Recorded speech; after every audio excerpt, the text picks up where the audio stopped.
burning it down. They ain't noticed till the temperature rose. Bless the energy, then we erupt in a blaze. Mama save us, I swear the babies lately crazy these days. People dancing like they warriors. Use the passion. I got my head in the clouds, intergalactic.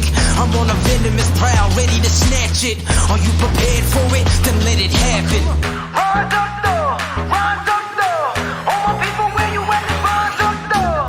Yeah, let's go, let's up. One time, go get it. It's yours, let's shine. Come on. Yeah, let's go. Raise up, that's right. Run with it. It's yours, let's shine. Come on. Yeah, cause we warriors. Yeah, cause we warriors. Yeah, let's go, let's up. One time, go get it. It's yours, let's shine. Come on. Yeah.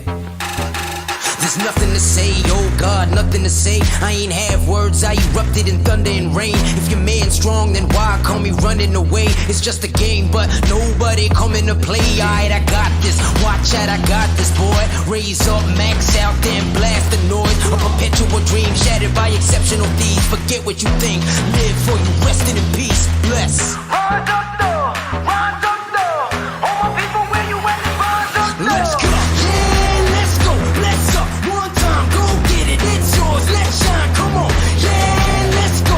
Raise up. That's right. Ride with it. It's yours. Let's shine. Come on. Yeah, cause we warriors. Yeah, cause we warriors. Yeah, let's go. Let's up. One time, go get it. It's yours. Let's shine. Come on. In these days, we push forth. We stand strong. We stand tall. All together now. Yeah. Cause we warriors, yeah. Cause we warriors. With each day we wake up, we get stronger and stronger. It's our time now, yeah. Cause we warriors. Cause we warriors. Yeah, let's go, let's up. One time, go get it. It's yours, let's shine. Come on. Yeah, let's go. Raise up, that's right. Run with it. It's yours, let's shine. Come on. Yeah. Cause we warriors. Yeah, cause we warriors. Yeah, let's go, let's up. One time, go get it. It's yours, let's shine. Come on. Cause we warriors. I got you.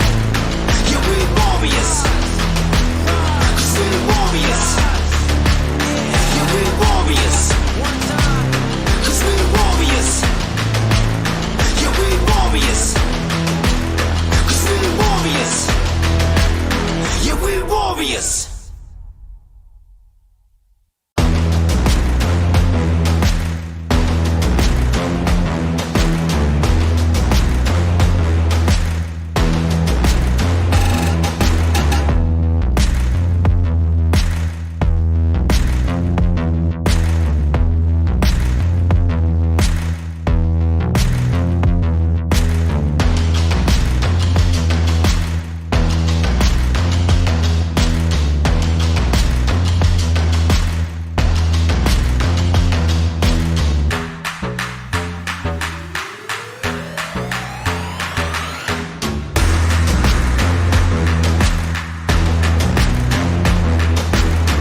burning it down, they ain't noticed till the temperature rose. Bless the energy, then we erupt in a blaze. Mama save us, I swear the baby's lately crazy these days. People dancing like they warriors, use the passion. I got my head in the clouds, intergalactic. I'm on a venomous prowl, ready to snatch it. Are you prepared for it? Then let it happen. Rise up though, rise up though. All my people, where you at? Rise up though. Yeah, let's go, let's up. One time, go get it, it's yours, let's shine, come on. Yeah, let's go, raise up, that's right. Run with it, it's yours, let's shine, come on. Yeah, cause we warriors. Yeah, cause we warriors. Yeah, let's go, let's up. One time, go get it, it's yours, let's shine, come on. Yeah. There's nothing to say, oh God, nothing to say. I ain't have words, I erupted in thunder and rain. If your man's strong, then why call me running away? It's just a game, but nobody coming to play. Alright, I got this, watch out, I got this, boy. Raise up, max out, then blast the noise. A perpetual dream shattered by exceptional thieves. Forget what you think, live for you, resting in peace. Bless. Rise up though, rise up though. All my people, where you at? Rise up though. Let's go. Yeah, let's go. Let's up. One time, go get it. It's yours. Let's shine. Come on. Yeah, let's go. Raise up. That's right. Roll with it. It's yours. Let's shine. Come on. Yeah, cause we warriors. Yeah, cause we warriors. Yeah, let's go. Let's up. One time, go get it. It's yours. Let's shine. Come on. In these days, we push forth. We stand strong. We stand tall. All together now. Yeah. Cause we warriors, yeah. Cause we warriors. With each day we wake up, we get stronger and stronger. It's our time now, yeah. Cause we warriors. Cause we warriors. Yeah, let's go, let's up. One time, go get it. It's yours, let's shine, come on. Yeah, let's go, raise up, that's right. Roll with it, it's yours, let's shine, come on. Yeah, cause we warriors. Yeah, cause we warriors. Yeah, let's go, let's up. One time, go get it. It's yours, let's shine, come on. Cause we warriors. I got you. Yeah, we warriors. Cause we warriors.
burning it down. They ain't noticed till the temperature rose. Bless the energy, then we erupt in a blaze. Mama save us, I swear the babies lately crazy these days. People dancing like they warriors. Use the passion. I got my head in the clouds in a collect. One time, go get it. It's yours. Let's shine. Come on. In these days, we push forth. We stand strong. We stand tall. All together now. Yeah. Cause we warriors. Yeah. Cause we warriors. With each day we wake up, we get stronger and stronger. It's our time now. Yeah. Cause we warriors. Cause we warriors. Let's go, let's up. One time, go get it. It's yours, let's shine. Come on. Yeah, let's go. Raise up, let's rock. Roll with it. It's yours, let's shine. Come on. Yeah. Cause we warriors. Yeah. Cause we warriors. Yeah, let's go, let's up. One time, go get it. It's yours, let's shine. Come on. Cause we warriors.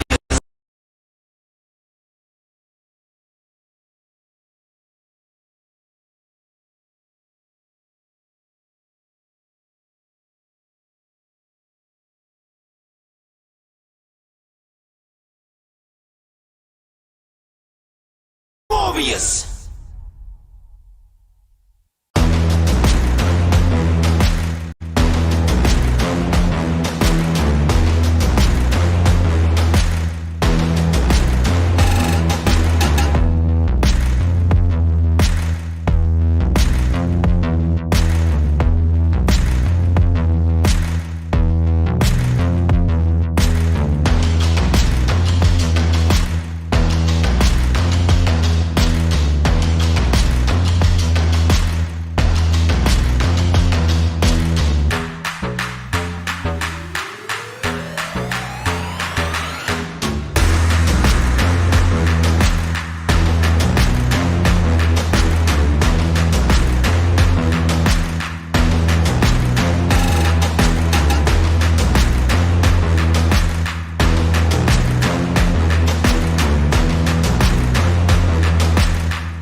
say, oh God, nothing to say. I ain't have words, I erupted in thunder and rain. If your man's strong, then why call me running away? It's just a game, but nobody coming to play. I bless. Rise up though, rise up though. All my people, where you at? Rise up though. Let's go, yeah, let's go.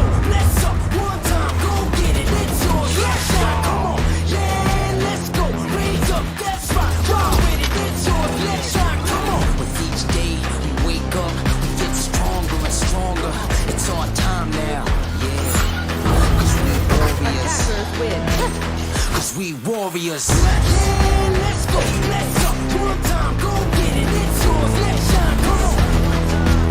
Cause we warriors. Yeah, we warriors.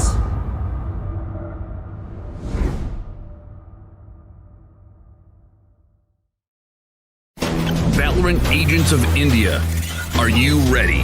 The ESPL Valorant PowerUp Series is a tournament open to players of all skill levels. Whether you are an agent with competitive experience or not, this series is meant for you to test your skills and have fun.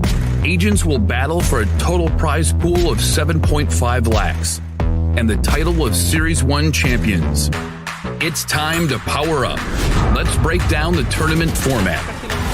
At the beginning of the tournament, there will be 4 open qualifiers.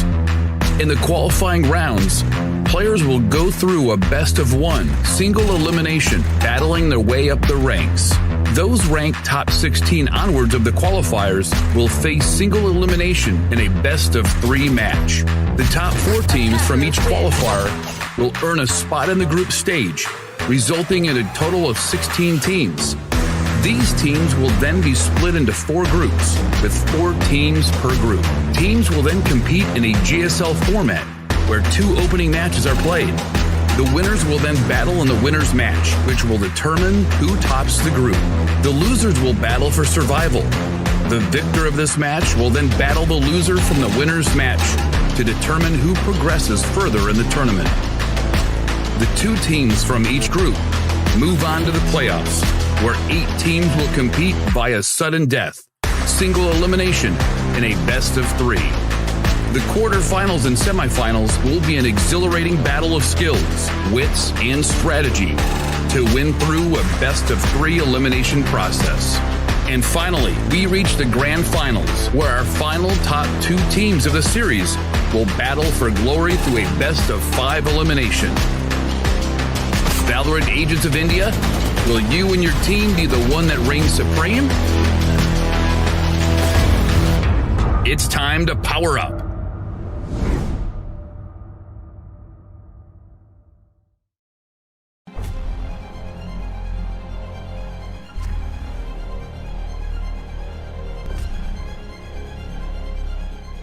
Every young gamer wants to become an esports professional. We make it happen. You just keep on winning.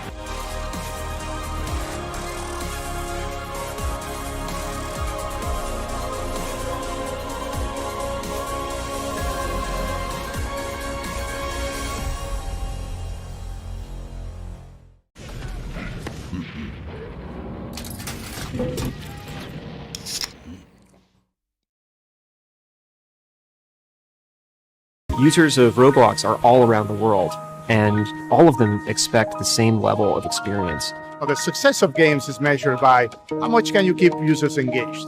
Zero's mission is all about player experience first. Everything we do, the player is sort of core to our thinking. ここ数年で、リッチなユーザーエクスペリエンスを提供するために If you don't want to worry and you don't want to think about things like asset delivery and the ability to have your connectivity between your devices and your servers as fast as you can, just go with Akamai. Akamai gets into places and markets that other providers of similar services don't quite hit as easily. その上で、アカマイさんのシステムを使うことで、大容量のセットを高速に配信させて、いただけてるかなと思います。The workflow without that, I'd probably have a lot more CDN support because the amount of capacity we'd need from the others wouldn't be there. There's one less problem we have to solve. If Akamai wasn't around, we would probably have to multiply our team by I don't know what kind of factor and understand what we would need to do to replace what Akamai provides to us.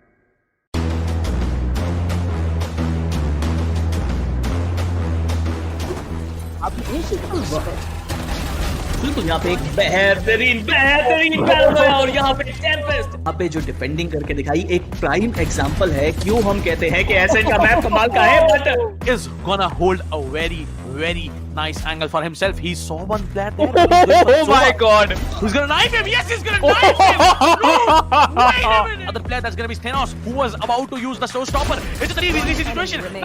No!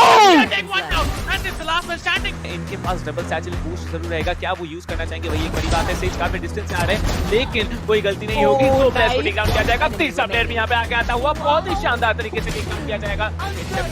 And that's gonna be I am the hunter. That's gonna be Hunter's durability. Shannon gets taken down. Oh my god! And look at that ultimate! Brad with so much information doing the job out here. Yeah, maybe. Now you can see the Omen. He actually teleports onto the other side, but let me see how's it gonna be. The Brimstone is caught off guard, goes for the reload. Rina needs to come up front. That's a beautiful heading. That's a double heading coming in, but now he comes up strong. 3K already. This might be another round in the hands of the defense, and a 4K for Akku.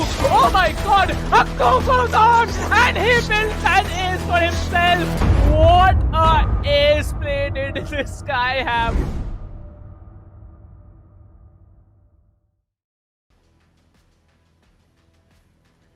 So, welcome everyone to ESPL Valorant PowerUp India. This is me, Dr. Dang, and along with me is going to be Captain Price as we will take you on the journey of quarterfinals 3 and 4 for qualifiers 3. So, how are you doing today, Price? Well, doing great. I think today's journey is going to be very immensely populated just because of the fact that we have so many popular players and very strong teams also competing in front of us. Well, talking about yesterday, it was indeed a great day. 2-0 for, 2-0 for Team Mahi coming in the first quarterfinals. In the second quarterfinals, we saw White Shadow. Firstly, they dominated. In the second game, they were lost. In the third game, we saw a very try-hard competition from both the teams. So based on that, I think we are going to have a very strong qualifiers 3, quarterfinals 3 and 4. That is true. I think that quarterfinals 3 and 4 are definitely going to be very interesting to see. And especially after seeing the White Shadow and Fangs game yesterday, I'm pretty hyped that we will be seeing a close game today as well. And possibly we might just see Icebox again. That's a big assumption there because Icebox, I don't think many people have played, but yes, I know one team that have played Icebox so many times and have won almost every time, like almost a 95% chances of a win from their end. That is going to be one of the teams that is going to perform in front of us this afternoon. Well, we are going to tell you who it is. I'm going to definitely tell you who it is. But yes, let me just remind you, this is the ESPL Valorant PowerUp India. And we have a lot of partners with us and also a lot of goodies to be given away to all our audience, the competitors, and definitely all those out there watching the stream. So yes, let me remind you, we have the tech partner as Akamai Technologies, we have the media partner TalkEsports, we have production partner none other than SkyEsports India, where we're going to be having peripheral partner as HyperX, the broadcast partner as LOCO, country partner PFG Esports. Well, that's not all. There is a total of 7.5 lakh prize pool at stake here, and that will be rewarded, to a very few lucky teams, not the lucky teams, and lucky teams as well. We're talking about the prize pool breakdown, 4 lakh rupees just for the winner. So that is a huge share from that 7.5 lakh prize pool. I believe that's more than 50% of the prize pool given to the first place, Kanav. I mean, 4 lakhs as a prize, as the prize for a first place team, that is definitely going to be, a big, as you can say, eye candy for a lot of teams, but there'll be only a few who will be able to achieve it. But looking at the second place, third place, and the fourth place prize as well, they're not small. And honestly speaking, if a team does put in the effort, these players that we have seen have the caliber to pull off the clutches, the plays, everything that they have pulled off. I think that third, fourth, and the second place, they're also going to be taken by teams who are going to be really close but just fell short by a small margin, as to just that small margin between first and the other places. But talking about the teams that we have here, the teams that we have today, as well as the matches that we are going to be seeing. So apart from that, the semi-final one has been decided. It is going to be Team Mahi taking on White Shadow Esports. So White Shadow has gotten a big task up ahead of themselves. They were able to just about sneak that win against Fangs yesterday on Icebox. They did not do well on Split despite it being their own map choice. So Split is something that White Shadow will definitely have to ban against Team Mahi, because if you take Team Mahi to Split, you've basically just given them a map for free.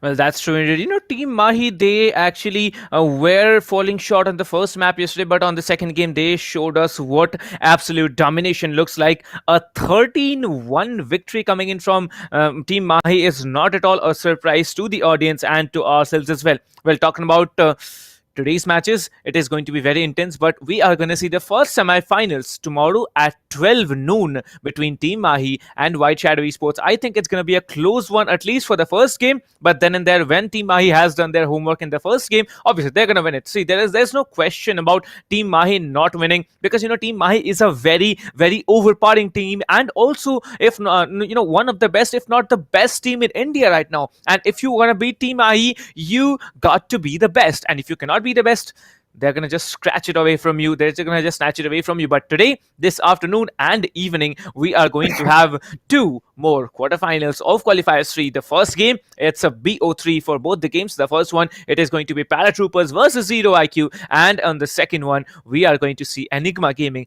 versus Team ASES. So ParaTroops, this name, it has come up a lot of time on the previous qualifiers. Whatever streams we have had, there has been at least one guy asking us every day, what happened to ParaTroopers? Well, here it is. ParaTroopers are going to perform in the Qualifiers 3 quarterfinals 3, and let's see how they take it out against Team ZeroIQ. So what do you think, Kanav? ParaTroopers or ZeroIQ? Who have a better chance? Because I think the audience, the fan favoriteness of ParaTroopers is quite high compared to ZeroIQ.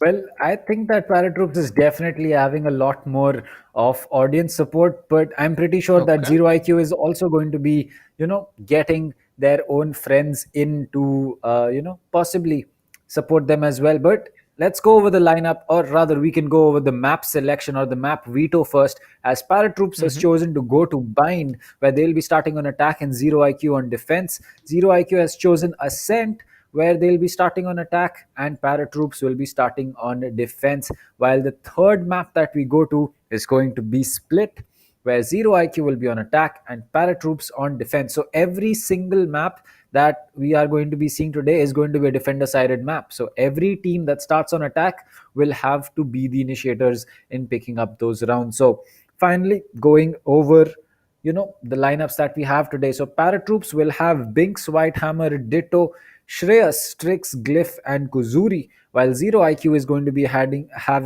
HRD Gaming, Ankit, Rahul's, Death Note, Clumsy Gamer, Soham, Datta, Itachi, and Harsh Rules. So will this team of ZeroIQ be able to live up to the hype that ParaTroops is having, or will it be ParaTroops with all that audience support taking this win with a quick 2-0? Well, that's a big question, but one more thing I just noticed here in the map selection is that ZeroIQ, they did a very good job banning out Haven, because I have seen ParaTroopers perform on Haven. Like they're also streamers in profession, and they also come from a very reputed organization. We'll talk about that later. But ZeroIQ, this team, they have done a very fine job banning out Haven, but I'm shocked seeing ParaTroopers banning out Icebox. It's their map, but they are not wanting to play it. I think they are very confident about the fact that Icebox is a very disoriented and one of the most non-played maps there. So let's see how they play it out on the remaining 3 maps. Although it's going to be a question about the third map only when you are giving off one map to your opponent. So let's see if we have a third map or not, and that we'll be seeing after a short span of time. But now let's talk about Qualifiers 4. Qualifiers 4 registrations are still on, and if you guys want a chance to play in Qualifiers 4, all you have to do, head over to espl.gg/India. You can register your team absolutely for free, no entry fees, ladies and gentlemen. Just head over with your teammates to espl.gg. Maybe you haven't played any competitive games in your entire life, but this is the chance you can get it absolutely. You can register and play absolutely for free. So head over there. That 7.5 lakh rupees prize pool will be waiting to be claimed by one of these teams who will be registering. And also, you get a chance to win HyperX gear. Whoever is playing the tournament by registering on the ESPL website, you have a chance at winning HyperX gear. Maybe headphones, maybe keyboards, maybe mice. One more thing I'd like to tell all the audience out here. Audience, if you are not a player, right? If you are not going in and registering yourself, you can definitely head over to the description of the stream. Like you can just close the live chat, just tap on the description, stream description. You'll be finding a link called as ESPL Valorant Welcome Gift. It's somewhere down here, all right? So you'll be finding it there, ESPL Valorant Welcome Gift. So if you want a shot at that, just head over to that link and register yourself. You will be getting a fantastic chance at winning not one, not two, but three prizes here: the ESPL Valorant Welcome Gift, definitely the HyperX gear if you are playing it. Yeah, it's a chance. It's not like you're coming, registering, and you're getting it. And also that share of that 7.5 lakh prize pool. You need to be lucky for two, but you need to be very, very confident and very skillful if you want to win the third one, a share of that 7.5 lakh prize pool. That is true. I think that for every single team coming into this competition, whether they qualify through to the group stages or not, whether they make their way into the playoffs through the group stages or not, it's really all going to be about proving to everyone how good they are. Because yes, that prize pool is big and everything, but the clout, the bragging rights, as well as the recognition that you will get by defeating the competition that you have, because you have teams like Godlike, Global, Mahi, XTZ. You have so many teams that are big named teams here. If you can beat one of them or even beat all of them and take home that prize pool is not going to be anywhere close to the recognition that you will be getting from defeating all of these teams. So it's really all about whom you can take on and whom you can beat. So till then, we are just waiting for the players to join into the lobby as we can go over some predictions.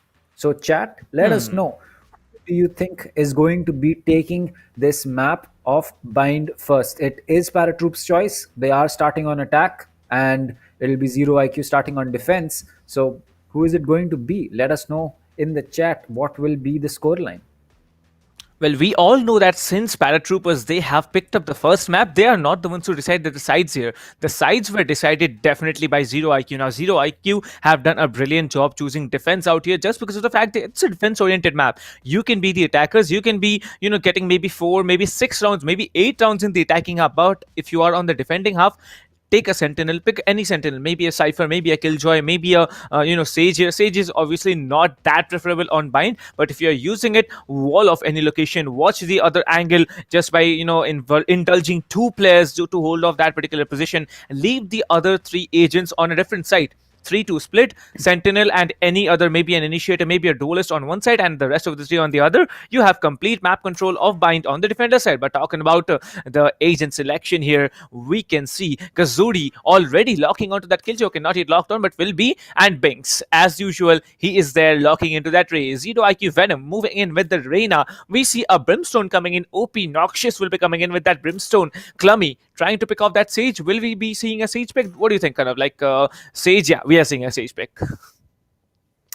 Well, a Sage pick is always going to be interesting, irrespective of the map, because we have seen that since these Sage has started coming back into the meta slowly with her heals and the changes to her walls, and especially her the slow orbs as well. So I think that a lot of players have been using Sage in very, very different ways. They have either played an aggressive Sage, they've either used the Sage pick to allow one of their teammates to play very aggressive, or they've just used Sage as the role that she is, as a very, very defensive sentinel. So it's going to be really interesting to see how this pans out. But Binks locking into that raise, Strix almost ready with the jet. Glyph is going to be picking up that Brim, I believe, as Kuzuri has locked into the Killjoy.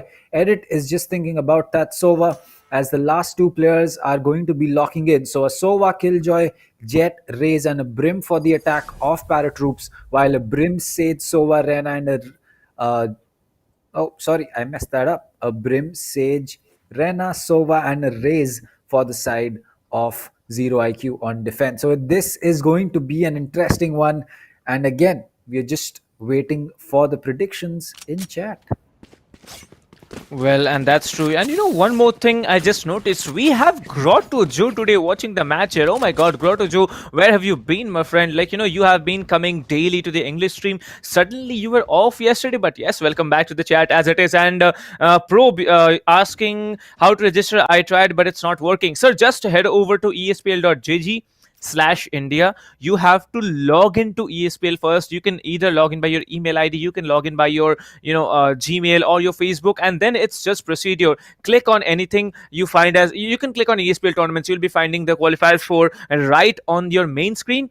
Click on join team. If you have already formed your team, you'll be able to join. Otherwise, just head over to your profile on the right side up corner and you can move in. Well, the first spike already coming in, maybe not actually. The Jet will be denying it. Strix coming in, a very powerful Jet pick coming in from Strix here. Let's see what the Killjoy has to offer. The Killjoy will be sending back the Rena back into her safe haven. ZeroIQ looking very aggressive, but Team Paratroopers, they are not going to be menacing at all. Glyph will be coming in. A Brimstone pick from Glyph is not uncommon at all, but let's see if Binks is able to open it up for himself, because now he is clearing up Hookah all alone. We can expect some magical performance coming in, but there are still 3 players now. Binks information has been given up here. The Arena will be down here. The first pick of the day coming in, and that will be the second here.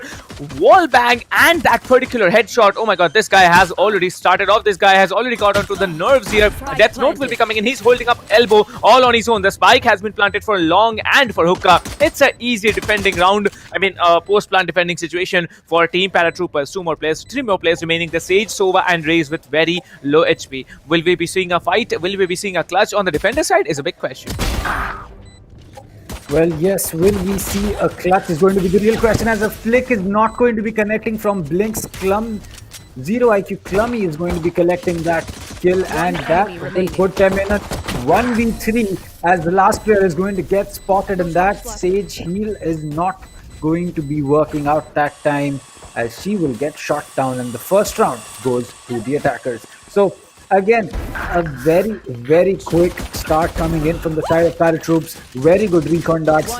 2 quick kills coming in from Binks. Picked up another one, and then it was just down to Glyph, Strix, and Kuzuri to finish things off for his team. So that Raze pick really influential.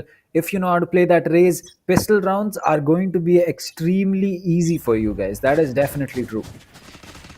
Well, indeed. And Binks, he has an urge to play Raze. Like, he has started off the Raze meta along with a few players in India, definitely. But yes, when Binks is playing the Raze, you need to be scared of him, because you can see how much of an information has been given up. He did not shoot that Brimstone. Like, you saw that. He waited for that pain shield to be dropped out there, and there comes the double satchel boost here. He has spotted at least one player. Will he be able to spot the Reyna? I don't know. Okay, yeah, he spots the Reyna, takes him out immediately. The Sage will be waiting, will be taken out. Only one player standing, but no. Swaggerot says hi to Binks, will be shutting him down, but there's only a slither of HP remaining. Strix will be closing it all up. 2 straight rounds moving into the hands of Team Paratroopers. Team Paratroopers starting off really strong here, but will they be able to keep it up is a question. Well, they're looking confident, they're looking coordinated, but continuing this is one of the big challenges that they need to overcome. If we talk about ZeroIQ, they have also tried to overcome the situation twice now on the defending side. If you're not setting up the Killjoy on... okay, they don't have a Sentinel. Okay, they have the Sage actually. So the Sage is not going to be very beneficial on B side. But let's see what they think. Now, I think it's going to be at least a 3-man squad defending B side all on their own. But this time, we might be able to see A execute coming in. The Sage will be coming in on A shot here. A lot of information needs to be given off.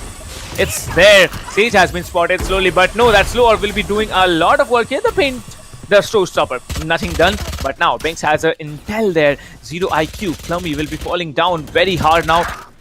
2 picks already coming in, 3 versus 3. Now this is one situation that Team ZeroIQ will not be giving any quarters to 2 more players remaining. It's going to be Glyph, it's going to be the Sova remaining from there end, but there's the Sim Beacon, a lot of acceleration, and that's Glyph. Crispy aim, and also a 3k coming in for him. He's low on HP. Glyph with a 4k, last man standing. Glyph will be shut down. 1 versus 1. The Sova will be there to save the day for Team Paratroopers. 3-0 coming in straight off the match starting. Like, this was not expected. I didn't really expect that after such a close call coming in from Team ZeroIQ. They were gonna mess it up so bad. No information was given that the Sova was there. He waited and he definitely brought the round into the hands of Team ParaTroopers.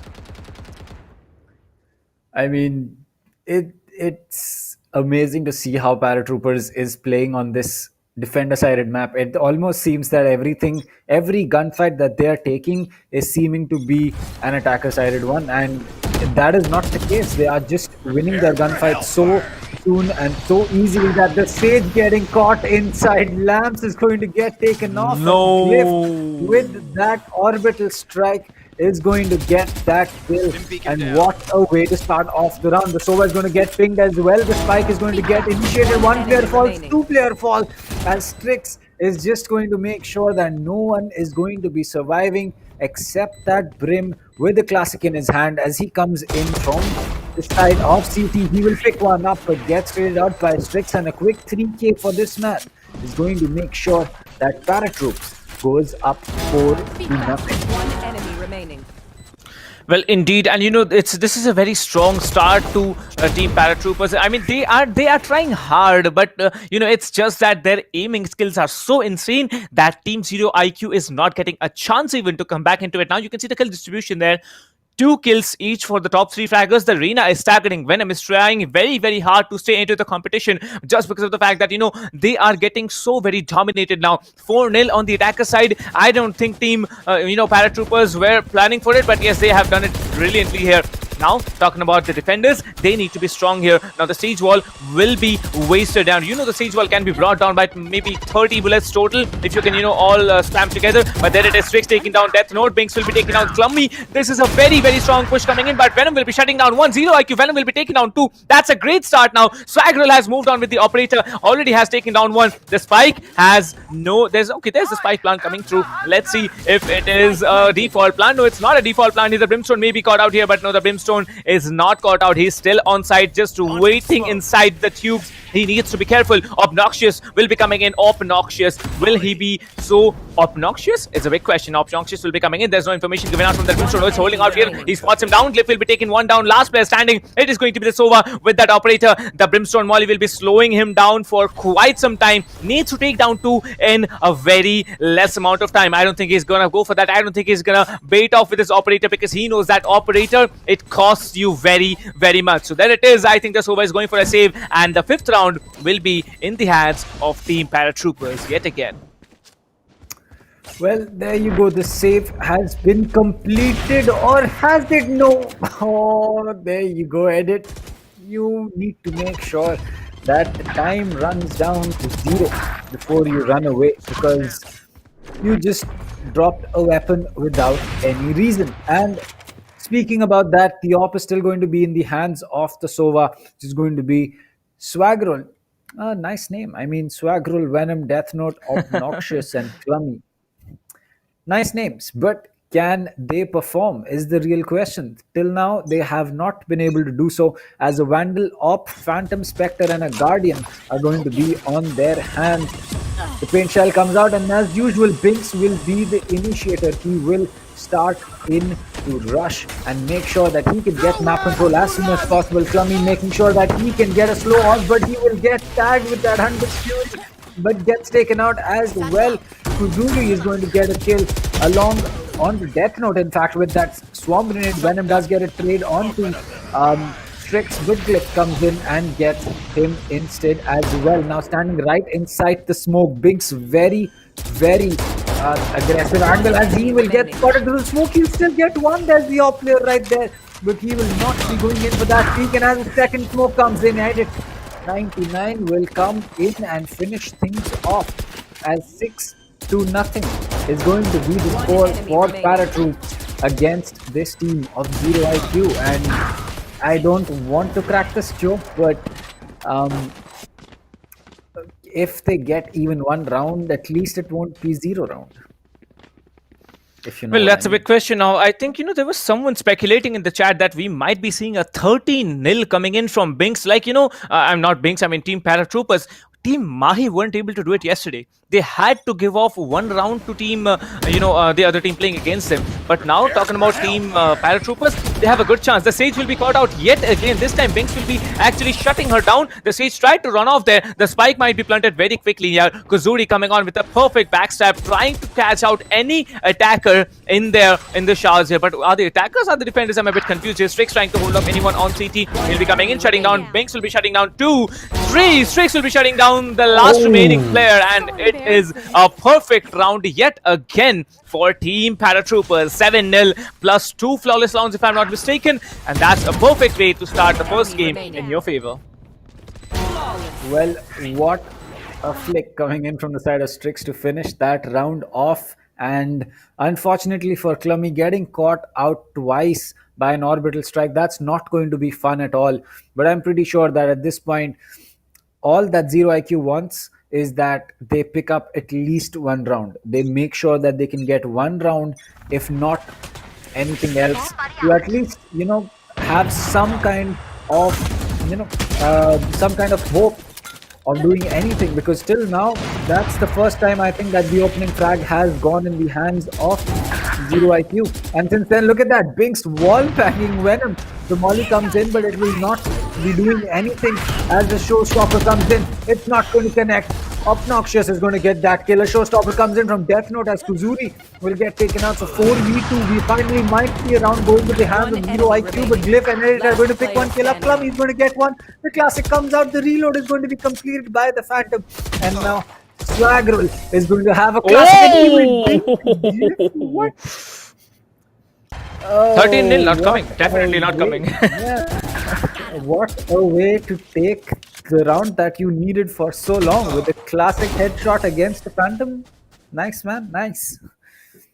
Well, that's true indeed. And this factor that that one round has been given off finally to the defenders, it might be a start of a comeback here. Who knows? 7-1 split, 6-point lead remaining after 8 rounds played. That's a good start to team attackers here. Team Paratroopers, they're doing a fantastic job out here. But now is a challenge. Now you need to beat that economy. Now the economy has been given off to the defenders, but you can see Binks along with Strix looking so aggressive. The information has been given out that the Sage is hiding there. The Sage floor will be coming through, will be shut down, maybe not. Strix has been caught down in the slow orb here, trying to catch off that retreating Sage, but no, the Sage has become smarter. It has grown, like she has grown. It's not it's a female agent here. She has grown. Now she'll be staying safe in the showers, but she's not in showers. I thought she was in showers here, but she's just waiting down in lamps to shut down Strix. But we can see Edit 99 will be shutting down Clummy as well. It's gonna be a 3 versus 4 retake coming in for the defenders. The defenders need to be really, really strong. You can see Venom trying to damage anyone holding out in showers. The Pain Shell will be coming on, and you can see the Soba has been inflicted with a lot of damage here. Obnoxious will be coming in. Binks will be shut down. Finally,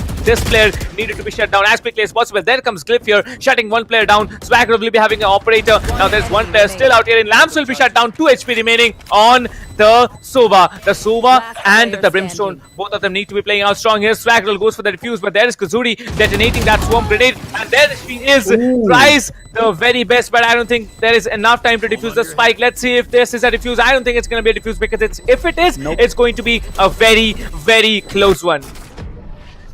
Oh my god! 0.08 seconds. Oh, that's, I think, a new record on the competitive meta. Like, I had seen 0.16 as the lowest one of the Valorant PowerUp. Yep. Like 0.01. Okay, like this tournament, I think 0.08 is the lowest, the closest spike diffusers that we have ever seen. I think it was Ascent, and it was B-side for sure. But it was 0.01. I just don't remember which tournament and which team. But yes, I have seen a 0.01. But a 0.08, still a very, very close one. And I mean, kudos to Brim to make sure that he stuck that, because at that point it didn't really make any sense to not stick it.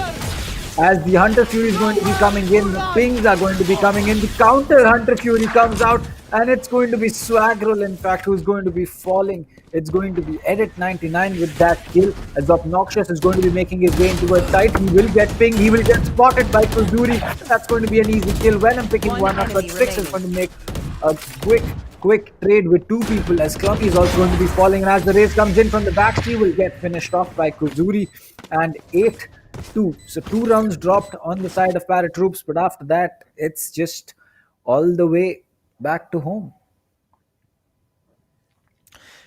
Well, paratroopers, 2 rounds now they have given off to team ZeroIQ. ZeroIQ, they might have the name of ZeroIQ, but their plays are insane. I've seen them play here, and now they have been pushed into an eco round.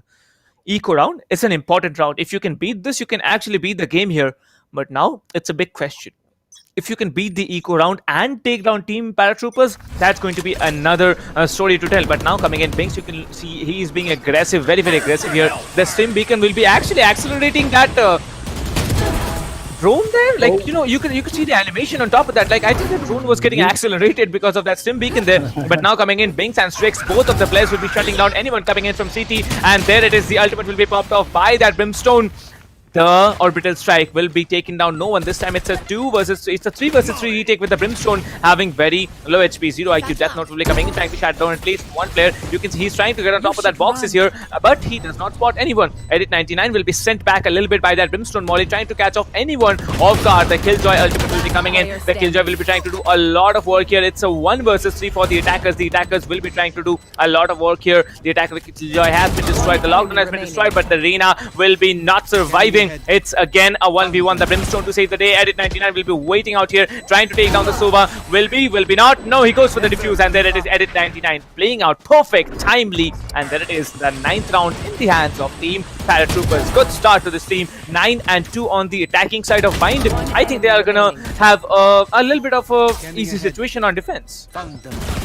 Well, on defense, I certainly think that ParaTroops is going to be having a much more easier time, because looking at the patience that Erit had over there, I mean, look at that. He knew the peak was coming in, had the presence of mind to pull out the shock dart, use the perfect amount of pull on that crossbow to get enough leverage to make sure that he does not misplace his oh, there you go, Strix. That's not how you will be playing today. You will not be using your top blade so soon, and Clummy, you will not be using your heal either, as Kuzuri is going to pick up 2.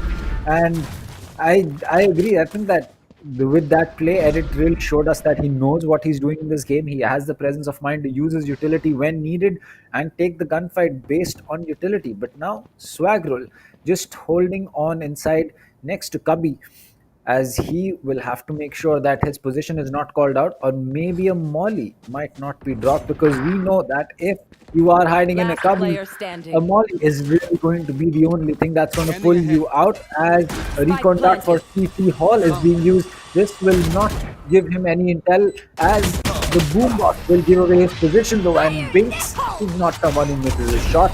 He's going to finish things off. The showstopper comes in, and there you go. 10-2.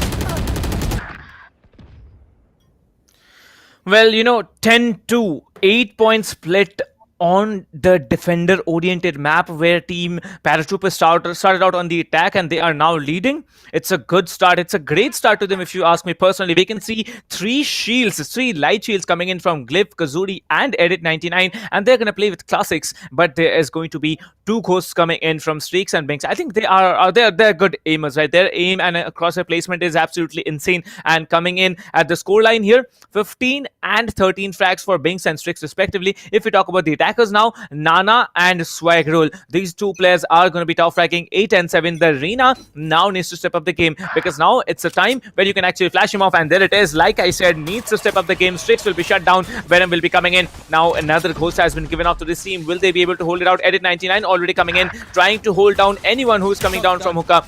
Will be trying to get anyone with the shock dart, but I don't think that's done here. Venom will be coming in yet again. He cuts down another player, but ZeroIQ clumsy. This might be a flawless round for them, but where is the Brimstone hiding? Hiding there in the corner, trying to hold it out all on his own there. Now the Brimstone, it's known as the captain of the team here. So will the captain be killed is a big question. Brimstone will be coming in slowly, will be shutting down Clumsy with 1 tap to the head.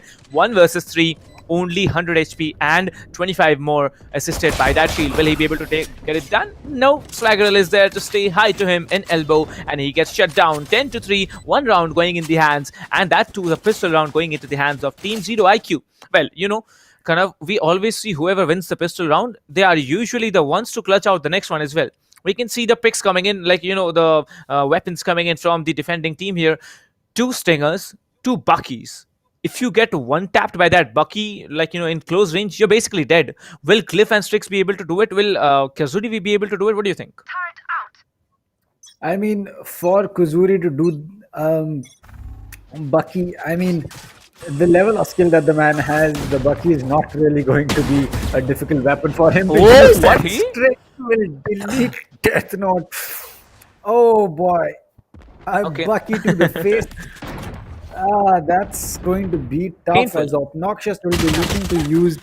Yep, it's going to be painful to say the least, as Binks on the flank will get caught out. He will get taken out for Deaded 99 with that. Stinger is going to get one before he gets played down with that Spectre in return, as Obnoxious is going to get that kill. Delivery comes in, the Bucky is going to miss on one end, but Kuzuri with one, he'll get taken out by Swagrol. It's down to a 1v2 for Glyph to clutch onto. He is going to pick up that Vandal. His position is going to get pinged by that Firebolt, as the spike is going to get initiated. He will drop a combat stim for himself. He has a molly, he has a smoke, and another combat stim with himself, as he's looking to just wall bang. Obnoxious now knows the position of the player, as there is an alarm bot on the bottom of the hookah stairs, but it will not matter, as the brim drops. He will get spotted, and that will be the Vandal back in the hands of its rightful owner.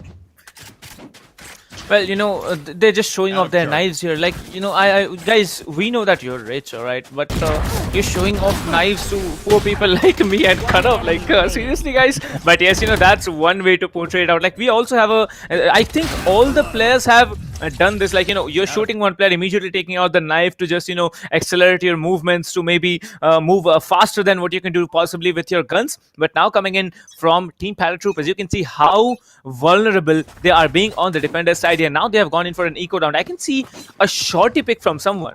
Is it going to be Strix with that shorty pick? Because if he is, he better hit those shots. He better hit a headshot here at close range, because at long range, I don't think you're going to be able to do anything. But now it is going to be maybe the 5th round in the hands of Team ZeroIQ. ZeroIQ looking very strong on the attacking side here, especially Death Note and Venom. These two players are doing a pretty decent job here. Strix will be coming in with that Sheriff here, trying to take down one player. Now 4 players rushing in from long. 2 players will be taken down. That's going to be a trade here. Another one taken down by Edit 99. Obnoxious, now they have the guns here. Now they need to shut down any player coming in from him. Swagger will be coming in, trying to dink at least one of the players. That's a shock dart, trying to do a little bit of damage. No damage done actually. Strix will be shutting him down. Death Note and Venom say hi to 2 players now. 2 versus 2. The Paint Shell needs to do a lot of work here. ZeroIQ Venom will be taking out one player. There's only one more player remaining, but there's the assistance coming in from Death Note. The duelists now playing it out really smartly and really hard. They are trying their level best to get their head into the game here. 5 and 10, 5 more rounds. They are gonna be in a comeback situation. What do you think? Bind attacking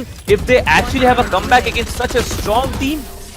That's a good job done by Team ZeroIQ. Let's see if they are able to do it. This 5 points lead is still gonna remain, with Strix now coming in on top of the leaderboards with 15 and 10 in his scoreline.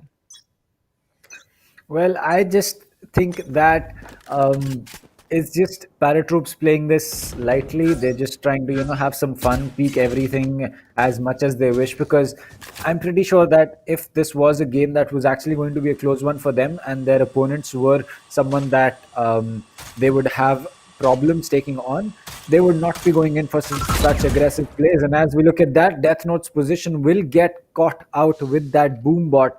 So look at the positions. The site is completely empty. There is no one on Heaven. There is no one at Lamps. It's just completely open for the attackers to take on. They're just playing a complete retake on the side of A, and it might be smart, it might not be smart, as Binks is holding on to this corner. Will this get checked? No, it will not, and Death Note will fall as the Paint Shell is going to be coming in. That will cause some damage on the side of the players coming in from the side of Market. But there is the Rena, as she's already made her way towards side, as side control is going to be taken by this side of ZeroIQ. They're holding on to the flank, and there you go. The Vandal did not forgive in close range, as a single headshot is going to be the end of Binks, and now a 4v4 post plant for ParaTroops to take on. For hellfire! Well, indeed, the 4v4 post plant is going to be a difficult one because you can see the CT area will be completely hit by that orbital strike coming in from that brimstone. Now, Obnoxious has a chance to defend off the spike very, very smartly. He's playing out in lamps all alone. Strix will be coming in, trying to shut him down, but there is still 92 HP to work with. Obnoxious will be coming in, 83 HP remaining. I think he has been pretty bad here. 3 players rushing in from lamps here. He needs to be taken down. ZeroIQ will be coming in. Now, that's big play coming in from these players, but now the arena is... It's all down to him. The diffuse is gonna come in, but where are the remaining 2 players here? Let's see if he can pull up the diffuse now coming in. The killjoy will be shut down. Maybe not. Now they have the time to pull up the diffuse, but it's gonna be a close one. If it is a close one indeed. But it's the attackers who take another round in their hands. Team ZeroIQ, they were not able to take the lead on the defender-oriented map, and now in attack, they're looking so strong. A 1 versus 1.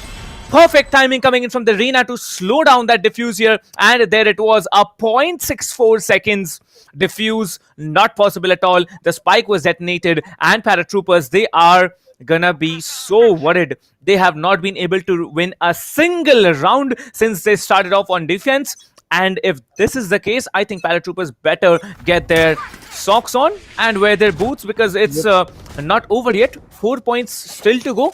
You can have a pretty decent lead if you just play out a little bit passive, because every time paratroopers is getting caught out, it's generally because of the fact that, and he tags up 2 players and tags them up pretty bad here, trying to get defended, and they do dodged the ultimate, but no Sage in their hand. Okay, they have a Sage. Yeah, they have a Sage, and I think the Sage is gonna heal up the brimstone, not herself. So another 35 seconds to work out. But still, you can see Binks, he has spotted 1 player. That paint shell will be immediately going in inside that smoke, but there is no one here. The arena will be rotating. 1 player still holding out on elbow, 1 player holding out in CT area. This is going to be a B execute, but will they be smart enough to take down the players and then pull off a plant is the question right now.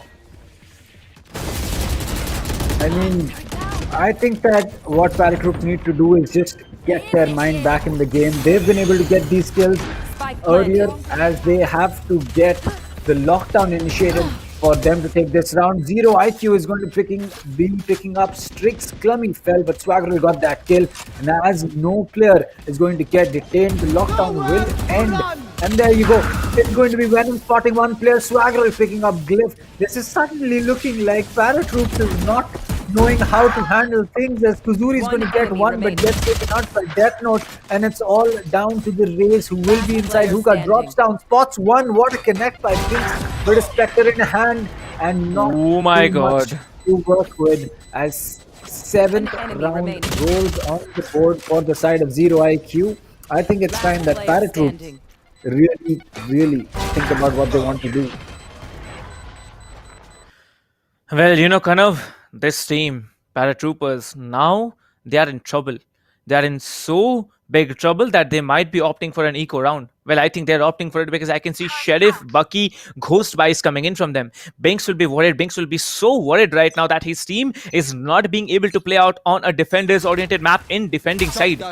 You can see Swaggerl. He is there every time holding it out, but there's 2 shotgun players. Okay, and Strix with a judge might be able to judge a few. Anyone trying to enter Hookah will be, you know, just shut down by the... Okay, it's 2 shotguns. Now I can see Kazuri and also Strix holding up with a Bucky and a judge. They are trying to breach up Long. Now Long, a very vulnerable position right now because there's no one holding it out for them. 2 players trying to breach up Long. The other 3 players, they're still lurking. They haven't yet pushed any position, and they're going to be lurking just for the fact that, you know, now they might be opting for an eco round. Now you have information that the opponents might be doing an eco, but yes, it's not a full eco, it's a force buy. They bought Buckies, they bought judges, but do they have what it takes to pull off 1 round in the defenders half? We're gonna get the answer to in the next 50 seconds. Well, now they are playing slow, they are playing calm, they are playing confident. Swaggerl has been reduced to a very low amount of HP, only 36 HP remaining. The Killjoy will be also reduced a lot here. The Sage will be doing some immense damage onto that Killjoy, but ZeroIQ Venom will be shutting down Glyph as it is. Now they might be opting to rotate. Yes, they do, because Venom has taken down 2 players. Binks and another have been shut down. A site is completely clear. Now they can pull off that plant very slowly and calmly and patiently as well. Well, you can see Kazuri will be coming in. Defending side is looking so very confident. They should not go for any rotations now just because of the fact that they have shotguns. Now they know that they will be having shotguns, although Strix hasn't fired even 1 bullet. 21 bullets in his bag. But no, there it is. Venom will be staying high, defending off against that Jet is a very, very strong thing he have done, but still, he has done. I mean, still, Edit 99 will be coming in slowly. Jet not to be shutting down Edit 99, and there's Venom with a 4K coming in. Kuzuri will be closed down, and that's the 8th round in the hands of Team Zero IQ. Zero IQ looking so very confident now, but this round, it's going to be an eco buy. The 19th round of the game will be not an eco round. I'm really sorry about that. It's going to be a full buy round coming in from both the teams. Let's see if Team Zero IQ take another round, or will it be Team Paratroopers who are in the wind? Because now I can see an operator buy coming in from Strix. Well, I think they've realized that they cannot meme their way to a victory, so they will have to go in for the try hard mode now, because Strix picking up that off, it basically means that the first pick is going to go in the hands of Paratroops. Maybe the second pick might also go. Nope, he's going to be missing that shot, not connecting, but that is not going to matter. The Sage has already fallen, and that was one big advantage that the side of Zero IQ had. They were able to wall off a lot of angles, they were able to flow or a lot of positions and maybe make it work. But as the Rena is going to get hit with the alarm bot, Cliff is going to get that kill onto Death Note after Kuzuri fell to the raise. Strix is going to pick up Obnoxious, and that will make it a 2v4, a very difficult position for these two players to be in there, stuck inside box. And as the pin shell comes out, this will make it a lineup at Eric 99 will get 2 in a row and finish off Venom and Swaggerl. So finally, Paratroops able to put a round on the board after 6 consecutive rounds going in the favor of Zero IQ. And I think that they have finally realized that it's time to finish this off on Bind and take it to the next map of Ascent.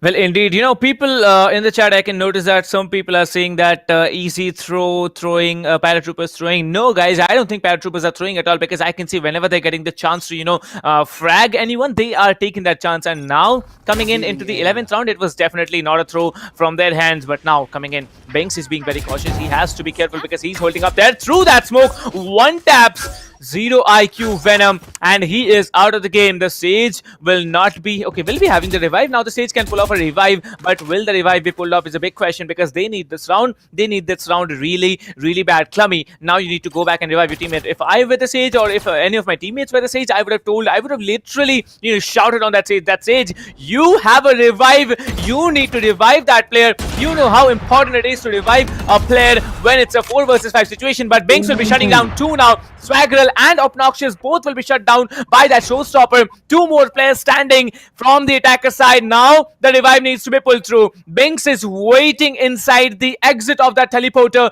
Binks can actually pull off a 5k if he wants to, but there it is. Kuzuri saying hi from Hookah will be shutting down 1. Last player standing. Binks will be actually satchel killing Death Note, and there it is, another round, and definitely match point for Team Paratroopers. Well, it certainly looks like Team Paratroop is finally back at the place that they wanted to be, and that is firing on all cylinders. Binks clearly is, Strix is as well, and Erit, Glyph and Kuzuri at 15 kills apiece. That is certainly showing us that Paratroops, they are not looking to take this any longer than what they needed to be. As Zero IQ, they've come really, really close. And unfortunately, what a shot coming in by Strix, as that was a complete delete. Without any other, anything else to say. Kuzuri is going to get 1, Strix is going to get 1. The revive was popped by the Sage, but the Sova is not going to be having a shield, as a 3k for Strix is going to be on the board. Will he be able to get that ace? He needs 2 more kills. 1 enemy remaining. Looks like Glyph is going to be hitting a headshot, as Strix is going to pick 1 up as well again, and Binks will not finish that kill. It'll be Glyph instead, as that will be a flawless round to finish off that map. As there you go, it's going to be 13-8 for Paratroops. Not the scoreline that we would have expected, because we would have expected a much more bigger score difference between these two teams. But Paratroops, they lost their heading in the middle, but they were finally able to figure it out. Well, indeed. And now, after so much time, Paratroopers, they took off 3 rounds back to back, and they have successfully won it too. So, ladies and gentlemen, let me just tell you, if you haven't yet subscribed to SkyEsports, or any of the channels you're watching the stream on, just hit that subscribe button. So many tournaments coming in, so many games, so many different games coming in, and that should be it. You should definitely hit the subscribe button and also follow us on Instagram at the SkyEsports Gaming. All that information will be there, and definitely follow us on ESPL at ESPL.India on Instagram. You'll be getting any and all info related to the tournament at both SkyEsports and definitely Instagram of ESPL. But now talking about this match, it was a very, very one-sided match once we started off on the attacking side for team ParaTroopers, but then coming in ZeroIQ, they had answers to be given at the attacking side, and they did that too. There it is, 3 rounds straight off from nowhere. Actually, they got that round, they got the match in for them very, very successfully. Well, I think it was a 7-0 probably, before team ZeroIQ actually got even 1 round on defense. So that was a good start for team ZeroIQ. They had the chance to come back, but they were not able to seize it. We finally ended the match at 13-8. Well, it was an interesting map to say the least. It did take a lot of time for ParaTroops to eventually finish it off, but when they did, they showed us exactly why they are, the team that they are. And Strix, looking at the way that these players were hitting shots left, right, and center, especially in that final round with the op, Strix really knew that, we need to finish it off this round. We can't give any more rounds to this team. As yep, you were right. It was 7 flawless rounds, or rather 7 rounds without reply from the side of ParaTroops. But finally, ZeroIQ was able to pick up a round, and then that amazing defuse came in with a 0.08 on this timer, and yeah, it was just a little too less for ZeroIQ. One enemy remaining.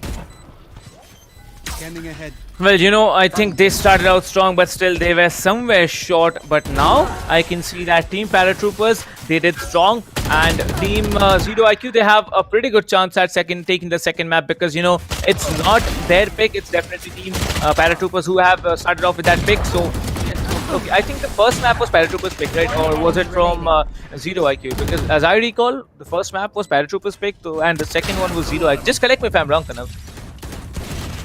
I think that against this team of ZeroIQ on Ascent, it's going to be a very fun game, to say the least, because this was ParaTroops pick, so it was not, as you can say, unlikely to see that they were so strong.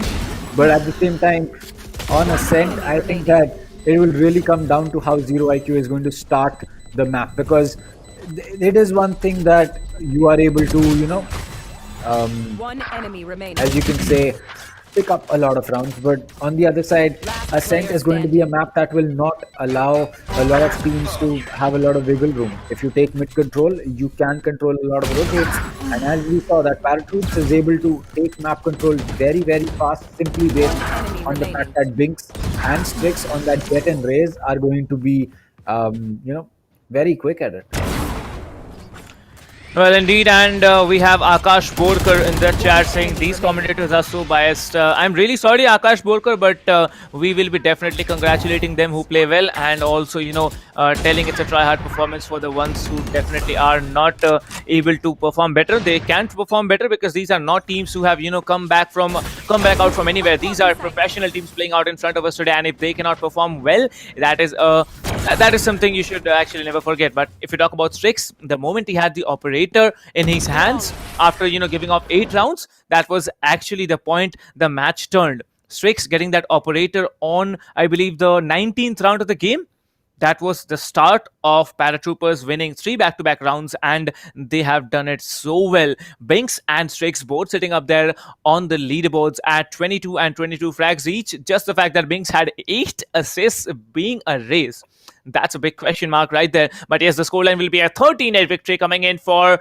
the victory of ParaTroopers on the first game this evening. ZeroIQ, you can get the next match definitely, but yes, it's not going to be an easy one, because there will be Binks, Strix, Kazuri, Glyph, and Edit99 to shut you down if possible. But yes, Venom, I think coming on the attacker side, Venom, Swaggerl, these 2 players really played out nicely. Well, I'm disappointed to see that Clummy, in spite of being so very confident picking up that Sage, the revives were not coming through. There were chances where the revives would have come through. There were chances where, a 4v5 situation would have been converted yet again just by that revive onto Venom into a 5v5.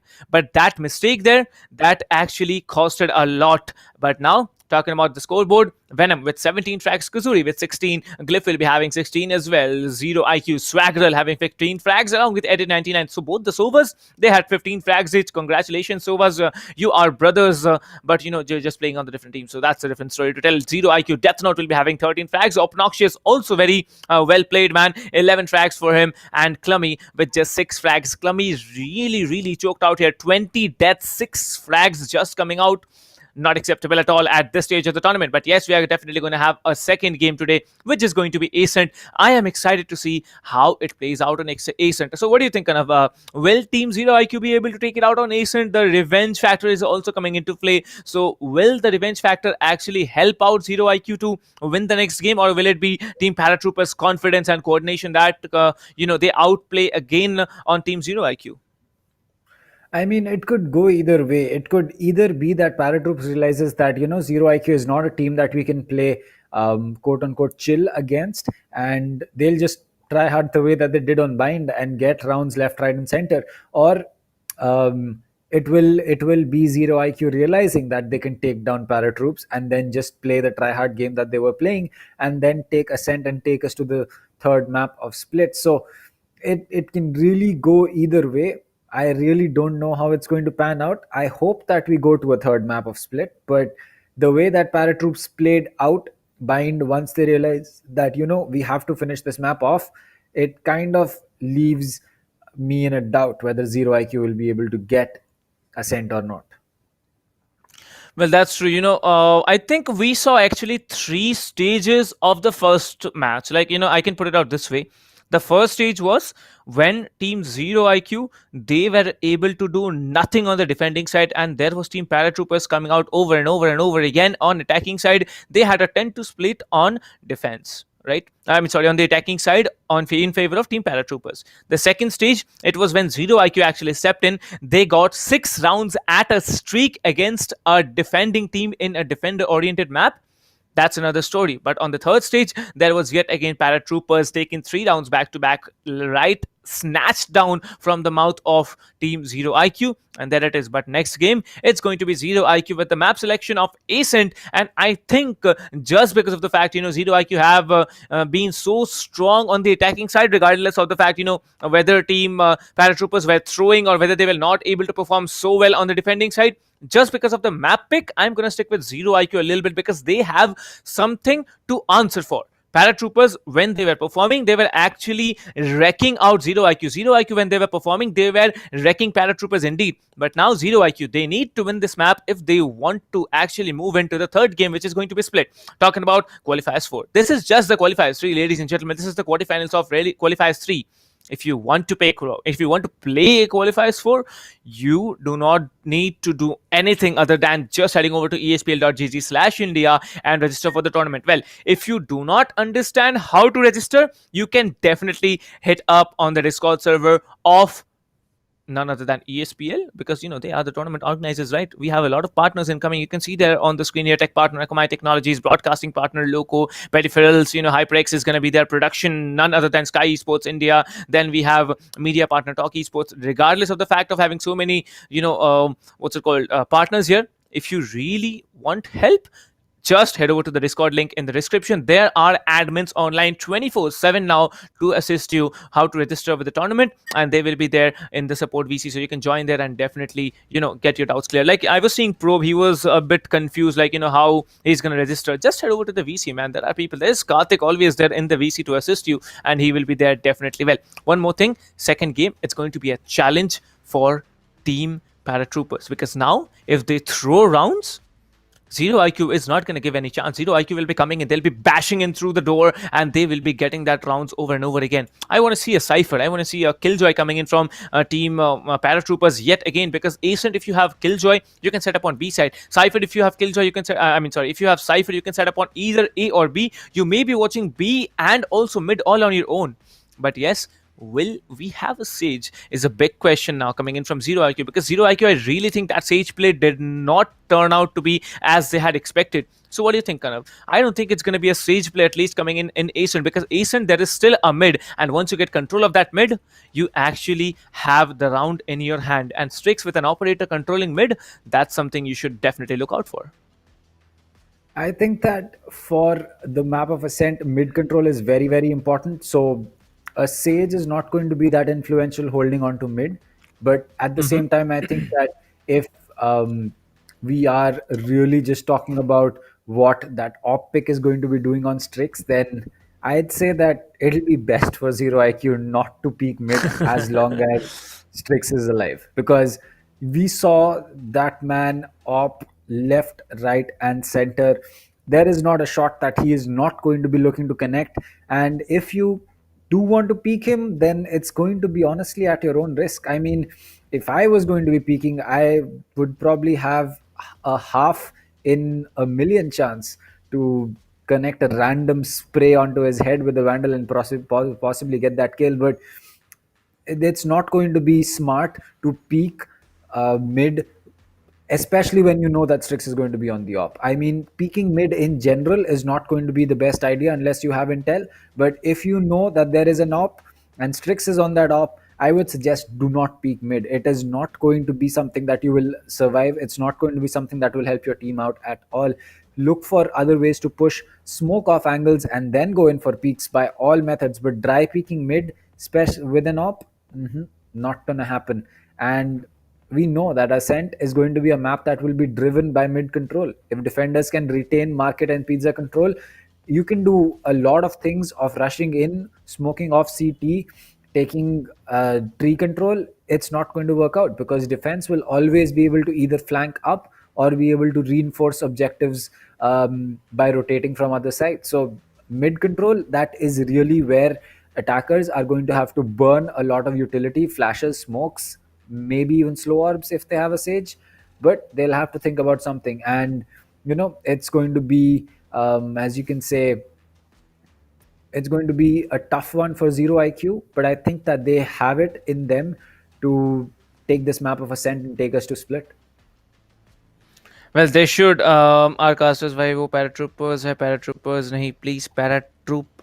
Okay, it's ParaTroops. Okay. I'm sorry, but is it ParaTroops? Let me just check. Yeah, it's ParaTroops. Yep. It's not paratroopers. Yep. I think I was mispronunciating that name over and over again. Thank you so much for informing, Bharat sir, thank you so much for informing. But yes, we're definitely going to see both of these teams perform at their best abilities because of the fact that this map, it is a decider whether we are going to have the third map or not. And that is going to be another decider. So it's two different stories to tell. If Team ParaTroops, they win this game, they are moving into the finals tomorrow to face off against any of the teams who are going to compete in the next quarterfinals right after this BO3. But yes, if Team ZeroIQ win it, they are going to have to play another game and also win that. Now Split, I know it's a difficult map to play, and Binks playing the Raze on Split, he is going to be a madman. If Strix is playing the Jet and Binks is playing the Raze on Split, if you even bring it out onto Split here, that is going to be one thing you also need to watch out for. Talking about Team ParaTroops, they need to be very, very consistent with their performance. Now, one round, they actually, they might be having some fun with the opponents, but still, even if one round they throw, I don't think the audience is going to be happy because we want to see a 13-0, don't we, audience? Like, I don't want to see a 13-0. I want to see maybe a 13-11, maybe a 14-12, maybe a 16-14. But still, I think the audience really wants to see it from Team ParaTroops that you have a 13-0 performance. If we talk about ZeroIQ, if they can perform a 13-0, that is something really amazing we're going to have this evening. Well, it's just 4:58. It's almost 5 p.m. I think people are already, getting those cups of tea, getting ready for the second game. Those of you who are watching the stream here. So yes, I think we should definitely get ready for the second game because it is going to be a really intense one. That is true. I think that for ParaTroops, it's really a game where they can either finish it off, call it a day, and then just go back home and have a good night. For ZeroIQ, it's going to be a long journey, because if ZeroIQ wins this, they will have to play another map. While if ParaTroops win this, they're done. They do not need to play any more maps today. They'll come back tomorrow knowing that they've already qualified. They'll play a semi-final against the team that wins in quarterfinal 4, and then they can coast into the group stages. But for ZeroIQ, it's going to be a longer day now, especially as the agent selection is going to be coming up. It will be the map of Ascent, and that is going to be a difficult one for a team like ZeroIQ to take on, simply because Ascent is a community favorite map. Like Bind, a lot of teams are very, very comfortable on the map of Ascent. So if a team is usually that good on Bind, I mean, ParaTroops, they did end up, throwing a little few rounds here and there. But nonetheless, if ZeroIQ is going to get this, they need to make sure that they put in their all. It's not going to be easy to do it, and they have a mountain in front of them. Can they conquer it? Is going to be the real question. Well, indeed, but now I can see Binks playing with a Killjoy. Okay. Sir, hello. Are you okay? Because I never expected Binks actually playing that Killjoy. But yes, let's see what iconic performances he's going to come up with. Death Note actually moving on with a Sage this time. So this is another change. We are going to see Death Note playing the Sage and Binks playing with a Killjoy. I think I saw someone with a gold act rank from Team Zero IQ. That was a glitch maybe, but yes, I definitely saw someone with a gold act rank. And if you are a gold player from last act, and if you are coming here and performing so well in front of such a strong team, guys, you should definitely try playing out. Like, if gold players are willing to come, I am sure that most of the audience here, you have at least gone into gold. Maybe you are higher ranked players, so why not just try out in qualifiers 4?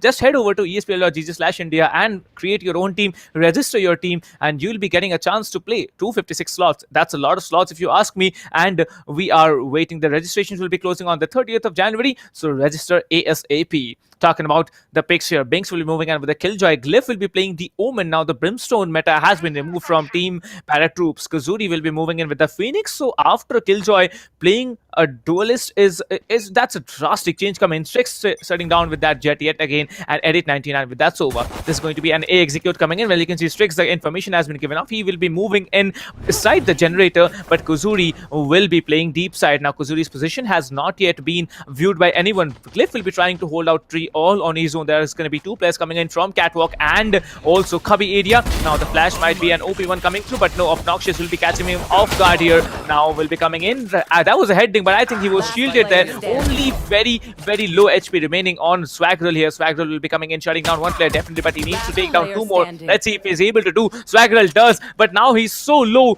10 HP versus Binks on 100 HP. Let's see how he plays it out, because Binks will be coming in. The information has been given up. He needs to destroy that recon bolt, but the plant will be pulled off here. Now Binks, he'll be very, very smart to deploy that bot. That turret will be smithering the HP on Swaggerl. 10 HP to play it all.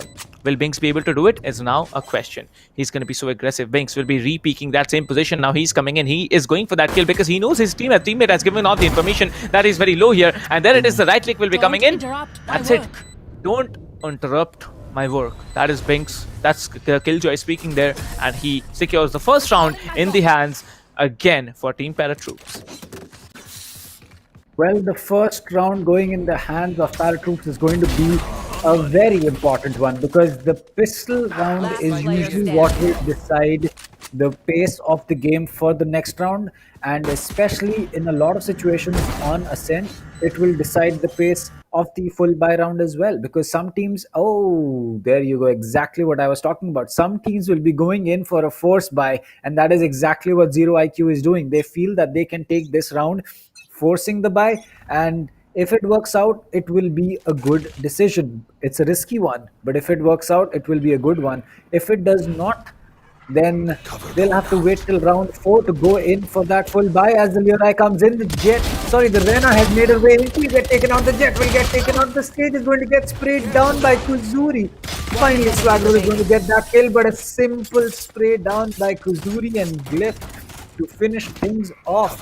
And as I said, A force buy is not where you would end up rushing. A force buy is a round that you would play as if it was your full buy because you have so much at stake, and they just gave that away.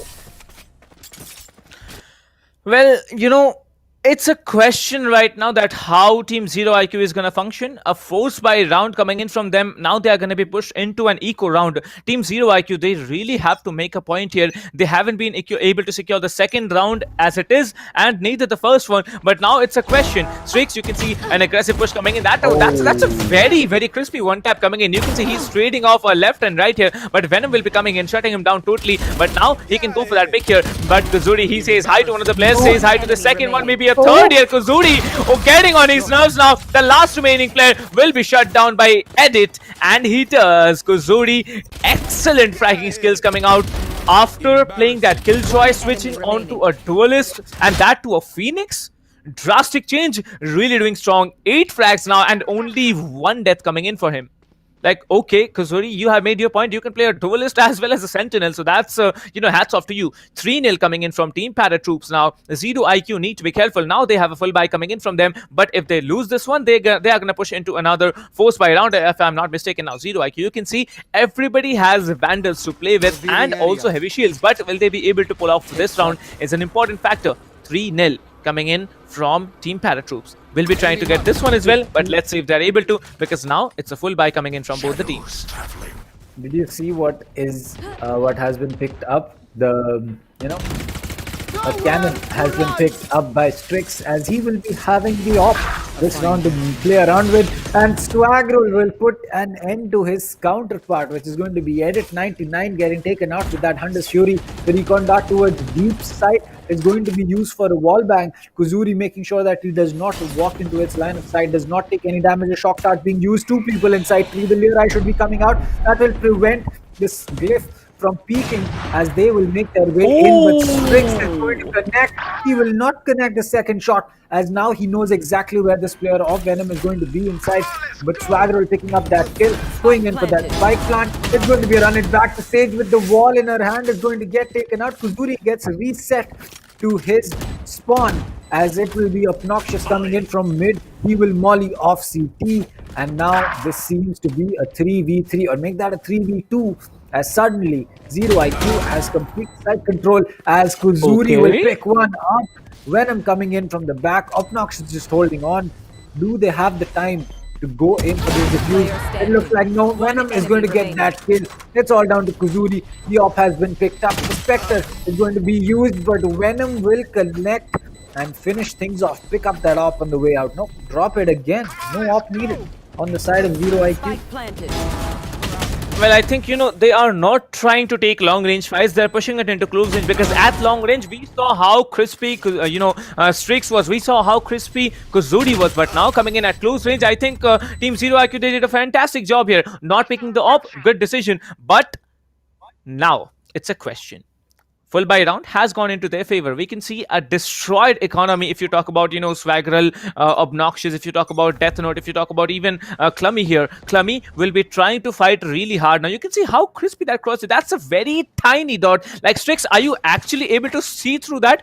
Like, such a tiny crosshair, but the placement is absolutely insane coming in. Strix, he does take down one, and Jet says, stay down there. He is gonna stay down there here. No revives yet gonna come in from the attacker side, but will the revive come through? That's a question. Kuzuri will be coming in, shutting down another one. It's now 2 down already from the attacker side. The attackers need to be careful, because now it's a question whether you're gonna pull up that revive now. Sage, he has a point to make. Now, we saw that the Sage was being played by a Duelist from the last round. Where will the decision be? Swagger, he needs to pick off at least one. He needs to pick off one, but Edit 99 with that Phantom not missing any shots here. Swagger doing the mistake of missing shots, and then it is he was shut down. Clummy will be coming in with that Reina pick. Edit 99 coming in. Clummy will be definitely taking one down, but that's not enough. You need to take down at least one more, and there it is. Clummy will be taken down. The Sage will be just playing in the tree area, the cubby area. Glyph will be coming in with a 1v1, and there it is. Glyph shutting down Death Note, and we see it's a 4-1 split coming in the hands of Team ParaTroops.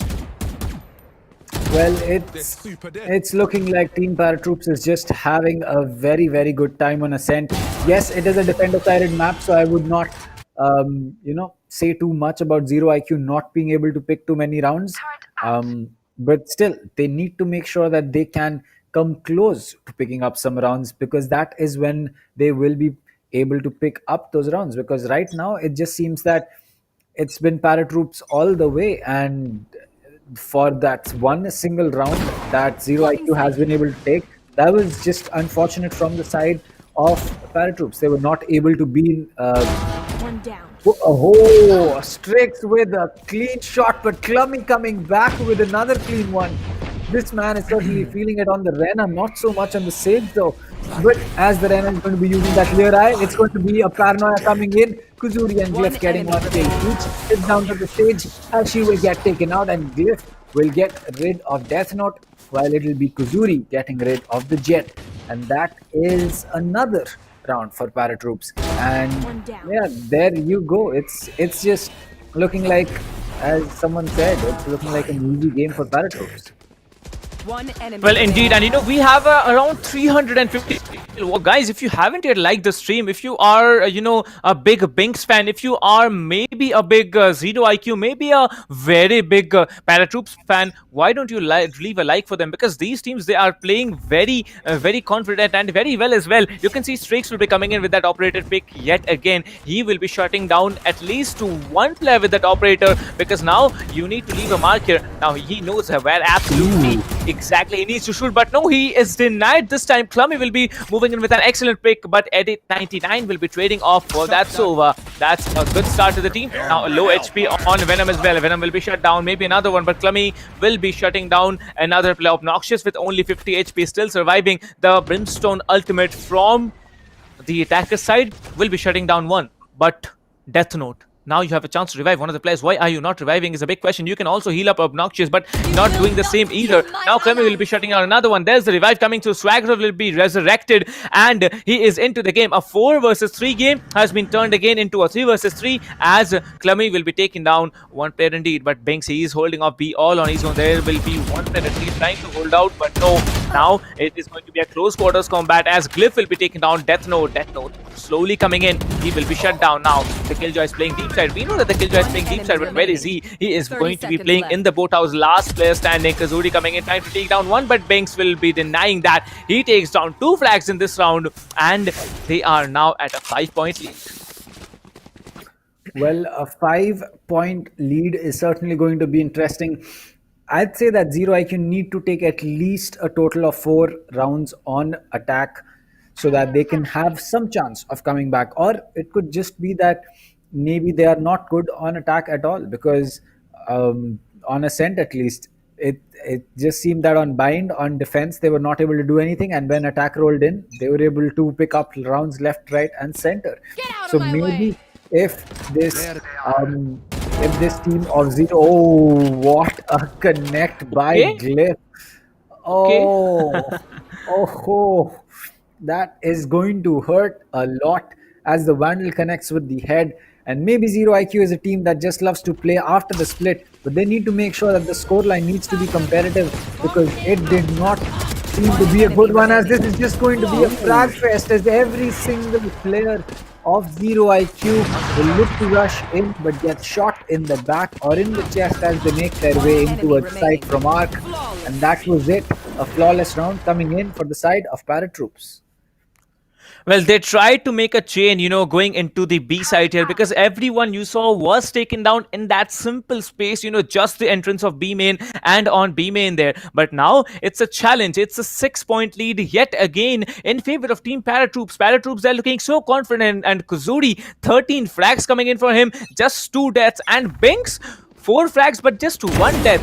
Killjoy, at this rate, oh my god. Strix coming in with a very, very swift connection. A second one. That's a very good headshot coming in. Now he has to be shut down, and Clummy will be shutting him down, but Cliff will be trading them off very well. Swaggerl will be remaining, but Kazuri will be one-tapping and deleting Swaggerl from this round. 8-1, a 7-point lead coming in. Well, I just noticed that we have Lord Bathura in the stream. So, Lord Bathura, hey, welcome to the stream. And I hope you'll be playing again in Qualifiers 4. So, yes, guys, if you want to, compete against this man here, Lord Bathura, you can definitely head over to ESPL.gg/India and, register your team. This is a player from team Tamilas. So yeah, they'll be playing, I guess. Lord Bathura, you can just tell us if you're playing or not in the chat. But yes, let's move on to the game now. 7-round split coming in from Team Binks versus Team.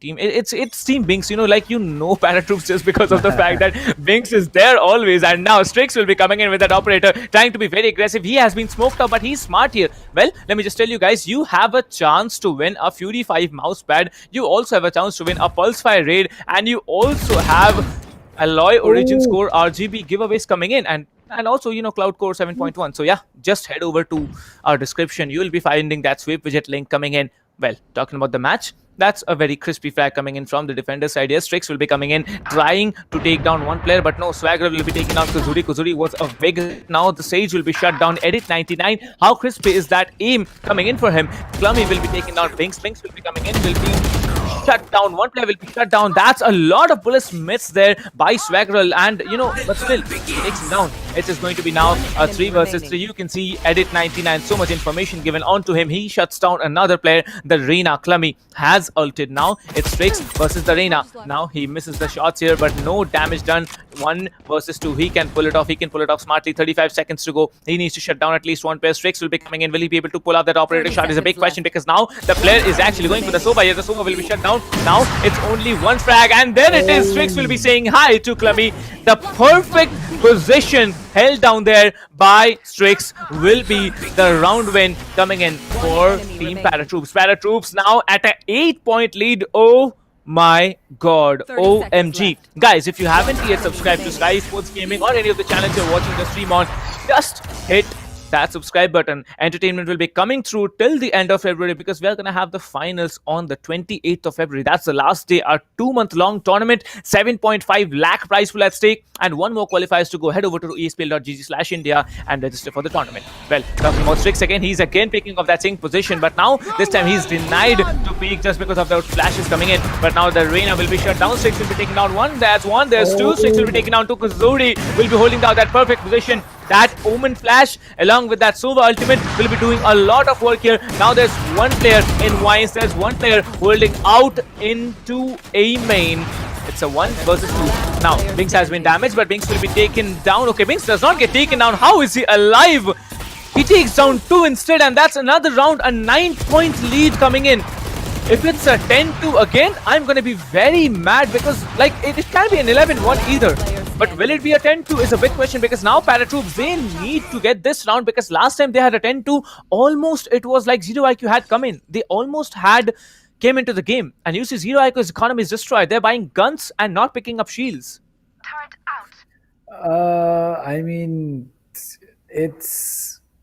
It's just so difficult. It's so difficult to watch this. There you go. It's ZeroIQ's Venom falling again, and Strix is just not stopping. He's going to go in and peek another guy and picks up Obnoxious.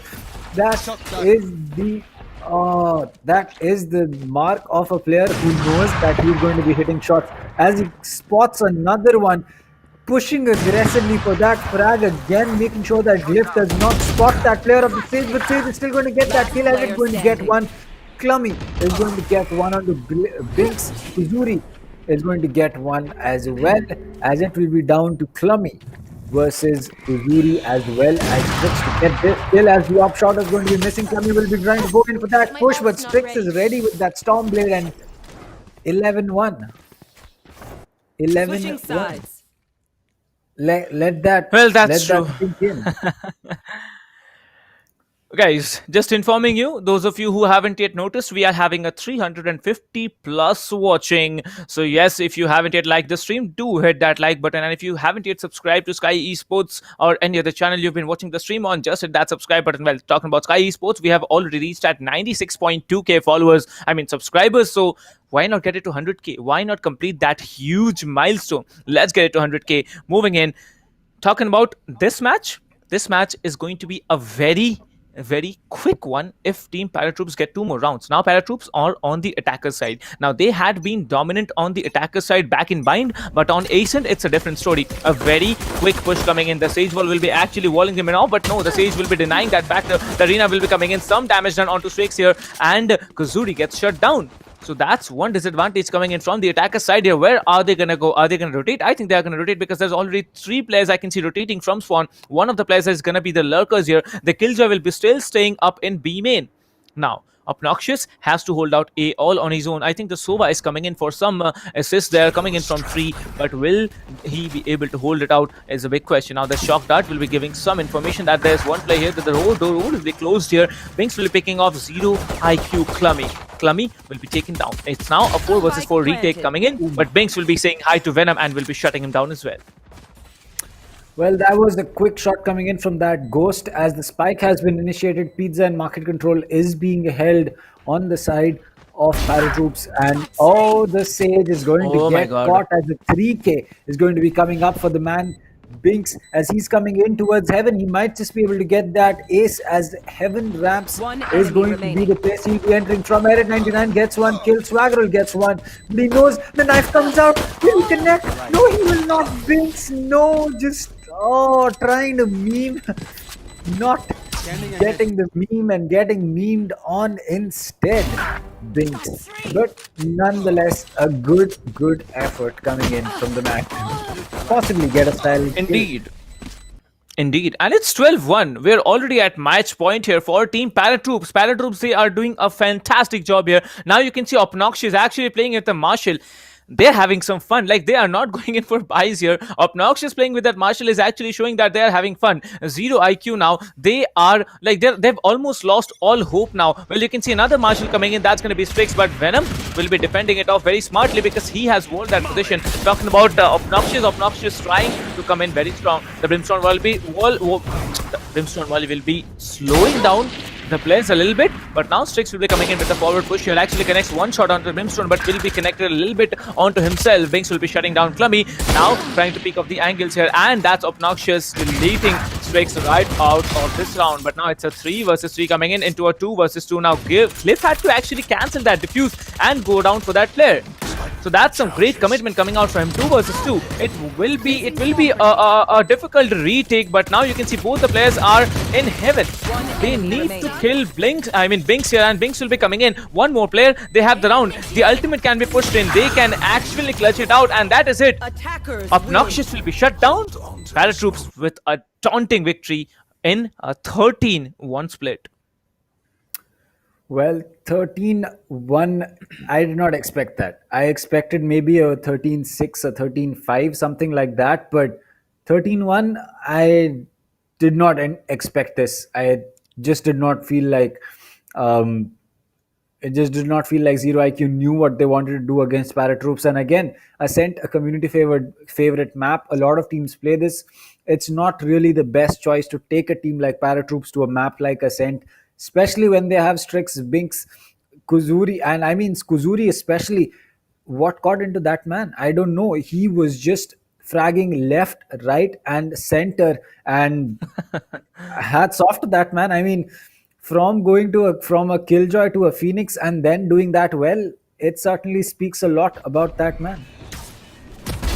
Well, you saw how confident he was on the defending side, like deleting players, anyone coming into aim-in getting deleted over and over again. Once Strix is there to assist him, there was Kuzuri. That was a beautiful crossfire coming in. Now, you know, this round was definitely one round that team, ZeroIQ had the chance of winning it on a good note. But now, I think it's all done and dusted because now we are seeing a 13-1 victory come in yet again. Yesterday, we saw Team Mahi against their opponents pull off a 13-1, and now it's on Ascent again, a 13-1 coming in from Team ParaTroops. ParaTroops well started indeed, but Strix with that crispy aim, he is definitely doing a lot of work here. But will they be able to keep up the performance is a big question, because the next match, it is going to be another intense match to watch. Well, talking about this game, it has been intense. It has been intense at moments, but I believe it was a very, very one-sided and dominating performance coming in from Team ParaTroops. I think, yes, it was a very dominating performance coming in from ParaTroops. You can't really question whether it was going to be a ParaTroops map or not. It just felt like that from the start, especially when they started off strong in that pistol round. It's just that ZeroIQ needs a little bit more time to play together as a team. Maybe a month, maybe 2 months, they'll get to know how each other play, how to play off each other's backs. They'll get their role sorted out. They'll know exactly Indeed. who wants to peak when and where and everything. And then it'll just slowly start to settle down into, the general nature that the team is going to be in. And I'm pretty sure that they will be a pretty good team, judging by the skill that they have. Well, this match was indeed one of the matches which will be remembered just because of the fact that there was so much of a rush coming in from team ParaTroops, because I think ParaTroops, they are in a hurry because, they were playing in such a way that we are not going to give any chance. Strix every time coming in with that operator, picking off one location and also getting the players down. Like, they know that mid-market is going to be smoked, so he's not going to be able to peek from that location. And, when he needed to peek from on the defender's side, what he did, he peeked off A main instead. He peeked off from B main, and that was it. He was there to shut down any player. Like, you remember this play, right? There was the Reina ulted. He could have easily taken down, the Jet here, but he did a mistake of coming into the crosshairs of Strix, and there it was. The round was in their hands. The 9-1 split. Like, I don't remember exactly when that 1 point was given to team ZeroIQ. Team ZeroIQ, they really struggled. Over the time, they're going to improve. That's for a start. But, you have to wait for that to be happening, because now, this team, they can definitely play out in the qualifiers. And if you are in the qualifiers, you can definitely play out, because qualifier 4 registrations are open, and it will be continuing for any team who hasn't yet qualified for the group stage as well. Team ParaTroops, they are into the semi-finals that are going to happen tomorrow from 12 noon. But also, they are into the group stage. Just talking about the scoreline, 13-1, ParaTroopers versus ZeroIQ. Great game by ParaTroopers. Well-tried team ZeroIQ. Strix sitting at 16 frags. Kazuri with also 16 frags and just 5 deaths. Okay. Cliff will be sitting with 14. Yeah. That's completely immense here. 5 deaths from Kazuri and 4 from Binks. I think that there was only, 2 or 3 moments that actually Kazuri missed any shots there, kind of. I don't know about Kuzuri missing shots, but I know for a fact that if there is Strix with an op, you do not question whether he's going to hit that shot or not. I mean, 16 kills, 10 deaths, it may seem like his KD is not that great, but just looking at the way that he was connecting those shots, you really need to commend that man. And not just that, but as for ZeroIQ, it was a tough game for them. It was not going to be an easy game for them, and still they were able to show up the best that they could. And I honestly feel that a month or maybe 1.5 months, if this team of ZeroIQ keeps playing together, they should be a team that we will be seeing in a lot more tournaments. And that is simply based on the fact that they are skilled players. They just got outplayed thanks to strategies that are obviously one of the important part of a game like Valorant. You cannot just simply play on your aim. You cannot always run and gun. It's not going to be a game like Counter-Strike. You will have to make sure that your smokes, your flashes, your mollies, your pushes, everything is going to be connected with each other and your team as well. And unless you do that, you will not be, you will not be able to do it, and you will not be winning games. So for ZeroIQ, I think a little bit more practice and they should be coming back as a much stronger team. Well, indeed. And ZeroIQ, you do not need to be disappointed, my friends. You can definitely play it out. You have played against one of the strong teams in the tournament right now. I think one of the top 100 teams in India, and you have definitely played out really strong. But talking about, qualifiers for, you guys can definitely head over and check it out. The people watching the stream, and also team those who haven't yet qualified for the group stages, you can head over there and register for qualifiers. For registrations are closing down on the 30th of January 2021. This is the ESPL Valorant PowerUp India. And we have the tech partner Akamai Technologies. We have the broadcasting partner LOCO, Peripheral partner as HyperX, production partner none other than SkyEsports India. We have the media partner as TalkEsports, and we have the country partner as PFG Esports. Head over to espl.gg/India to register for the tournament. Only 3 days left for the registrations to close down, and this may be the last chance that you're getting to actually play into this tournament. So if you are just friends playing, if you are just college students who want to play out on an esports level, this is it. You should definitely check out this website, espl.gg/India. The registrations are still on. It'll be going on till the 30th, so head over there. Plus, you also get a chance to win HyperX gear just by registering and playing the tournament, and also viewers, those who are watching the stream, you get a chance to win the ESPL welcome gift. The giveaway is going on. Link is in the description there. The widget link is there in the description of the stream. Just head over there. 3 to 4 lines below. You'll be finding that link. Head over there and you can register for not just 1, 2 giveaways that we are going to be happening in this tournament. But now talking about qualifiers 3, ParaTroops move on to the group stage here. ZeroIQ, GG's, well tried, but yes, you're going to have to come back again into qualifiers 4 as a much stronger team. Talking about ParaTroops moving into group stages and also the semi-finals of qualifiers 3. Next game, it is going to be Enigma Gaming versus Team ASES. I think it's going to be a 2-1 split, Kanav, because I haven't seen too much of a domination coming out from both the teams here. And if they play top-notch, like between 2 teams in the second half, I think we are going to see another 2-1 game coming out of both of these teams. Well, as for Team ASES, I think that we have seen them in qualifier 1 or 2. I'm not really certain. I think it was qualifier 1, but was it Kerala ASES? Is it the same team? That's a good question. That might be the case, because this time, in fact, Team ASES full form is going to be Ascent Strike, or rather Assault Strike. Wait, Assault Strike. There was something like that. Yeah, there was something like that. Yeah, it's Strike Esports. So I think something like that was the name, and it's exciting to watch that. If Kerala ASES have actually changed the name to ASES, it's going to be far more interesting, because from Kerala ASES right on to ASES, Assault Strikers Esports. So that's something like you're trying to show that power out from your name. That's something impressive to watch.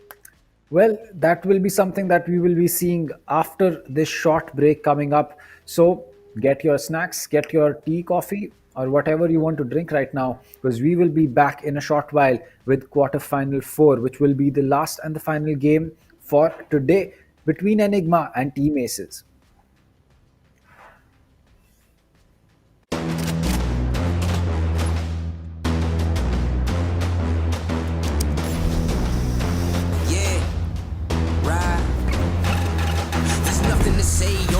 Nothing to say, I ain't have words, I erupted in thunder and rain. If you're made strong, then why call me running away? It's just a game, but nobody coming to play. I bless. Rise up, though.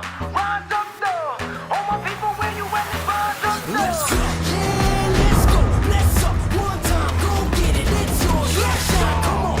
Yeah, let's go. Raise up. That's right. Ride with it. It's yours. Let's shine. Come on. With each day we wake up, we get stronger and stronger. It's our time now. Yeah. Cause we warriors. Cause we warriors. Yeah, let's go. Let's up. One time, go get it. It's yours. Let's shine. Come on. Cause we warriors. Yeah, we warriors.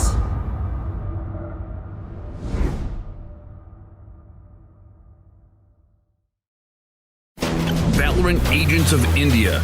Are you ready? The ESPL Valorant PowerUp Series is a tournament open to players of all skill levels. Whether you are an agent with competitive experience or not, this series is meant for you to test your skills and have fun. Agents will battle for a total prize pool of 7.5 lakhs and the title of Series 1 champions. It's time to power up. Let's break down the tournament format. At the beginning of the tournament, there will be 4 open qualifiers. In the qualifying rounds, players will go through a best-of-1 single elimination, battling their way up the ranks. Those ranked top 16 onwards of the qualifiers will face single elimination in a best-of-3 match. The top 4 teams from each qualifier will earn a spot in the group stage, resulting in a total of 16 teams. These teams will then be split into 4 groups, with 4 teams per group. Teams will then compete in a GSL format, where 2 opening matches are played. The winners will then battle in the winner's match, which will determine who tops the group. The losers will battle for survival. The victor of this match will then battle the loser from the winner's match to determine who progresses further in the tournament. The 2 teams from each group move on to the playoffs, where 8 teams will compete via sudden death, single elimination, in a best-of-3. The quarterfinals and semifinals will be an exhilarating battle of skills, wits, and strategy. to win through a best-of-3 elimination process. And finally, we reach the grand finals, where our final top 2 teams of the series will battle for glory through a best-of-5 elimination. Valorant Agents of India, will you and your team be the one that reigns supreme? It's time to power up.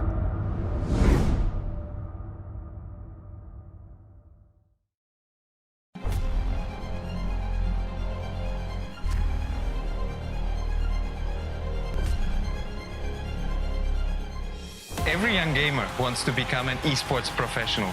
We make it happen. You just keep on winning.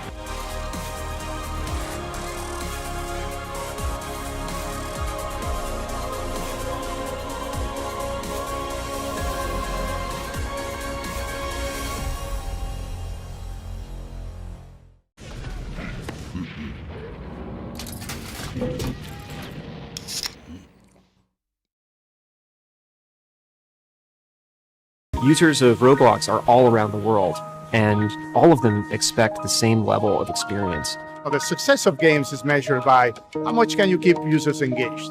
ZeroIQ's mission is all about player experience first. Everything we do, the player is sort of core to our thinking. ここ数年で、リッチなユーザーエクスペリエンスを提供するために If you don't want to worry and you don't want to think about things like asset delivery and the ability to have your connectivity between your devices and your servers as fast as you can, just go with Akamai. Akamai gets into places and markets that other providers of similar services don't quite hit as easily. その上で、アカマイさんのシステムを使うことで、大容量のセットを高速に配信させて、いただけているかなと。The workflow without that, I'd probably have a lot more CDN support because the amount of capacity we'd need from the others wouldn't be there. There's one less problem we have to solve. If Akamai wasn't around, we would probably have to multiply our team by I don't know what kind of factor and understand what we would need to do to replace what Akamai provides to us.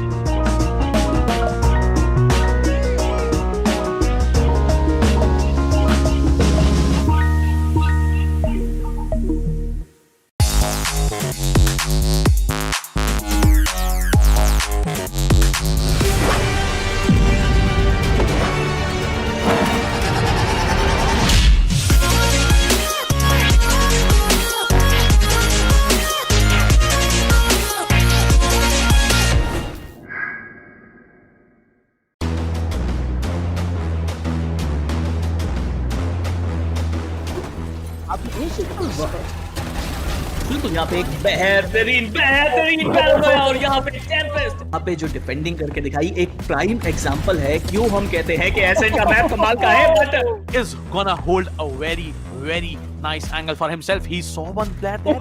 Oh my god! Who's gonna knife him? Yes, he's gonna knife him!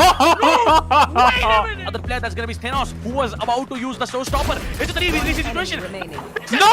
Take one down, and it's the last man standing. इनके पास double satchel boost जरूर रहेगा क्या वो use करना चाहेंगे वही एक बड़ी बात है सेज काफी डिस्टेंस से आ रहे हैं लेकिन कोई गलती नहीं होगी तो प्लेयर को टेक डाउन किया जाएगा तीसरा प्लेयर भी यहां पे आके आता हुआ बहुत ही शानदार तरीके से टेक डाउन किया जाएगा and that's going to be I am the hunter that's going to be Hunter's durability Sharon gets taken down oh my god and look at that ultimate Brad with so much information doing the job out here yeah maybe now you can see the Omen. He actually teleports onto the other side, but let me see how's it gonna be.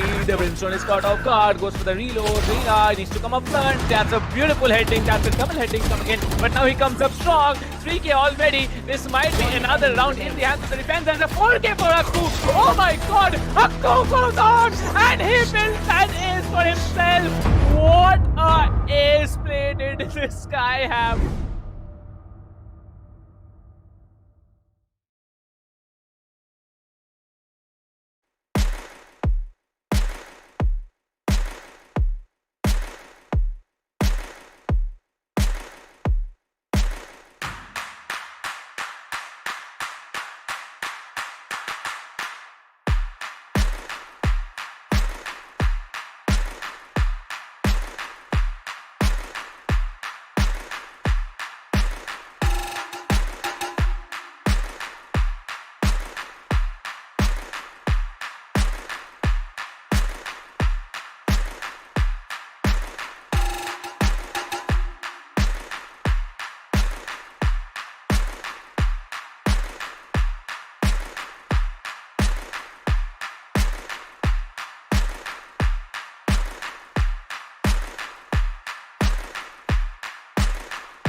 odds are all against me, I'm ready to go. Burning it down, they ain't noticed till the temperature rose. Bless the energy, then we erupt in a blaze. Mama save us, I swear the babies lately crazy these days. People dancing like they warriors, use the passion. I got my head in the clouds, intergalactic. I'm on a venomous prowl, ready to snatch it. Are you prepared for it? Then let it happen. Rise up though, rise up though. All my people, where you at? Rise up though. Yeah, let's go, let's up. One time, go get it, it's yours, let's shine, come on. Yeah, let's go, raise up, that's right. Run with it, it's yours, let's shine, come on. Yeah, cause we warriors. Yeah, cause we warriors. Yeah, let's go, let's up. One time, go get it, it's yours, let's shine, come on. Yeah.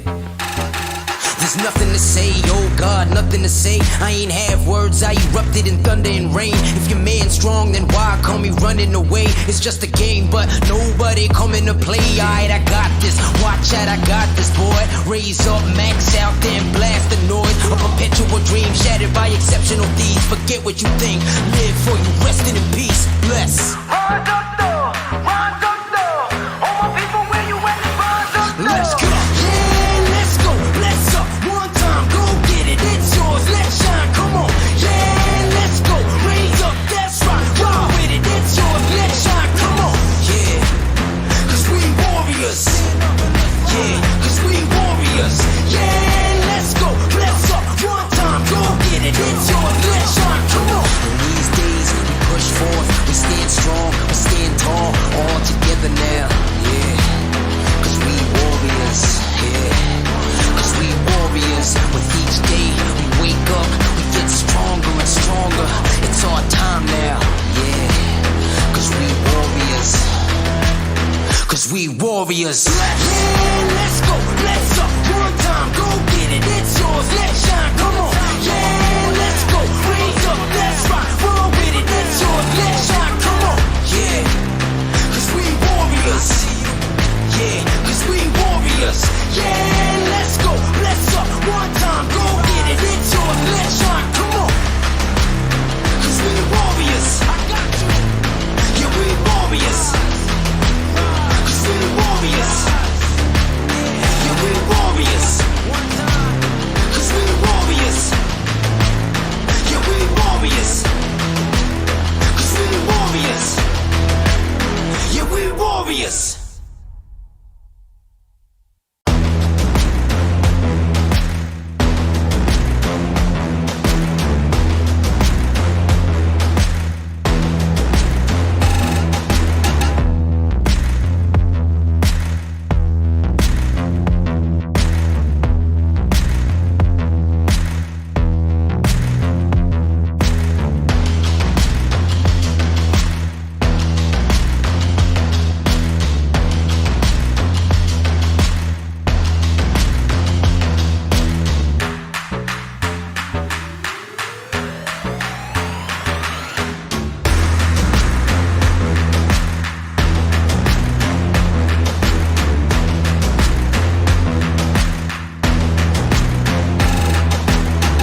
God, nothing to say. I ain't have words, I erupted in thunder and rain. If your man's strong, then why call me running away? It's just a game, but nobody coming to play. I bless. Rise up, though. Rise up, though. All my people, where you at? Rise up, though. Let's go, yeah, let's go, let's up, one time, go get it, it's yours, let's shine, come on, yeah, let's go, raise up, that's right, ride with it, it's yours, let's shine, come on. With each day we wake up, we get stronger and stronger, it's our time now, yeah, cause we warriors, cause we warriors. Yeah, let's go, let's up, one time, go get it, it's yours, let's shine, come on. Warriors. Yeah, we warriors.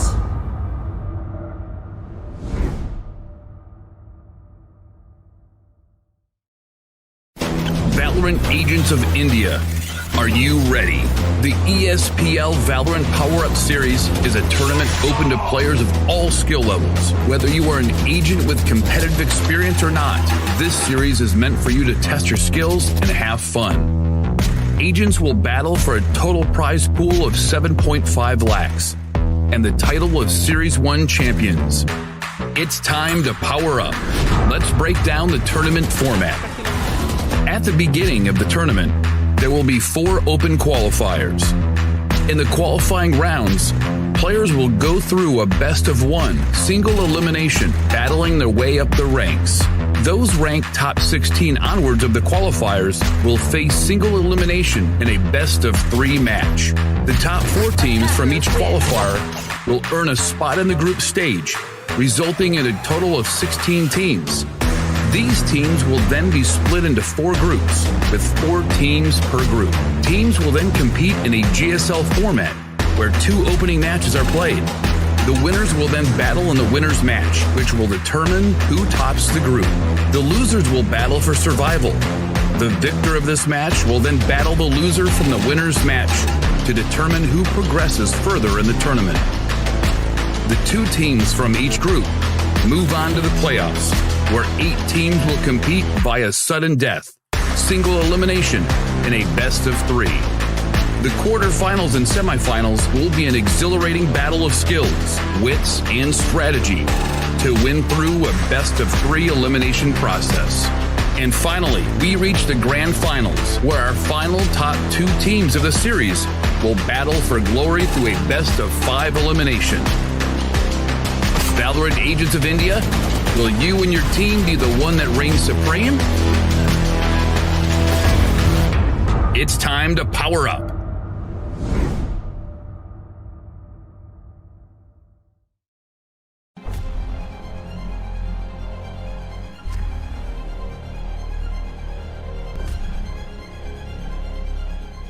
Every young gamer wants to become an esports professional. We make it happen. You just keep on winning.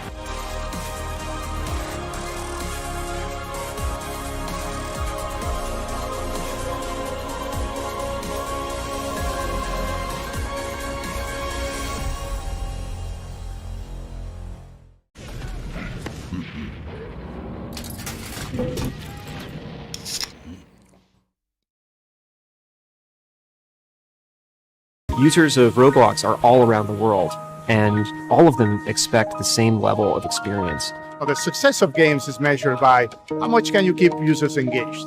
ZeroIQ's mission is all about player experience first. Everything we do, the player is sort of core to our thinking. ここ数年で、リッチなユーザーエクスペリエンスを提供するために If you don't want to worry and you don't want to think about things like asset delivery and the ability to have your connectivity between your devices and your servers as fast as you can, just go with Akamai. Akamai gets into places and markets that other providers of similar services don't quite hit as easily. その上で、アカマイさんのシステムを使うことで、大容量のセットを高速に配信させて、いただけているかなと。The workflow without that, I'd probably have a lot more CDN support because the amount of capacity we'd need from the others wouldn't be there. There's one less problem we have to solve. If Akamai wasn't around, we would probably have to multiply our team by I don't know what kind of factor and understand what we would need to do to replace what Akamai provides to us.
बिल्कुल यहाँ पे एक बेहतरीन battle है और यहाँ पे Tempest यहाँ पे जो डिफेंडिंग करके दिखाई एक प्राइम एग्जांपल है क्यों हम कहते हैं कि एसेट का मैप कमाल का है but Is gonna hold a very nice angle for himself. He saw one player there. Oh my god! Who's gonna knife him? Yes, he's gonna knife him! No! Wait a minute! Other player that's gonna be Thanos, who was about to use the showstopper. It's a 3v3 situation. No! Take one down, and it's the last man standing. इनके पास double satchel boost जरूर रहेगा, क्या वो use करना चाहेंगे वही एक बड़ी बात है। सेज काफी डिस्टेंस से आ रहे हैं लेकिन कोई गलती नहीं होगी, तो प्लेयर को टेक डाउन किया जाएगा। तीसरा प्लेयर भी यहाँ पे आके आता हुआ बहुत ही शानदार तरीके से टेक डाउन किया जाएगा। And that's gonna be I am the hunter, that's gonna be hunter's durability. Shannon gets taken down. Oh my god! And look at that ultimate! Brad with so much information doing the job out here. Yeah, maybe. Now you can see the Omen. He actually teleports onto the other side, but let me see how's it gonna be. The Brimstone is caught off guard, goes for the reload. Rina needs to come up front. That's a beautiful heading. That's a double heading coming in, but now he comes up strong. 3K already. This might be another round in the hands of the defense, and a 4K for Akku. Oh my god! Akku goes on, and he builds an ace for himself. What a ace play did this guy have?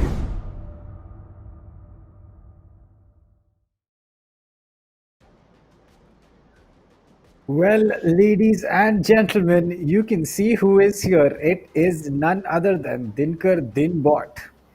And well, it's going to be a great best of three that is going to be coming up. This will be Enigma taking on Alpha Strike Esports. And it's been a long time since Dinkar has been here casting Valorant. So, how are you doing, my friend? Not able to hear you, Dan, but that should be fine because you must have given me a very warm welcome. I kind of no actually no, but yeah, that's fine. Still, that's fine with me. It's good to be back though. We will be casting the Qualifiers 3 right now, and I actually didn't want to hear you, but still. I will have to hear you just because the fact that we have to cast together. So I'm still in the process of fixing that. Let's see how that goes on. Well, it looks like you will have to fix whether your headphones are working or not, but it's going to be down to Enigma or Alpha Strike to see who will have to come back for qualifiers 4 and fight their way up to quarterfinals again, or will there be someone who will be taking their spot instead? So there will be one team that will be getting that spot, that is for certain, and they'll be facing ParaTroops in the semifinals tomorrow. But right now, Enigma Enigma or Alpha Strike Esports, that is the real question in everyone's mind. We have the lineups, in fact, from both these teams. So from the side of Enigma, we have Hiccup, Badman, SMX, Ghost, and Buster. And from the side of Alpha Strike Esports, we have Rude, Sway, Mind, Fuse, Duff, Juzo, and Jiren. And that is going to be the roster that ASES or Alpha Strike Esports has.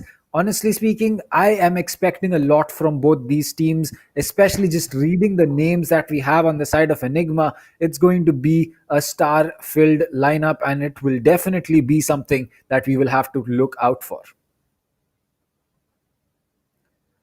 Well, it looks like Dinkar can't still hear us, as that is fine. It can happen sometimes. But speaking about the semifinals tomorrow, we have already gotten 2 teams in, which is going to be Team Mahi and White Shadow Esports, who will be playing off at 12 p.m. tomorrow. That is going to be the first semifinal. The second semifinal will be ParaTroops versus the winner of Enigma or ASES, which is going to be coming up right now. So again, looking at these teams who have made their way in through qualifiers 3, if you are looking forward to playing against these teams or playing with these teams or even beating them, you can go ahead and register yourself for the qualifiers 4. So it's going to be espl.gg/India, and you can head over to the website. You will find all the information that is there for yourself to get registered. It does not matter whether you're a silver, a bronze, an iron, a gold, a plat,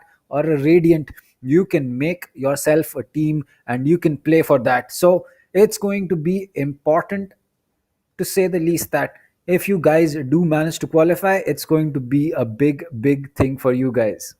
So As for the two games that we have right now, you know, it's really going to be down to Enigma races to figure out who will get that spot against ParaTroops for semifinals too. But again, it seems that Enigma is the team that has a much more recognizable lineup. We have Binks, we have SMX, we have we have a lot of players whose names we know, especially Hika as well. So it's going to be really important to see and interesting to see how ASES is going to be performing. But at the same time, I really want to see the maps that we are going to, as you will be seeing that right now. Enigma chose Ascent. They'll be starting on attack. ASES on defense. Haven has been picked by ASES as they'll be starting on attack, and Enigma on defense, while Bind will be the third map that we go to.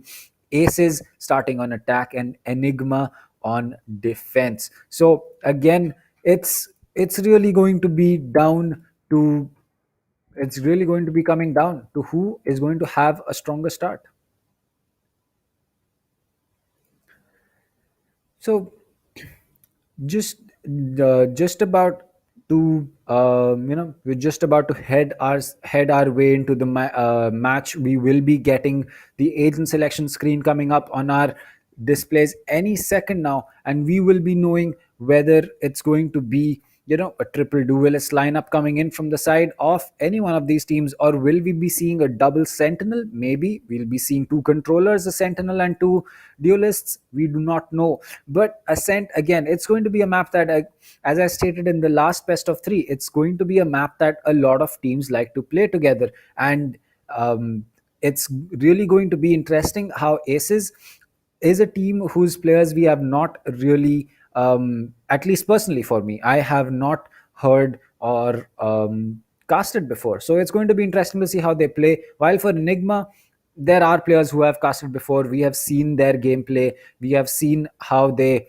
how they line up with other stronger teams as well. So Ascent is definitely going to show us how Team ASES is going to be performing, though Haven is really where we'll know for a fact whether it's going to be Enigma finishing it off in a quick 2-0, or will it be going to a third map on Bind. And it just feels that it's going to go to the third map. I feel that it's going to go to a third map. It's just that, will Team ASES have the fuel in them? Will they have the skill, the prepared? Are they prepared to take on this team of Enigma? And it will really come down to that fact, whether can they do it, or will it be a quick 2-0 for Team Enigma? Yeah, let's see how that works out. You can hear me now, right? Yep. Yeah, everything is fine now. Finally, people can hear me. Finally, we can have the talks going on. And yeah, let's see if Enigma can pull it out today. And it's going to be an amazing game. But the last game, it was just out of the box. We did expect ParaTroops to do well, but finishing it off in the first two rounds itself, it was amazing coming in from them. Let's see how they do in the semifinals. But right now, it's going to be Enigma Gaming coming up, and it's going to be an amazing day today with an amazing caster. Well, that is definitely true, as the total prize pool for the tournament is going to be 7.5 lakhs. You can go ahead and register yourself for that over on espl.gg/India, and the qualifiers for registrations are open till the 30th of January. Yeah, and it seems it was an open tournament. A lot of new registrations came up, and I did expect the new teams to make a name for themselves. And Dan, I have been seeing, even if I was not casting, I was seeing a lot of games, and I did see a lot of teams performing so well. So it's about finding the gems in India, specifically in Valorant. And I do think that all of the new teams that were forming up, they needed a good platform to show their skills, and it is one of those platforms where they can go up against the top teams, where they can challenge the top dogs in their own grounds. Let's see how that works out. I'm really excited to see if they will be seeing a new champion, if we crowning a new winner today. That is true, and me and Captain Price were actually talking about that as well. It's really been a long time since we have seen Team Mahi be the top team, and I really hope that there is another competitor coming soon, because yes, Global, Godlike, they are all teams who have come really, really close to beating them, but they haven't actually defeated them just yet. We saw Global win, I believe, a map or two here and there, but an outright tournament win for any other team except Team Mahi is something that I would really love to see. Yeah, and if you talk about the games right now, Team Mahi, if they go up against any team, even if you don't want to be biased, you would still think that yes, there is a 70 to 80% probability of them winning, even if it's Global Esports on the other side or XTZ on the other side, or you talk about any team who are going up against them. So I really do feel that the competition it will be balanced when we are giving 50% to the each teams, or when we are kind of thinking that yeah, the other team can actually win from here. So these kinds of tournament, they are going to give the platforms to those teams, and if you can make the best, because sometimes to actually know where you stand, you need to go against top dogs, and in this tournament that's happening. So right now the spotlight is on Enigma Gaming and Team ASES, who will be going up against each other. Let's see how that pans out. SMX also coming up. These guys, they don't need any introduction as well. Ghost, Buster, Hika, Badman coming in from Enigma. On the other side we have Team ASES, Rude, Juzo, Sway, Jiren, and Fuse coming in from that side. It's going to be Ascent. Let's see how these teams go up against each other. But Dan, we have discussed this in the past as well. The first map, it actually acts as a platform for you to stand on. If you win this, you have a better chance of going away with the game as well in best of threes. Exactly. I mean, for best of threes, the first map is going to be very, very important, because that will put the team that did not win the the first map, on a do or die situation, because you lose the second map and you are going home. There is no two ways about it. So the first map is going to be extremely important, and it will be very, very important, that at least for Team ASES, they get a good start. Yeah, let's see how that works out. But I'm really surprised by the Killjoy on both the sides, because yeah, we have seen Killjoy meta coming up. We have seen a lot of things going in for the Killjoys, but now on both the sides, let's see how that works out today. Exactly. It's for the Killjoy on Ascent, it's actually a pretty smart pick, because we've seen a lot of teams use Killjoy in very smart ways, by using the lockdown in the middle of a plant sequence, using the lockdown right after a plant sequence, mid as you can say, mid round, trying to just get map control is where sometimes teams have used the lockdown. Not to mention that the alarm bot, the swarm grenades have been pre-placed in such intuitive positions that the player does not realize that they are in the radius of that, and once the swarm grenade goes off, that will suck your HP really, really quick. Yeah, and not only the damage it does, but it actually stops the other team from moving in as well. It actually stops the complete penetration that is coming up. So those utilities can come up handy when you want to stop the other team from moving in. And right now I can already see a split coming in from the attacker's side. Let's see how that works out for them. But I would really like to see who gets the edge in the first 5 rounds. Let's see, because the game is just about to start. The last 10 seconds will be coming up. Yes, you're seeing a little bit of pause, but Dan, we have seen this in the past as well. Teams who do well in the pistol round, they and if they go on to win the third round as well, that actually elevates their economy to a very good level, and after that they are able to dominate the game completely. Even if the other side is so strong, the comeback becomes very hard when it comes to the economy.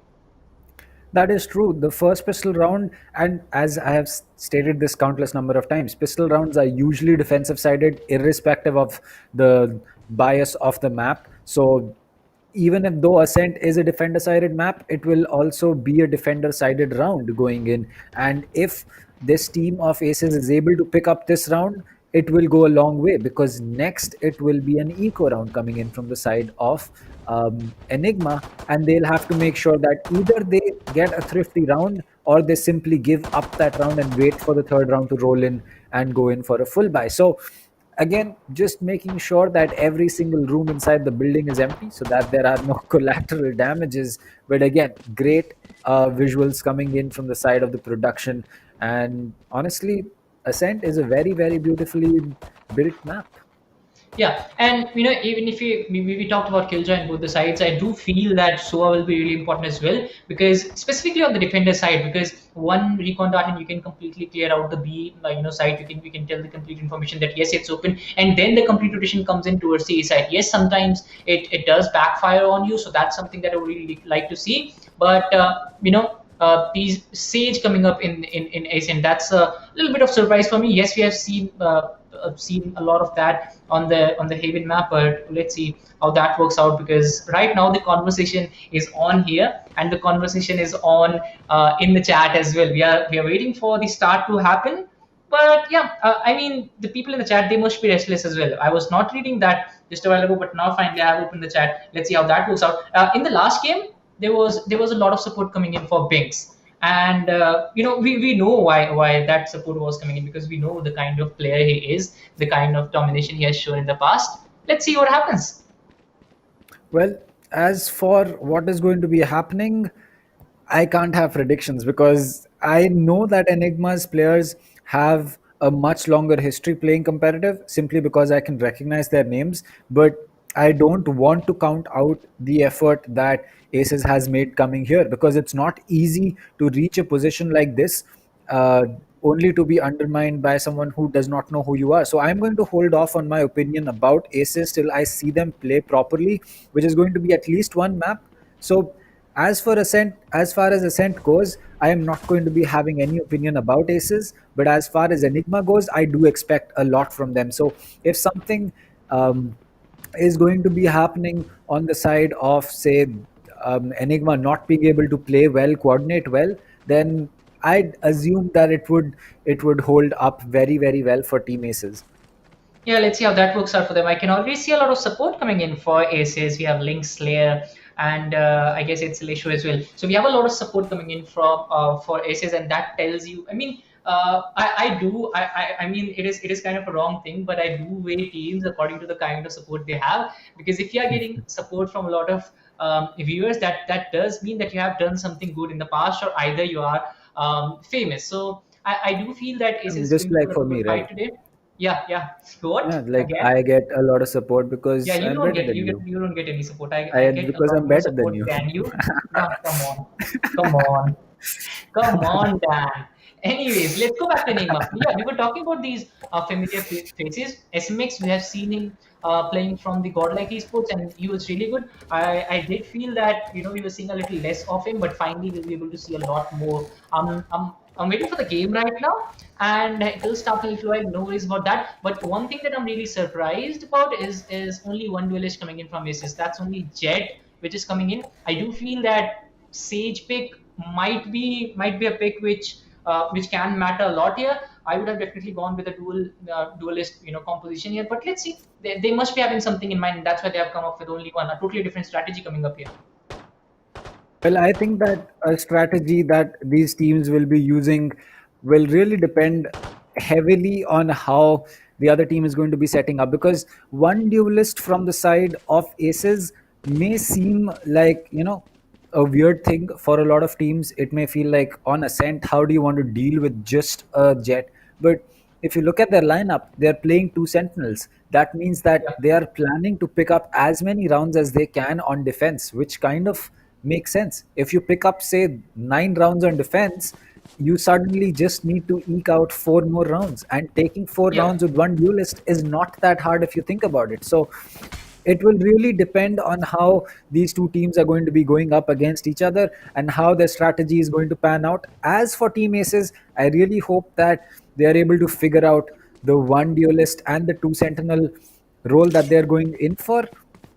But as for Enigma, I really hope that they can break down those two sentinels, because if they do not pick up enough rounds on attack, which is going to be about 4 or 5, say a 7-5 or an 8-4 split, it'll be difficult for them to come back as well.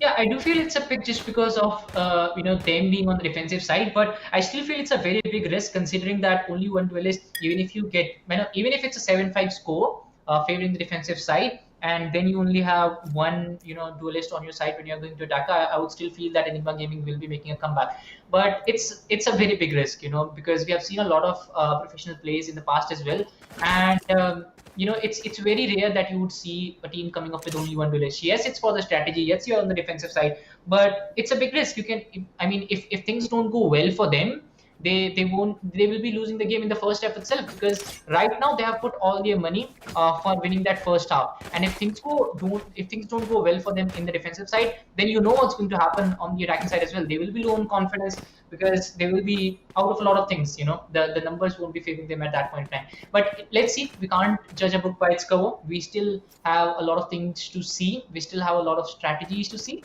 But yeah, we'll see how it goes. But the 700 ping, it scares me. It scares me. Even if I'm on 100 or maybe 150, and I'm going up against a player with 20 ping, I'm still afraid. And that 700 ping, I mean, 7 ping or 700 ping, what difference does it make? Like, no difference, yeah, right? yeah. It's only two zeros. Zero does not have The a higher the value. ping, the better, right? Dan? The higher the ping, the better. Yeah, exactly. The higher the ping, the better. Everywhere in life, the more marks you get is better. So higher the ping, the better. More kills, the better. I hope Uh, everybody gets the joke here, because maybe somebody will just clip it and will be like, look at those casters. I I mean, mean, that can happen maybe. even if they clip it, everyone will know that I was just joking and I was trying to teach you that lower ping is Yeah, better yeah, because yeah, you sure, clearly sure, don't know that lower ping is. sure. So somebody wants a roast battle here, and if somebody wants it, you know who's going to win. It's definitely going to be me going away with those points and everything. I mean, But see, you let's, tried to roast me yeah, last time and then you ended up casting no Valorant for a month. So we know who got because I was roasted. busy somewhere else. It was not just me getting roasted and after that not coming back. But yeah, it's my first day, kind of in ESPL. Yeah, it's my first day here, so let's make it the best day. Anyways, the first impression is the last impression. I have heard about that, but I would definitely try to make sure that this should be the best experience. But the game is getting delayed. We have a lot of coasts, frenzies, and okay, we have some Malayalam in the chat as well. Thank you so much for coming in. And just like you, we are also waiting for the game to start. Look at Juzo. Look at Juzo. He's already trying to move in. I mean, I just really hope that Juzo's ping stabilizes. There you go, 84. Please stay Yeah, there. 108, please. 112. It's Please, playable. please. It's playable. Yeah, Abhi to it's come hai. this. Yeah, Yeah, it's 56. coming up There in the you go. chat as well from Good SMX. boy, Juzo. Let's go, my man. More power to you and your internet connection so that your ping stays in the double digits and we Yeah. can have the match going in.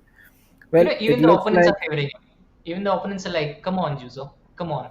You yeah, can do that. everyone Yeah, is it's cheering stable Juzo now. on. Right now, out of the Yeah. 10 people, everyone is cheering for Juzo. Yeah, even the Enigma supporters, even before the game has started, they're already on Juzo's side. Let's see how Yeah. that works out for them.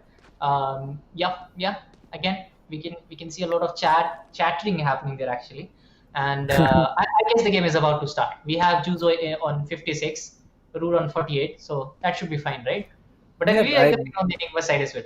Look at that, how stable they are. Oh, Juzo, no, come on, no. Juzo, you need to be a little more stable. Ah, come on. I guess Oh. we are going for a restart here.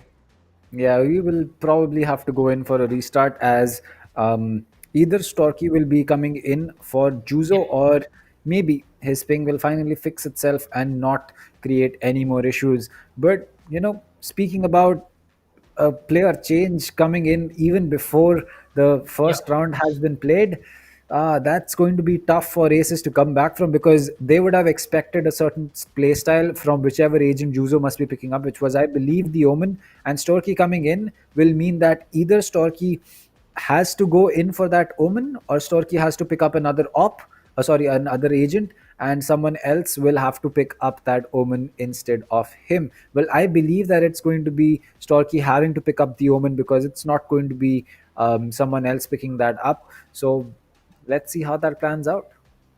I mean, yeah, we have seen that how much of a difference one player can make. Especially, we had that example in the last tournament as well. When Shivi was not playing well, Godel was completely out of the game. So that's something that did happen. And whenever you're going to whenever you're going in any tournament, you always want your first picks to be there for you, and you always want to go in with that. But now, since the changes will be coming up just because of the the circumstances, sometimes you cannot change them, so you'll have to go with the other player.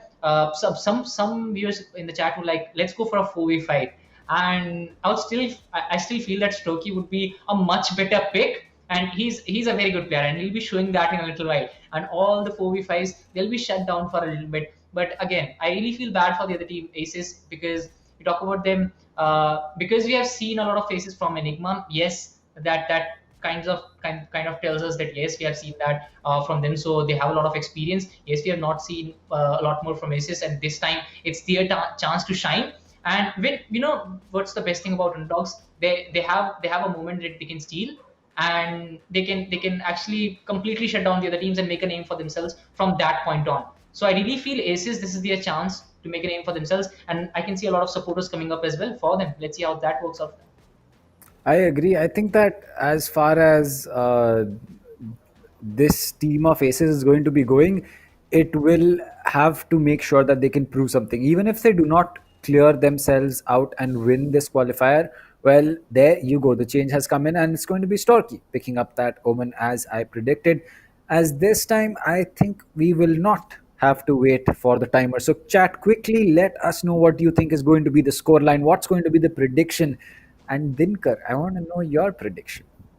I don't want to go for any predictions right now. I've never seen the team of ASES play, and I have never seen Enigma play as well. How can you expect me to? Come on, Dan. Come on. You have to go in for that. All right, I'll go for a 7-5. I'll go for a 7-5. I didn't ask for the split, man. I asked for the complete I gave 50% now. You completely all right. No worries. Early into the game, but the frenzy will trying to come in control. A lot of shots coming in from Jiren, unfortunately not able to connect any, as he will block the sides for the other team. But I still feel the mid control, we talked about this, it's very important. Badman gets first onto Fuse, so that's going to ease the tension on the attacker side. But I really feel a quick plant will be much better, as I am expecting an A plant here. If Omen goes out, I feel that it's going to be all out for the attacker side, as the shot went from Rude as well. But Buster, he'll take a trade to even out the numbers, but it's still a 4v3. Well, yes, it's there you go. It will be a 4v2 this time and make that a 4v1, as Badman is just going to finish everyone off with, man, that's pretty good aim. And I have no clue how Sage won this against Ghost, but there was an instant trade coming in from Buster. And again, these players of Enigma playing really close to each other, playing right next to each other, and hoping to get those trades, as a half buy is coming in for everyone except Ghost. He will be sticking with a Ghost and a full shield, possibly picking up a weapon next round or going in for that op buy as soon as possible. So it's going to be interesting how this team of Enigma plays out. But as for ASES, they need to make sure that they make the most of this round. Yeah, a lot of investments have been made by them, so they need to make sure that they get the best of it. As the outround comes in, Fireball will be picking up the jet, but now the shot dart. Oh, SMX! This is the SMX we have seen in the past. Buster takes one as well. Ghost gets another, and suddenly it's down to a 5v2. And Enigma gave it. Does it look like a force to reckon with? As Ghost will get one, Hika will get another. That's a flawless. And this is what we were talking about. If Team ASES, if they would have got this round, that would have completely dented the economy on the Enigma side as well. But now, since Enigma has had a good start, they'll look to come back in this one only. And this is the round which is going to decide the fate of this complete half. Because if Enigma gets this one as well, first it's going to dent the economy on the ASES side, and after that the score line, it's definitely going to go against them. 3-0. And economy not favoring you, we can definitely go for a 4-0 or 5-0. But let's see how that pans out. As right now, the one duelist strategy, it's not working out. That is true. And one more thing that is pretty important to mention is that it was a flawless round coming in from Enigma. So they're still going to be running those Spectres, and they do not have to worry about the buy right now. They are going to spot one player as the shock dart will be coming in. Hika with that curveball, as Storky is just holding on. He will tank some damage from that shock dart coming in from the side of SMX, I believe, as Fuse will drop down to little low, but he will get healed up as Ghost is extremely close. He might just get this shot. He will miss that as he leaves that angle right at the last second. The slow ball is going to prevent the push coming in, but Fuse is going to get taken out. Badman fell, but Buster got that trade with the Spectre. There is one more player. There's a Molly going out from the side of this Brim, as he will be able to pick that Vandal up. Ghost getting rid of Sway. That's a big kill. Now the Sage is going to have to go in carefully, but the Jet coming, running is not the play. Jirain Storky is going to get one onto Ghost. The Vandal has been picked up. And it looks like the Sage will be in a duel. She will win that. It's all down to SMX, who has gone in for that rotate. He has the spike with him, but his position is going to be known as he is going to have to run across tree. Storky coming in from the back. I believe the Sage coming in from the front. As he sprays down, it will not connect. The Phantom in close range, just a little bit faster firing and a little bit easier to control, is going to be more than enough for him to get that kill. And first round on the board for the side of Team Aces. Yeah, 3K for Strokey, and you know what a play coming in from him. He made sure that he's going to go with the skills. He made sure that he's going to continue with the momentum as well. And he was very good to catch on. If you look at it, you know, a complete rotation was coming in from the Stoa. And when he actually reached the A side, Omen was actually already on the run towards that side, and that's why he was able to pick on that so quickly and will get away with the first round for Team Aces. And this is what they really wanted. You know, we talked about this. If Enigma goes away with this round as well, it's going to be very tough for Aces to come back. But now Aces finally getting away with one round. Now they finally are going with Vandals as well, as I can already see a 3-2 split. I guess the lead is not that perfect coming in from the I guess it's the Aces side. We have gone for a 2-3 split. Omen still looking for that mid-range. Trying to go in as the Phoenix going for that ultimate and then he has a player inside. And Sway taken out so early into the game. And now it's down to a 4v5 fight. And finally, the defenders are catching up. Finally, they are coming up, but all locations are revealed. And Ghost, he's looking for it. He's trying to move in. His ultimate is ready as well. And oh my God, Ghost! What is that guy doing? Connects the shot, moves out at the same time with the help of Tailwind. And now, it's a 1v2 situation. Omen comes in from the backside, gets a couple. That's Strokey again coming into play. Will get Ghost as well. But now the hero plays ball stands between two beams. Well, as the blaze wall comes down, Strokey is going to go in to push, but Fuse is going in for that diffuse. He will get taken out as Buster and Hika are going to get a kill each. It's all down to this player of Jirain. He will get one, runs out of bullets, but so is the Brim, and he will come out and spray down Jirain. And there you go, 3 rounds on the board for the side of Enigma, and that was a close one. It's not going to be that easy, Enigma. You might be getting that opening pick, but what a play coming in from Ghost. I mean, just so smart. Knows exactly what he wants to do. Playing it patiently, getting that frag that makes his team get the advantage, and then Buster just finishing the round off. Yeah, I guess it was more of Strokey trying to come in from the other side, and he got a couple of kills that actually divided the numbers there. So yeah, he's playing the anchor role for his team Aces right now, but it's just that they have not been able to finish off the game till the end. They're not going over the kills. Again, a B stack coming in from the players of Aces. Yes, they have gone for a 3-2 split here. Omen and Soa trying to converge on the A side as they try to build them in from it. And still unclear where Enigma team will go, because the Brim was actually committing to the B side, whereas the other players were going towards the A side. Phoenix is carrying the spike here, and he'll try to rotate towards the B, but I can already see the players of Aces. They are expecting an A push here. Oh, he misses out on a few shots. Not the the full peak coming in from the killer, but yes, he actually lose out on a few bullets here. It's a 4-man stack coming up, but yeah, I can already see the O on the side as well. He can just go for a complete rotate from the other side and can backstab the players of Team Aces, but let's see how that works out for them, as I can still see a few pistols. Is it a complete rotate coming up? Yes, it is. And Omen is again very quick to catch up. Well, the Yeoman is certainly quick to catch up. They know that SMX is going to be in heaven, but as he comes up, SMX is still going to win that. Strokey falling as SMX now has complete side control. He will fall back and make sure that his team is able to get that spike down. All 4 players towards heaven. Hika will be the one to get that spike down. A second molly getting dropped. The peak coming in from Box. He will get one. Fuse with the one tap onto Hika. SMX with that Hunter Fury is going to make a lot of players scatter. Rude is going to get 2 before SMX is going to get Fuse. And there you go. It's down to a 2v2. Buster and Vine Cubby and his teammate. Rude is going to get that revive, as it looks like Ghost is going to spot one, but Jirain will get that shot. Your will strike coming in. Jirain will have to make a push. Will he set Wine Cubby? Looks like no, Buster is going to get that kill on the Strokey. And now it will be very, very low time for this team to get that. They know exactly where the player is going to be. Rude will get that kill, but it doesn't matter. The time is not there. As another round going in the favor of Enigma.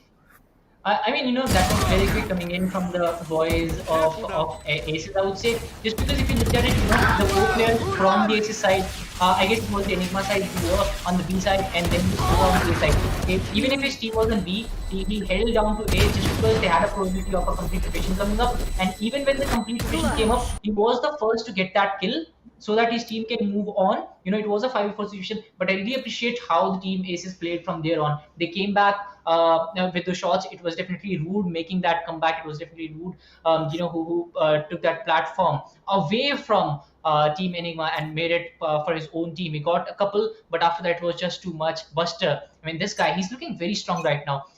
If you look at the last few rounds as well, when it's down to 1v1 or 1v2 situation, Buster is still standing till the end, and he's making sure every time his team is in those kinds of fight, it's them getting the edge over the other team. So I guess the 4-1 scoreline, it's Strokey and Buster going up against each other, and that is what is making the difference till the end. That is true. I think that for Team ASES, they need to just figure out how to play a little bit closer. They have the right stats, they have the right ideas that they want. Well. Yeah, the players are good as well, but it's just that, look at that, 3 players are in heaven. Why? And Jirain is going to get that first pick onto SMX, as Rika will get that kill on the stroke. He will get hit with the alarm bot, but the Under Fury comes in. Ghost will get taken out by Jirain. The hot hands has been dropped, as that will have to be a little bit of a slower push this time coming in from Enigma. Badman will have to come in. The fake plant. Oh no, it's going to be Buster with that plant. Combat Stream dropped right next to the gate. Badman holding his back. This is going to be a very good post-plant setup. The Sova fuse is coming in towards trees. Will he recon this? He will. The recon dot will get taken out, and Buster with a quick headshot.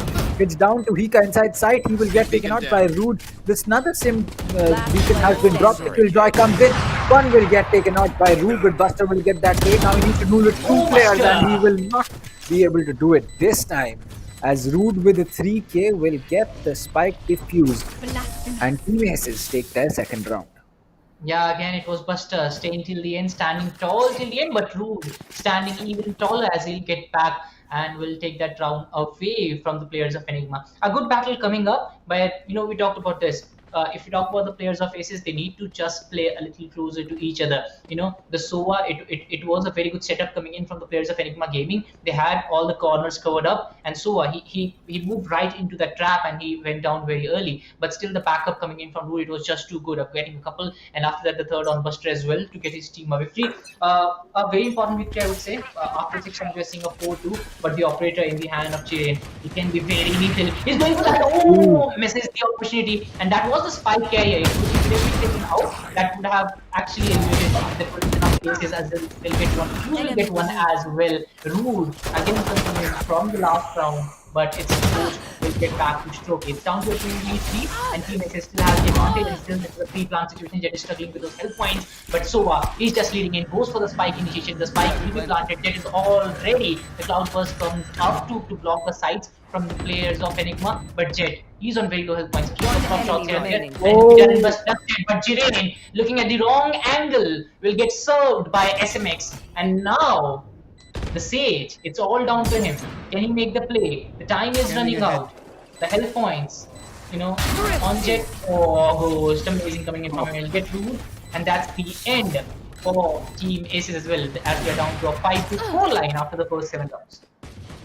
Well, that was a round and a half coming in from the side of Enigma. I mean, down to a 2v4 clutch coming in from the side of these players. And then Jirain just not paying attention to the sneaky play coming in from the side of that Sova SMX.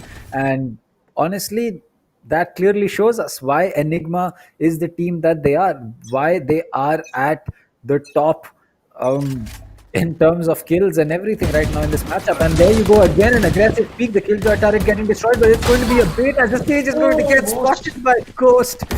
Unfortunate, my man. as that will be the end of the stage. No more healing, no more sway, and that will be complete B-side control in the hands of Enigma, not losing a single player. Spike already planted, 3v5 retake. This is going to be very, very difficult as the player is holding the backstab. That will give away his position. The Killjoy turret will get destroyed, and as he peeks, Hika is going to finish him off along with Buster. Now both these players stuck inside. Kabiomi is going to get dinked once and a straight down by Hika to finish things off. And what a play. Yep. It's going from bad to worse for the players of ASES, and this is what we talked about in the pre-game scenario as well. We only have one duelist, and if things don't go well for them in the defensive half, they are remaining on the receiving end in the second half as well. It's going well for Team Enigma as of now. Their fans must be very happy with the kind of gameplay their team has shown. After the 8 rounds that we have seen, it's just the first set that we're seeing right now, and it's down to a 6-2 score line.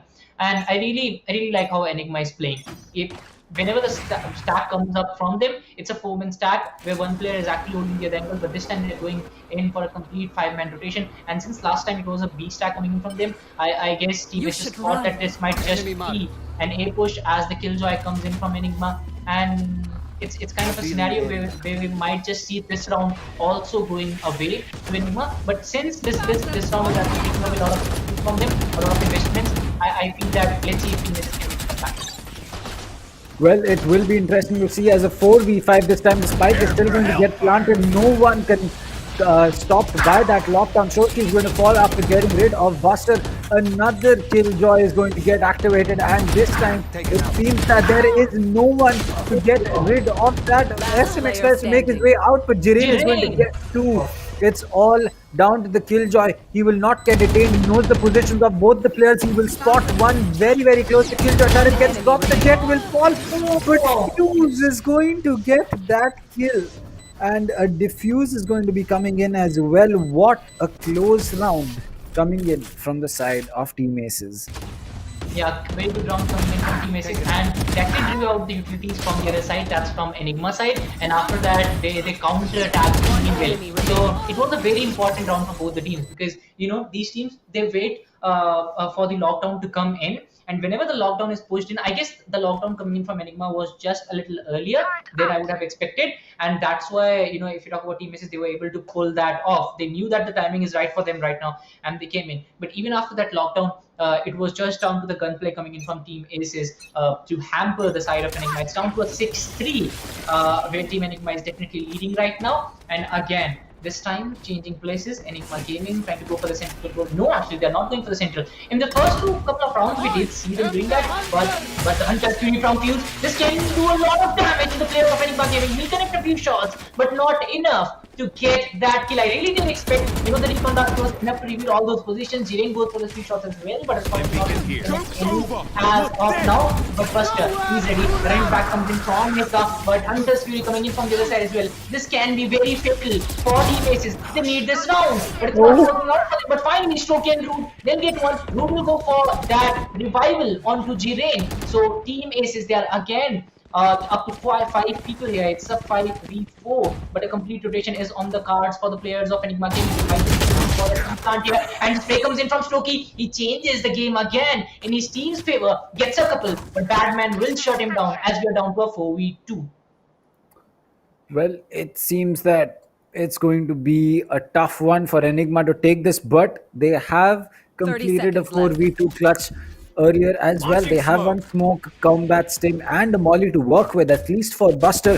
As he will be going in for that. The stage spots him, but not being able to get that kill. Fuse gets rid of Badman. Now 1v3 for Buster to complete. He has full HP and a Vandal in his hand, but the Stormblades have come out from the side of Jiren, and Rude with the Bulldog is going to connect the shots that matter as Buster falls. Yeah, that was amazing coming in for the boys from Team ASES. The Blade Storm connecting so well to get rid of the last player, that was Buster. It had always been the last player, but this spray transfer from Stokey, it was enough to get rid of a couple of players, but not enough to get the third one. A very beautiful angle being held by the Sova right at that corner, but again, he was picked up by the second player. I guess there was much more pinning needed from the players of Team Aces if they wanted to survive this one, but it was unfortunate that they had to go down as we are going down to the 11th round right now. And a very good comeback coming in from Team Aces, I would say, because at one point they were looking completely out of the game, but the kind of comeback they have come up with and the kind of strategies they have shown, it's panning out beautifully for them. But I still feel when they are on the attacker side, they'll lag a little just because of only one duelist. But let's see if they can turn the tables at that point as well. Root trying to win as well. The all-round will be spotted, will be taken down, and Root will be have to for him to win that very strong that he can pick up any. But yeah, the jet will move away. The spray comes in, not able to connect any as of now. Goes with the operator. Let's see if he can pick one. Well, it certainly looks like the site is being defended from the outside as the players coming in from 3 will just get smoked completely down to a 1v1 Hika versus Sway, and that bullet is going to give away the position of the player. But he has two curveballs and a blaze wall to work with as he looks to make this work out. The flash will come in. He knows that the Sway isn't going to be inside heaven. He knows that the drop has to come in, but the Killjoy just checking the wrong angle. Hika missing his shots as well as the alarm bot will get placed. He knows the drop has happened, and as the fire comes in, Sway is going to connect with the Vandal. And that will be 6-5 for Team Aces. Yeah, that was down to 1v1 again as the Killjoy this time will take it away for his team. This is the closest it can get right now.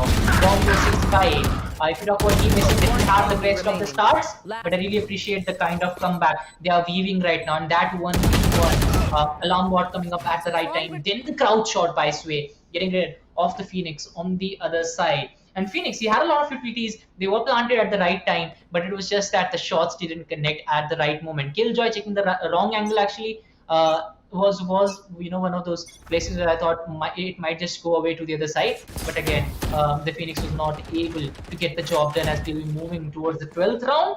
And the scoreline still stands at 6-5 as the Cloudburst comes in early this time. And Viren is ready with his operator again, trying to block that entry point for the Enigma gaming. Yes, he'll connect it. Sika, who has been taken down, the recon bolt comes in and will reveal his position, but it doesn't matter right now as if you talk about the defender side, they still have 5 players standing, and the Enigma gaming, they're still looking for that central position. They're looking for a few frags here, and then they'll start to move in, but the recon bolt, it actually reveals the position of the Jet, and oh my god, Jet! With that Wendell, will take down one, but Fuse and Strokey, they will even out the numbers, but Buster, this guy is a demon. This guy is a monster. He comes in, he gets one, but he will be taken down by Sway. Well, it seems that a 6-6 split is going to be on our hands. And honestly, I'd say that this will help Enigma a lot more than it helps out Aces. And yeah, I agree that if it is going to stay like this, which it is going to be on the split, but if the game goes as close as it has right now, this will be a 3-map play. I'm pretty sure about it.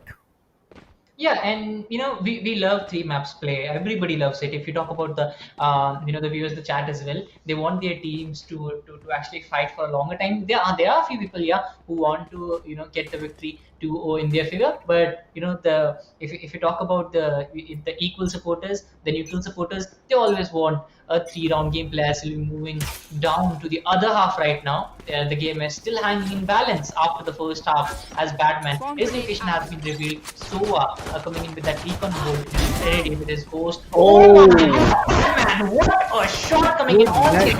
Touching down, the frenzy comes up, but will he be able to get those shots connected as Batman is still holding the B side and entry points being choked completely for Aces.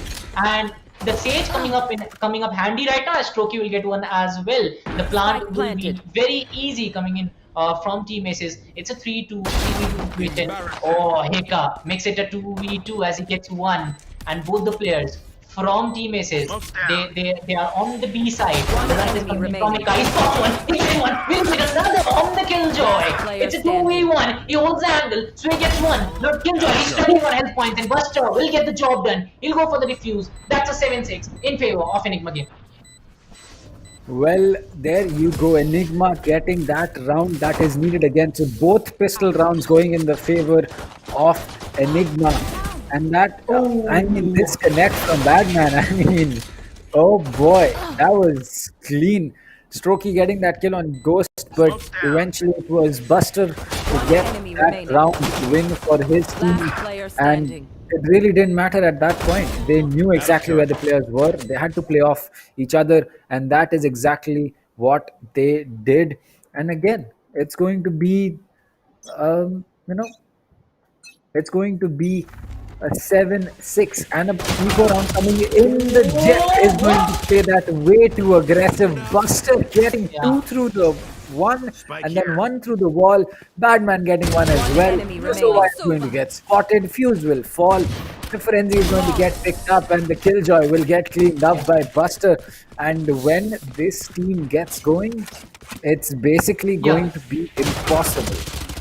Yeah, I see feel that the turning point for this game was Buster coming in from one angle, and they didn't expect the other team to be so aggressive. Yes, we have seen.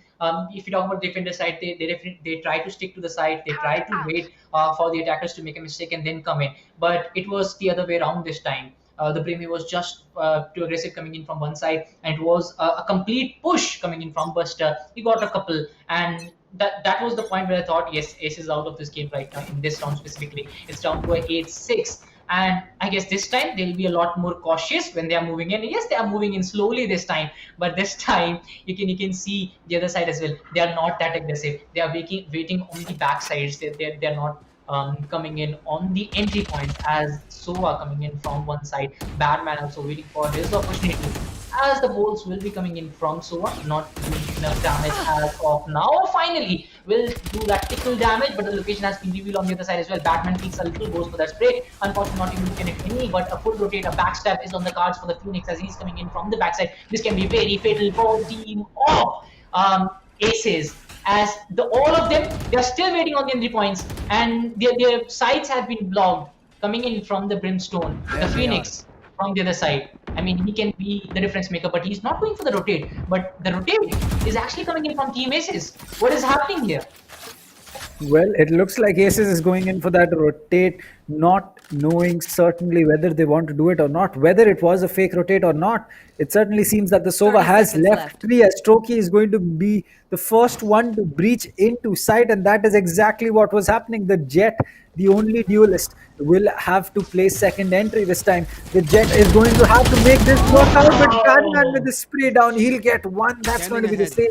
Fuse will tag Batman enough to get rid of him, but 10 seconds on the board. As Ghost comes in from the back, he will get one, but Sway with the spray down is going to get 2. It's all down to Buster in a 1v2. The spike will get initiated just about time as lockdown has been established, and now suddenly Buster will have to make this a very, very slow execute for himself, bleeding those 15 seconds from the time that he has to clutch. Of those 40 seconds is going to mean a lot. Now he will have to play this a lot more aggressively. Breaks down the door, goes to heaven. He needs to make this play. Fast combat beacon dropped, and now he knows exactly where the Jet is. He's going to get that kill. He knows this kill can be under heaven, but no, it's going to be Sway with a 3k getting that round. And Enigma so close to getting that win, but unfortunate for them, they will not be able to do so. 10 seconds left. It was a very smart play coming from the players of Team Aces. Even if at one point they thought that maybe they are going for a rotate, at one point we were like they are going for a rotate, but it was a fake rotate coming in from them. They bought a lot of time, and as they saw that the Enigma came inside, now they are rotating towards the other side. And at one point, all the players who were Enigma were just completely in splits. They were completely confused where the players were. A couple of players on A, a couple of players in mid, a player in mid, and that made the job hard for the players of Enigma. Even after that, Team Aces was very quick to come in and get those kills. Even if they bought a lot of time in the last 29 seconds, it was just down to those trades that were coming up, and Team Aces, they were very quick to do that. They came in with those kills. I did feel that Sova is going to go with a lot more. Unfortunately, he didn't go in, but Enigma, it's an evenly balanced competition, if you ask me. At some points, we do think that Enigma is going away with those edges, with Buster playing so well, leading the charts for his team. But on the other hand, we have Strokey and Rude, who are not completely dominating, But yeah, they are making the anchor plays when it's required the most. Sway also getting a lot of kills when his team asks to deliver. So it has been an evenly matched competition till now, and the scoreline, it actually tells you a complete picture of how the game has gone so far. So let's see how it turns out in the next game. I do feel it is a very important round for the team of Team ASES, but let's see if they can go with this one. I agree. I think for Team Aces, it's just about figuring out whether they can take this round or not. And Ghost picking up that op on defense is going to be an important pick because he has no shield. So without that operator, he is really not going to be that useful. And he will be, as a lot of people say, a glass cannon. He will get taken out very easily, but he can take out someone out very easily as well. So it's really going to be down to who is going to connect their shots, and let's hope that Ghost does not get one tapped by a classic from some range when he's not paying attention.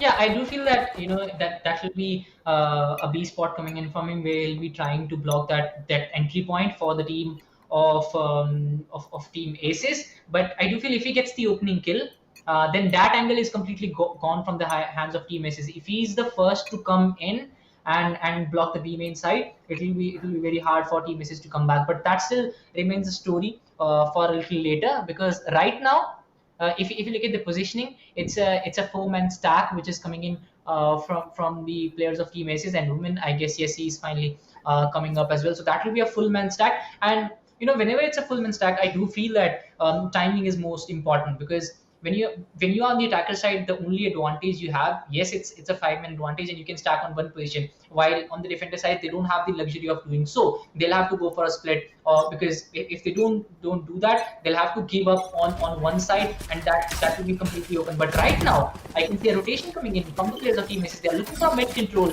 they're looking for a few frags, open frags that can open up the game completely here. And it's going to be Sway who's trying to move in. He has been very influential in the second half of the first half. In the first half, he was not looking that good, but in the other half, he's a completely changed player. I guess he's finally up and running, as the sides will be blocked by the Omen as he'll try to move in. The Sova might just be spotted at any point, as the Recon Bolt will actually reveal his information, but no damage done so far from either of the teams.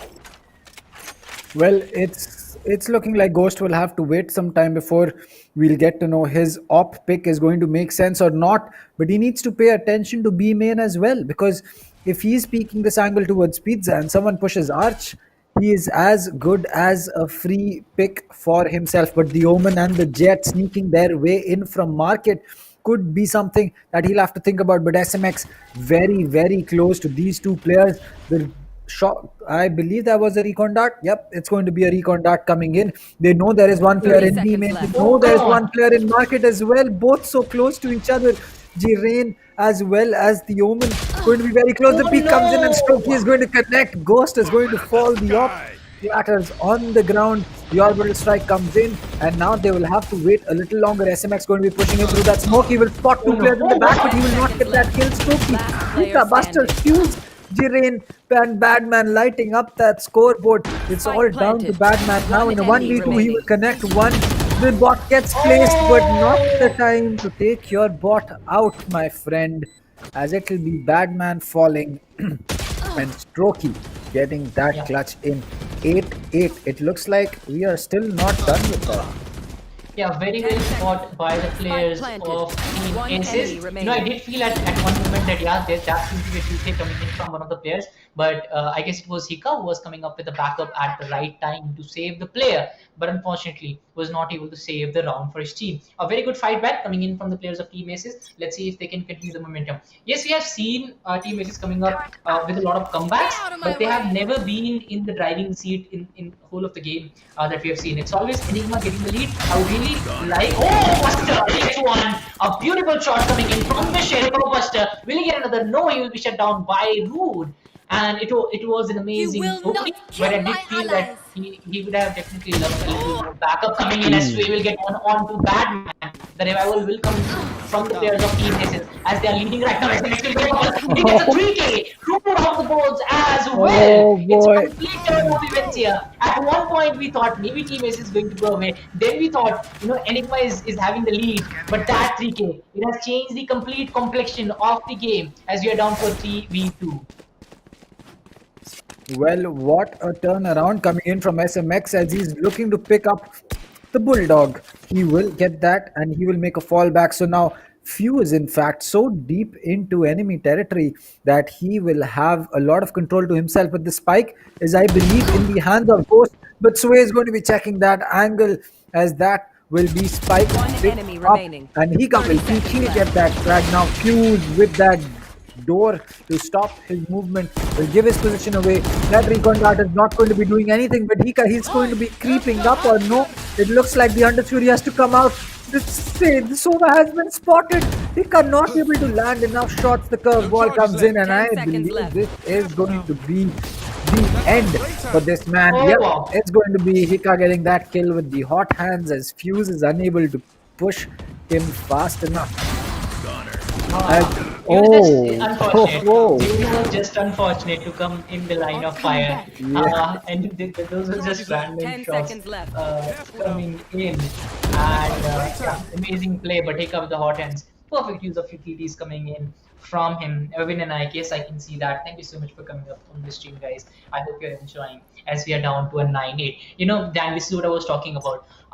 It has always been ASES making a comeback and Enigma being on the driver's seat to go over those leads. Let's see if they can change the game this time as Enigma game still has 9 points. The outrun comes up from SMX to get that. I guess he'll get a lot of information here just because of the fact that there are a lot of players in the mid side. SMX, yes, he's spots one, but can he make the best out of it? Yes, the underspeed comes in at the right moment. SMX will get one, Buster will get one as well. And finally, Enigma, they are leading right now.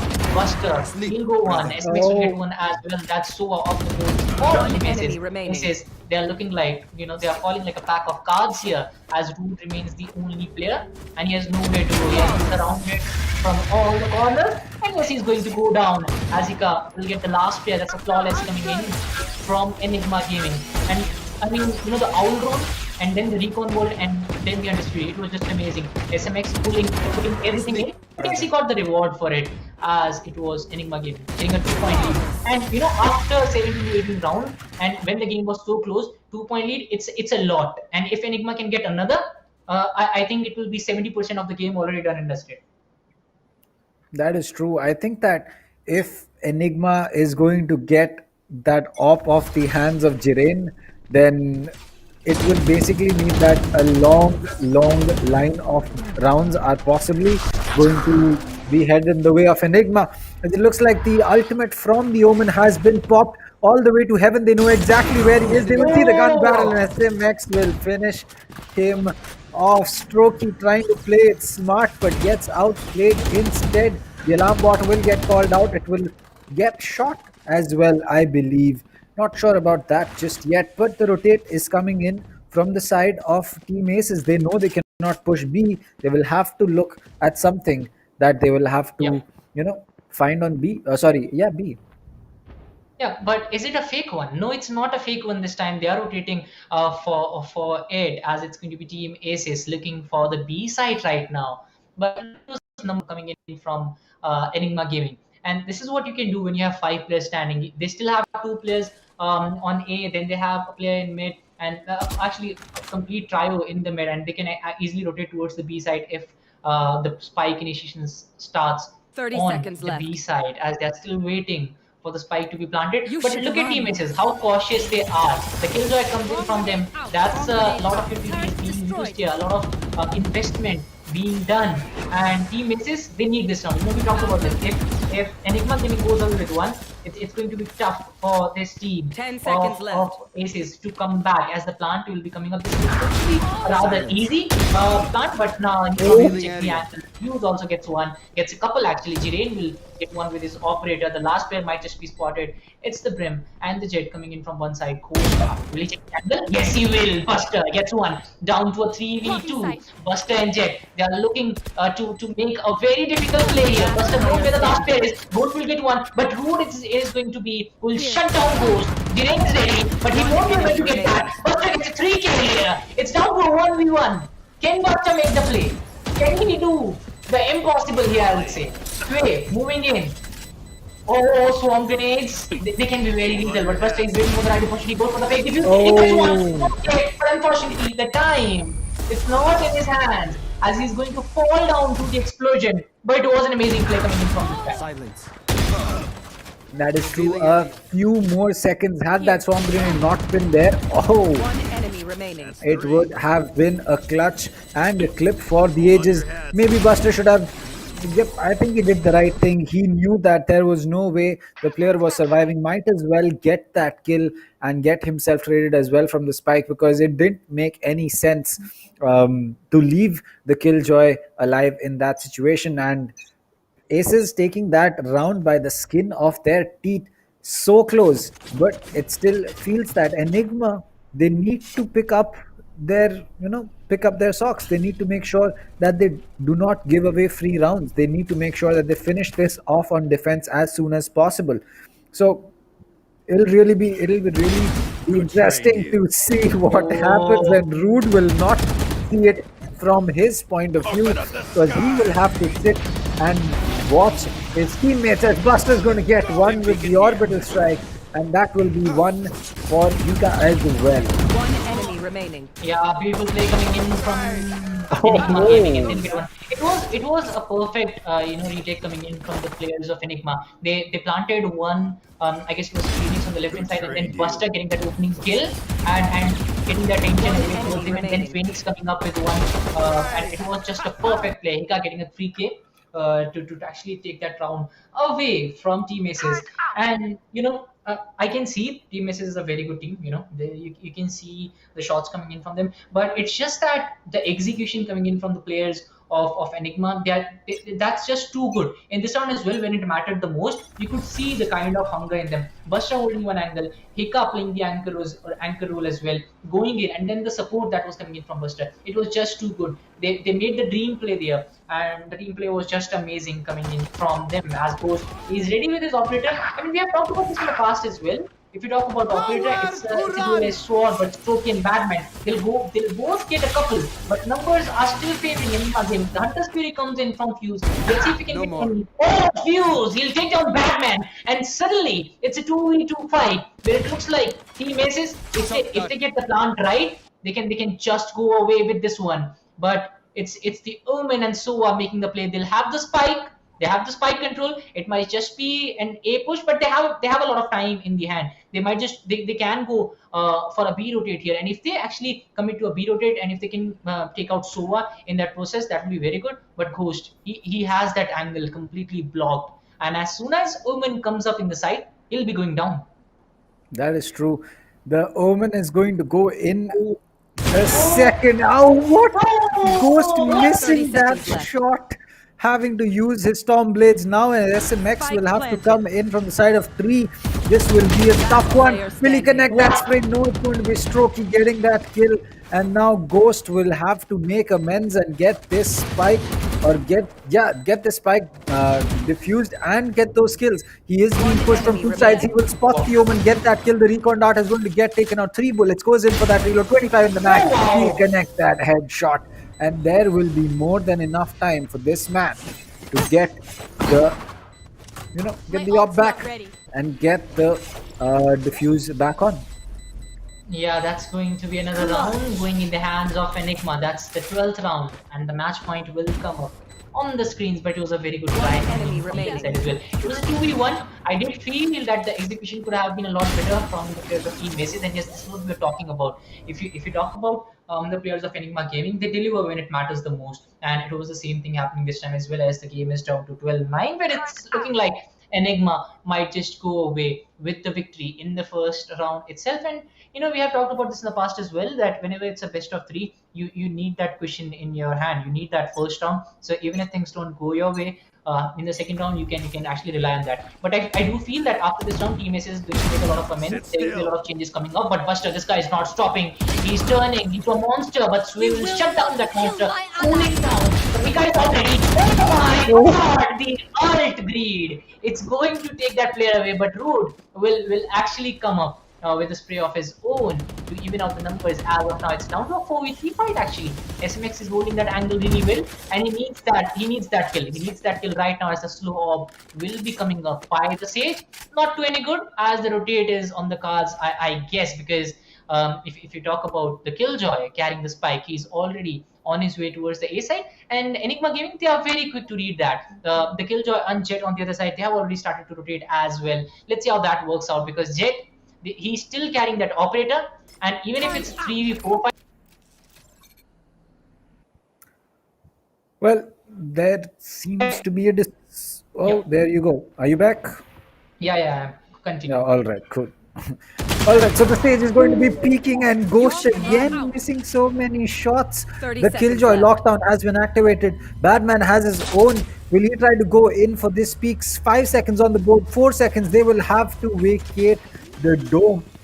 Otherwise, they will get detained. Now that Sage very lucky to survive so long against that operator. But again, it will have to be this lockdown that will be the one that is influential. SMS picking that first kill up. Rude is going to get taken out. The Killjoy coming up. They will spot the lockdown but not be able to land enough shots to get it.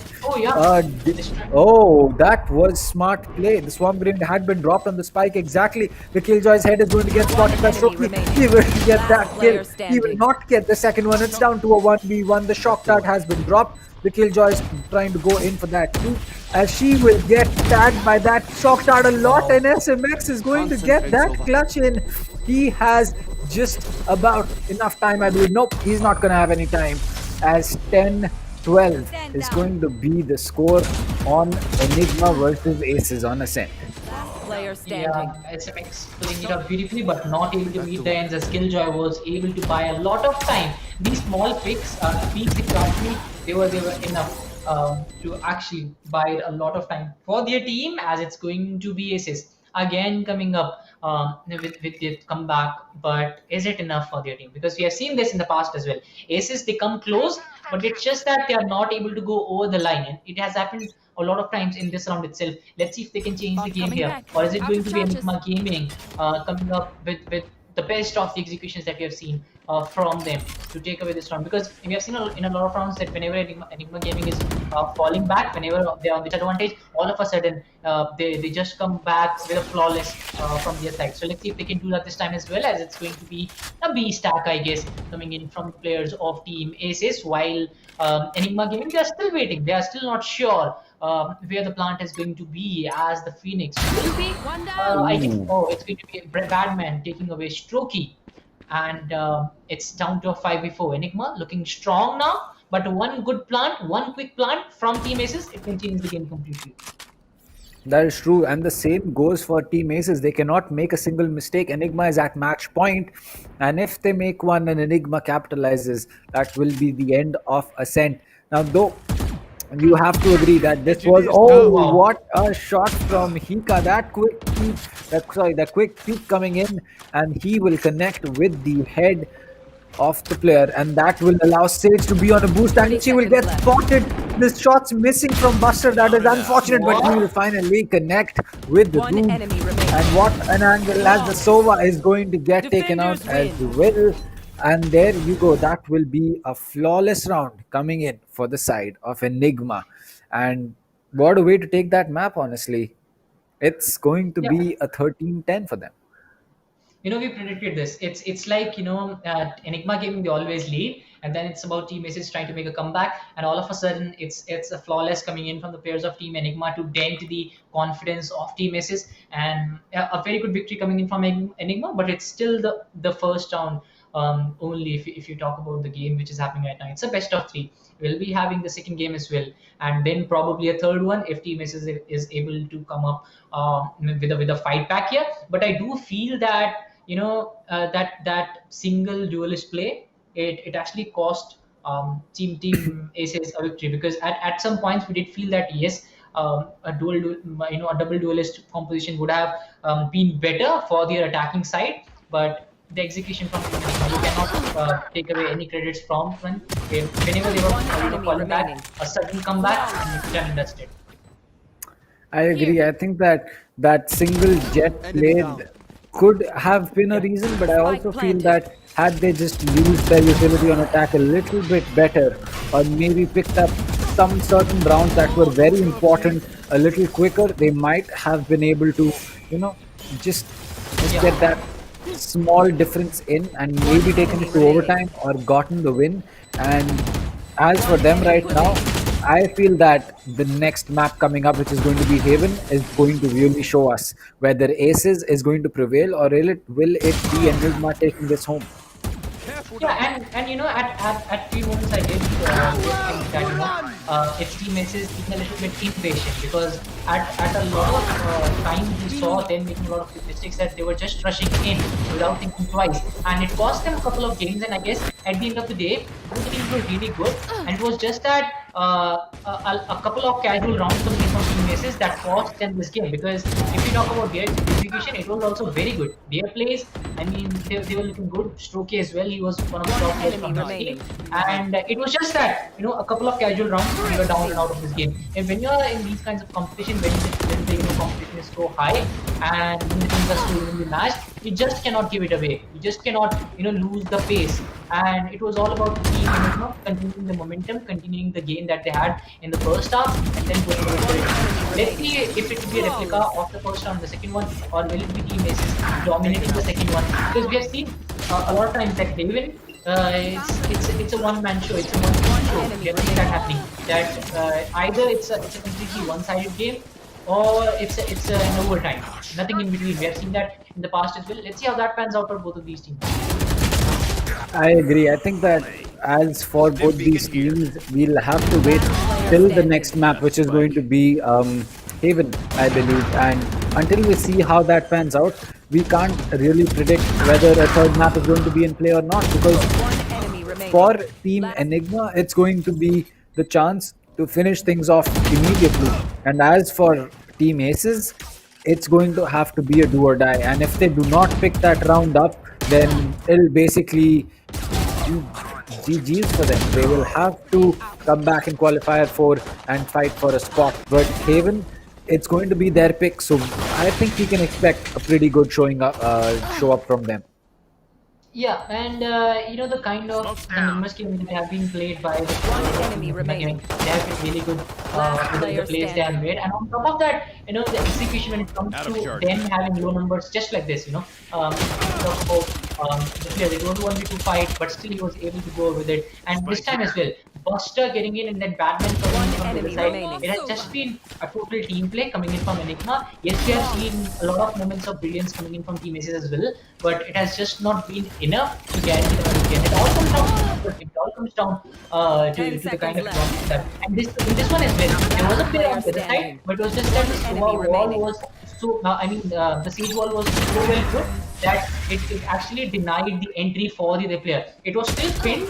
And if the ball was not there, they would have lost even worse, I would say. But yeah, it was very well put by the players of Team ASES. And I do think that they'll be making a lot of changes to their lineup right now. Not with the players, but with the agents. And I'm really excited to see how that comes up. I agree. I think that for Team ASES, their agent selection was on point, and it just came down to them not getting the kills quick enough, not getting the kills in the right time at the right place, and Enigma just playing a little bit better, and which is why they were able to take this win. But I feel that if they can rectify those problems, then certainly Enigma can have a lot of problems for themselves. We saw that initially in the first half of the map. It was, I would say, not easy for Enigma, but it clearly was favoring Enigma. But since Team ASES was able to warm themselves up, it became a tough task for Enigma to keep the same amount of advantage and the lead that they had. And honestly, I feel that it's fine. I think if a team needs some time to warm up, you can't really blame them for it. Yeah, and enemy remaining. I do feel that the warm-up time it was just a little more. And actually, if you talk about the first half itself, the first half of the first half, it was I guess 1-5 or maybe 2-5, enemy if I'm remaining. not wrong. And after the team Messi started to come back, yes, that warm-up time it costs you the game a lot of times. You have seen that in the past as well. But the kind of comeback that Enigma came up with, because at the end of 19 rounds, I guess we still had the scoreline of 10-9. So that tells you that at one point the Enigma gaming was also on the receiving end, because it was Team Aces going away with a lot of rounds. But the comeback was just too good for Enigma, and these kinds of plays, when they know everything, that yes, it's going to go like this, yes, we can just move in.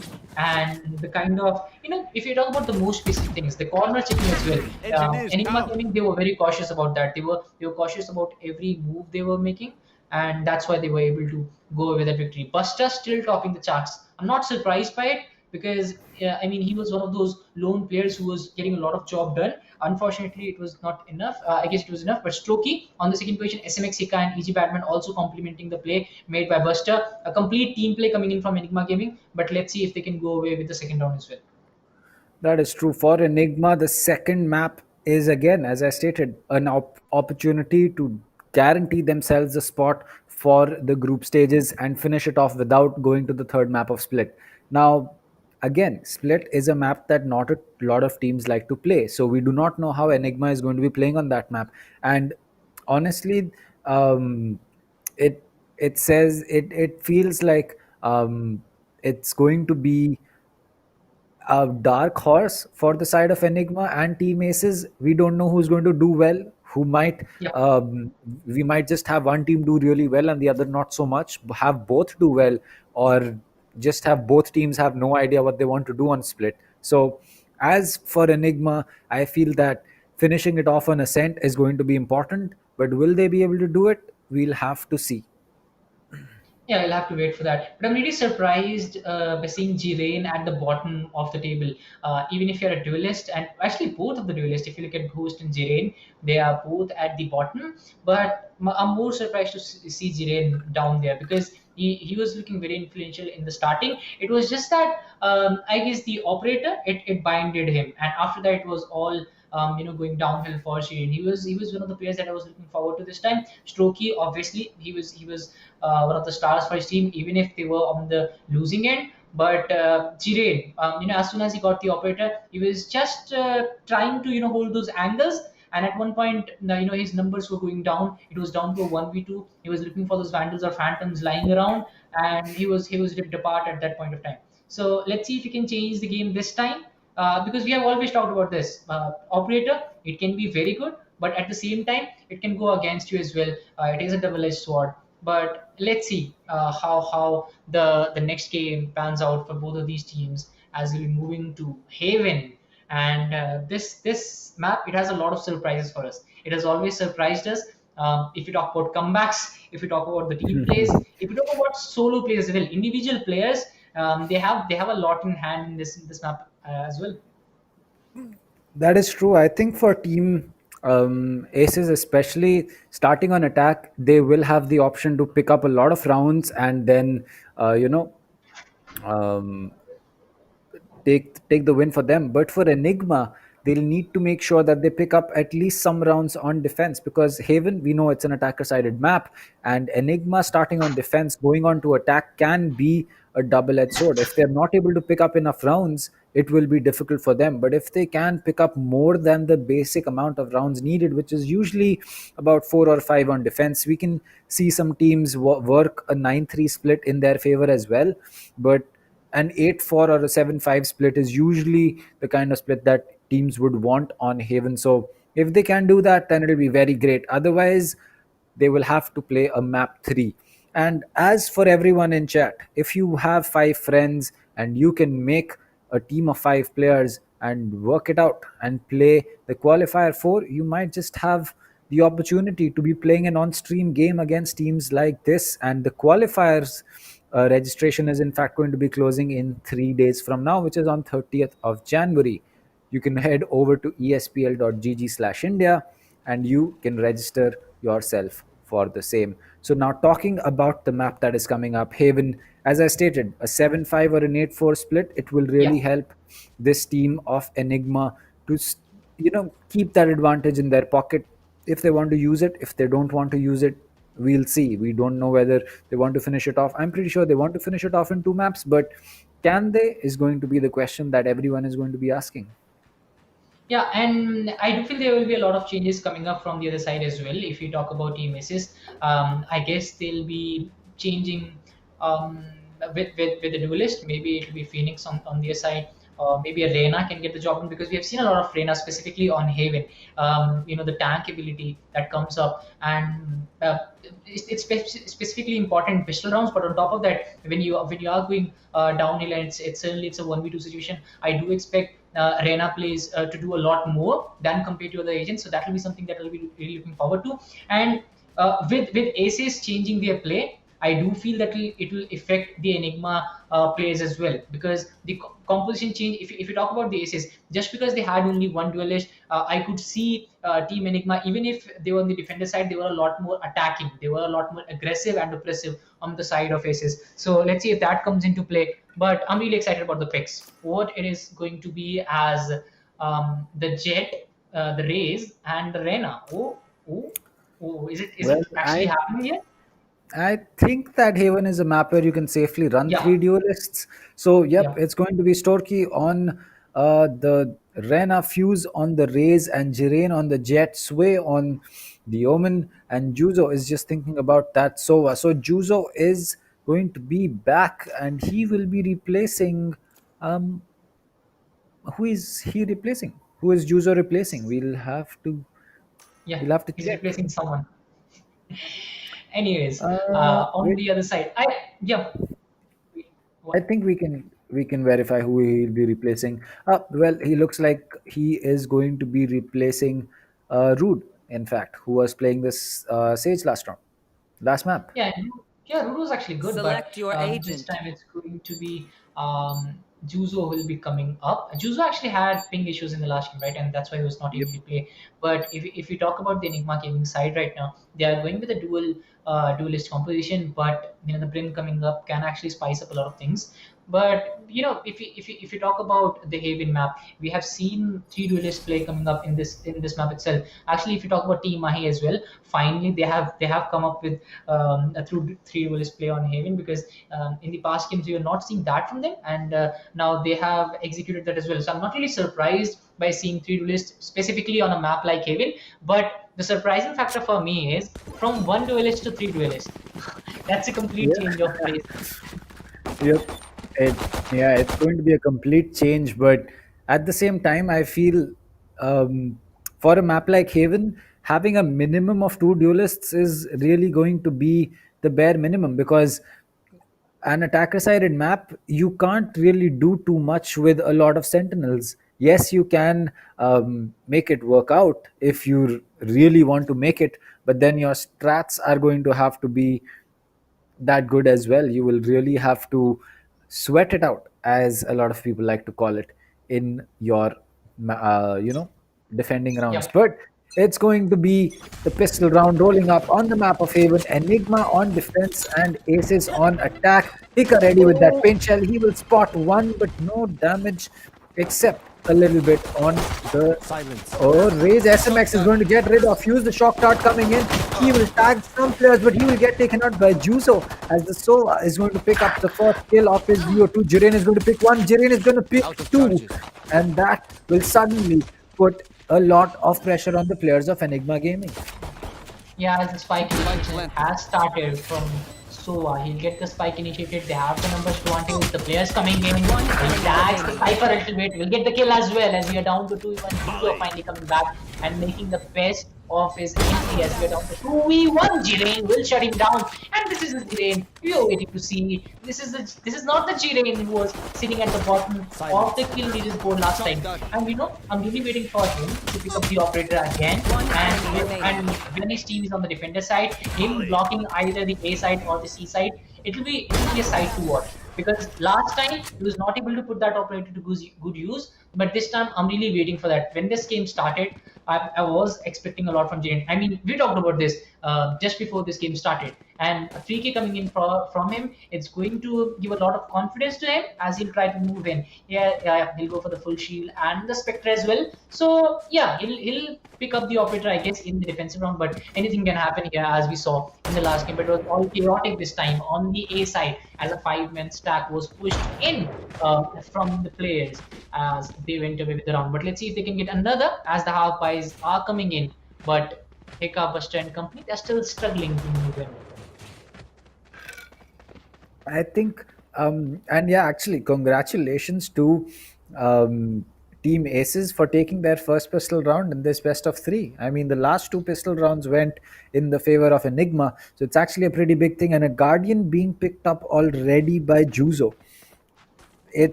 I don't know. It can be a big risk. It cannot be a big risk.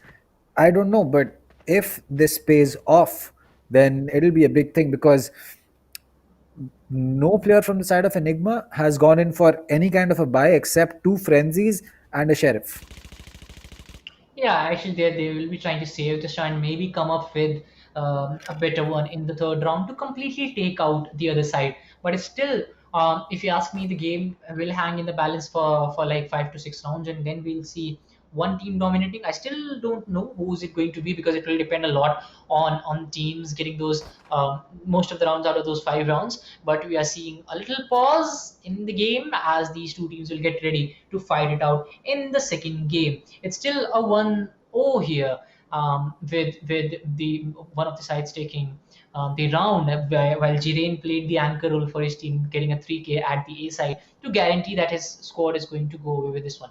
But if you talk about the first few rounds in Haven, we have never seen teams committing a full stack at B. Just because of the fact that when you want to go towards the second, those numbers advantage as Fuse will go with that himself coming up early as well. He will be spotted. That's going to be Batman opening it up. Jiren will get one as well, but Ghost will shut down Jiren at the same time to get his team numbers advantage. Ghost, he's ready, but on the other side, they are going with those frenzies. That's not going to work. Strokey will get one. Juzo will get one as well. And if you talk about the investment that came in from Team Aces, that's protecting them as of now, because it's still a 3v2 fight. Ghost has a Spectre. Buster actually is carrying Spectre as well. Strokey connecting a marvelous shot. Will get rid of Buster. Down to a 3v1, and Team Aces, they are finally looking good. Well, it's going to be a 1v3 for this Jet. EG Ghost to clutch up. He knows there's one player at Heaven, but the tap coming in again. And Strokey just playing it out perfectly with that Rena, using the overheal to make sure that he does not get dinked with the pistol.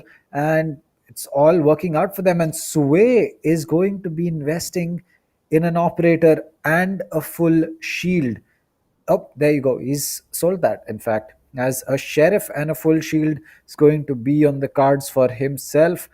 Not yet certain where the remaining credits he had went, but possibly they could have gone in for a drop for Fuse, as he's going to be picking up the Vandal as well. So this seems that a full buy is still not on the cards for Enigma. They have 2 players at half shields, and that might just be something that can influence the rest of the round. And yeah, and if we talk about Aces, them going away with these 2 rounds, and if they go away with this one as well, this can help them a lot going into the next few rounds, because they have already lost one of the rounds if you talk about the first round that we had. So they really need this one. It's a do or die situation for them. But finally, the buy is coming in from all the players, all the Phantoms and Vandals coming up. But it's down to the full shields on Juzo, Strokey, Sway, and Fuse, but the half on Jiren. Jiren, he started off really well. But let's see if he can continue well, because if he continues with this kind of gameplay till the end, he'll definitely make sure that his team is going to go over the line. Because in the last round, I never saw Team Aces going away with the lead. Yes, they had a very good fighting spirit. Yes, they were coming back very strongly. But when it mattered the most at the end, it was Team Enigma showing off, as Ghost will get that tailwind to move away from the side of the other side, as Hika will try to move in towards the B side to get a full control over the mid region.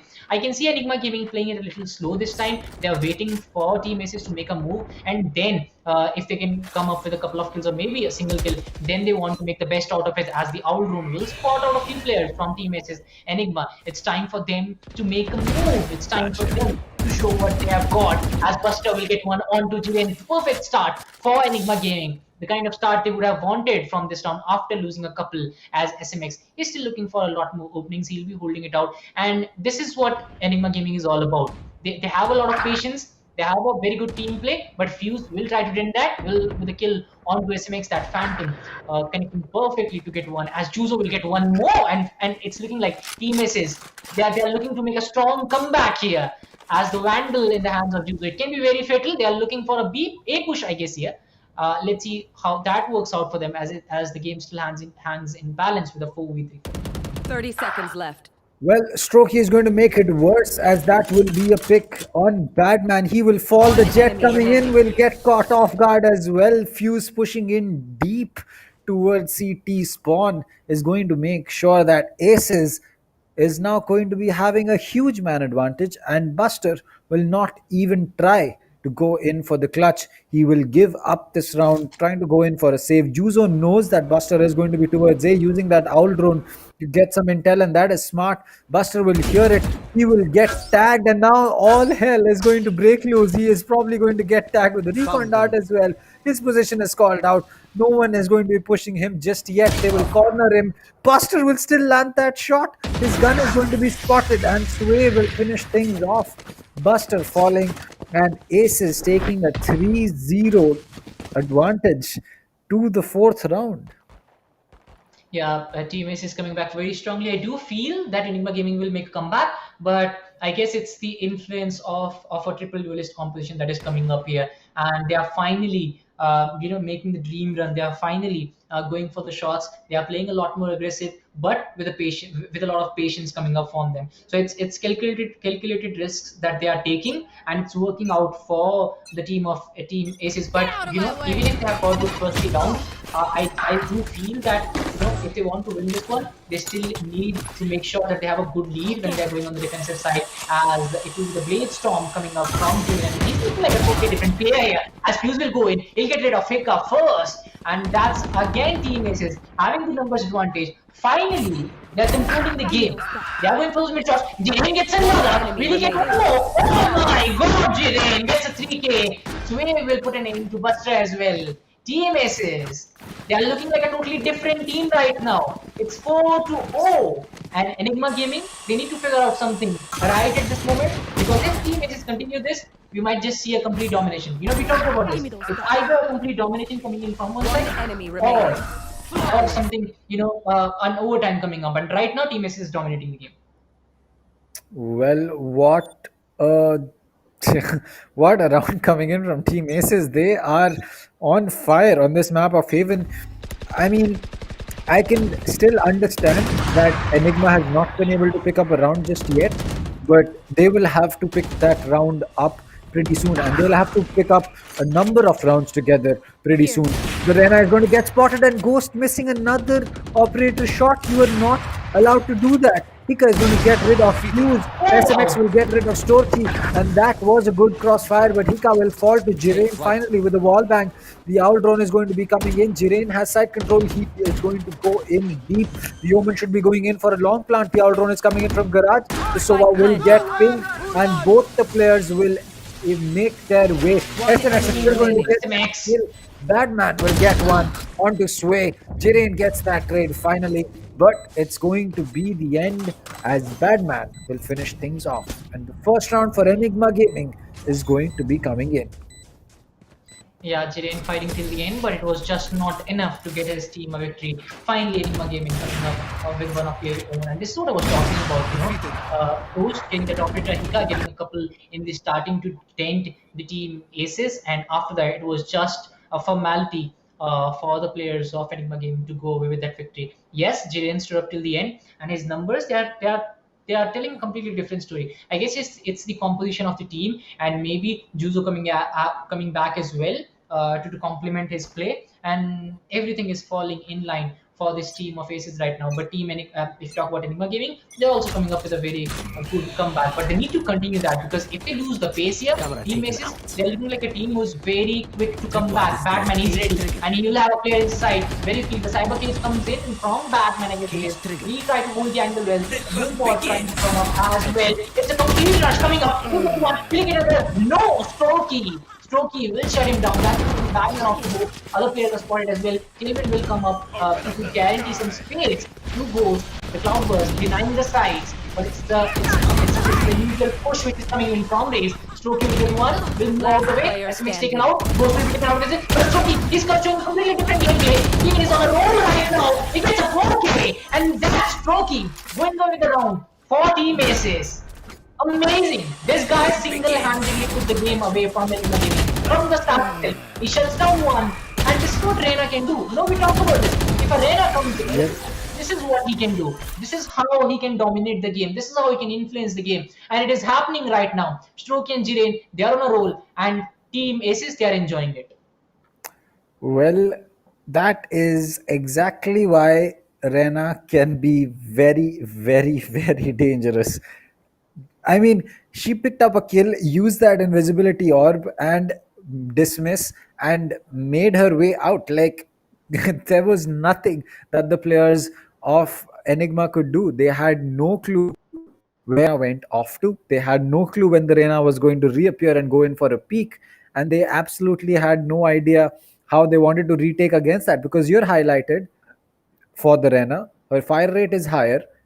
She can see you perfectly, and not to mention, the second she gets that kill, she's going to get boosted up to full HP, and her dismiss is going to make her completely invisible, not even partially visible the way that it normally happens. So that Reina ultimate, if it is put to good use, can be very, very deadly, and that is one of the situations where it was extremely deadly. Yeah, and if you talk about the execution from Team Aces, it has been a lot better this time. The kind of play they have shown. I guess this is a tactical timeout maybe coming in from Enigma Gaming, because they would want to figure something out, because this is not the Team Aces that we saw in the last game. Dan, we saw them doing well, but this time they are looking like a totally different team. The kind of team play they have shown, the kind of numbers they have put in, and on top of that, the execution has been so well. And it's I guess Jiren fragging out this time, because Jiren was he after, I guess it was 23-24 rounds, he had only 10 kills, but this time even after 6 rounds he's carrying 9. So I guess it's him trying to make the play and trying to go in with Strokey and Juzo complementing it really well. Fusion's way, yes, they're getting the job done as a team, but they need to frag out a little bit as well. But if you talk about the Enigma Gaming side, they expect Hika to do a lot more, but this time he hasn't been fragging in the first 6 rounds. I do expect him to come back as well. But SMX, even if the numbers don't say so, he has been very good with that solo. And I guess even if his team has only got 1 round, it has been a lot closer than what the score line says. Ghost going in with that big storm and probably not able to do anything, as Buster will get one on sway. He's looking for an opportunity here. He'll have a player inside. He'll go for the big storm. Unfortunately, not able to get it. But Buster, this guy is not missing. He will take out Juzo, and that's 3 players off the board from Team Aces. Batman will get one on the fuse as well. And finally, Enigma Game. I guess the timeout is working for them, but Jiren is still up and running. He's still doing the damage. Well, Buster with that Sheriff has been very, very deadly, as he's so close to getting another one. He will spot that player, but so will Jiren on the Jet, and this time it will be Buster falling down. Ghost has managed to pick up a Phantom, but he is very, very low on HP, as the Rena and the Jet are going to be alive. So Strokey as well as Jiren will have to make sure that they are able to do something about this clutch. Cypher as well as Ghost are going to be low on HP. The Raze is still at full HP. So this can work out for Enigma. It will just depend. The next kill is going to favor whom? Because if Aces is able to pick up 1 kill, it will make it a lot more easier for them to work that 2v3 or rather 2v2. But if Enigma is going to get that, then a 3v1 would basically mean a second round on the board for the side of Enigma. But we'll have to see, as one player coming in from Garage. Rena picking up that kill. The dismiss comes in, the position called out. Fika going in for that full rotate. It's going to be a side plan. Rena has pushed in deep towards CT, as Ghost is making sure that he can check every single angle, but he's worried about Garage. He does not know whether he should make in a push towards CT Last or player not. standing. And in that time, Jiren is going to push up and make amends, as the Spectre carry will now have to be the aggressor and not in a good position to take these gunfights. Jiren with a 4K, and what a 2v3 clutch coming in from the side of Team Aces. Yeah, that was just perfect coming in from them, and as it was down to 3-1, and then still standing tall. I did think that it's going to be TMS is going away with that round, as we are down to a 6-1 score line, a complete domination coming up. I do feel that maybe it will be a different story when the tides are turned, when when Enigma will be on the attacking side. Let's see if they can turn the table, because right now it's looking like Team Aces, they have everything checked. They have every box checked. Team play. If you talk about the opening kills, the fragger, if you talk about them, the goal is making that play, it has been just perfect. Eka missing a few shots there. He had the opportunity to get that opening kill, but unfortunately will miss out as SMX. The outdrone comes up from him. The firebolt is ready, and ESL spot a raise, I guess it was, who was spotted. SMX will try to get that duel in his team's favor as Ghost. He's ready with his operator. He's blocking that angle, but no one is to be found at that position. Raze is struggling with those health points, but I guess it's going to be enough if you can connect a few heads there, if you can connect a few single taps. Well, the raise is going to be a little low on HP for the side of Enigma, but it just seems that Team Ace is a lot more prepared. The three-man push coming into Garage. All three of their duelists making their way. The Owl Drone is going to be coming in as well. Jiren going in for that pre-fire. Looks like a paint shell is going to be used for Garage. Window the Cypher has been tagged and pinged with that firebolt. And it looks like the showstopper is going to get used, and Cypher will get taken out. This satchel and the showstopper being used in 30 conjunction. seconds left. Official buster now. He'll have to come in. He will have to get that frag, but Ghost missing another shot. Yuto is going to get that kill. Ghost getting tagged completely, and Strokey getting that kill on Professor, falling to Hika, and Jiren getting his trade. And Team Aces is so strong on the map of Haven. You have to agree. Yeah, I mean, it seems like even if Last player standing. Enigma Gaming comes up on the attacker side, the lead is humongous from Team Aces, and even if they lose a couple of rounds or maybe the first 3-4 rounds, it still won't matter, because if you have 7 to 9 rounds in the first half itself, or maybe they're looking for 10-2 right now. If you ask me, 7-1 already on the cards, so I wouldn't be surprised if it's a 10-2. But yeah, at the end of the day, 2 rounds for this Team Aces, I do feel it will be a lot easier, as it is going to be an A stack coming in from them, a full man A stack actually. Jiren will get one. He's not missing many of those blades coming in from the blade storm. Hika is ready with his shots. Let's see if he can connect any. But Jiren, he's trying to move in. He's trying to look aggressive right now. Can he spot a few players? Hika is still playing the waiting game. He'll spot out one. He'll get one as well, but his position has been might just be a matter of few seconds. They need to be taken out. Yes, it's happening. He will get one. He will get one as well. But Jiren with that blade storm. This guy is lethal. This guy is going places. He'll get another, as we are down to a 4v1. Enigma Gaming struggling to get things going their way. And yes, it's the 9th round, ladies and gentlemen. We are live 7-1. Ghost is coming up with a fight back. We'll get rid of Jiren. But is it enough? No, says Fuse. We'll get Ghost as well. It's going to be 8-1 after the end of the first 9 rounds.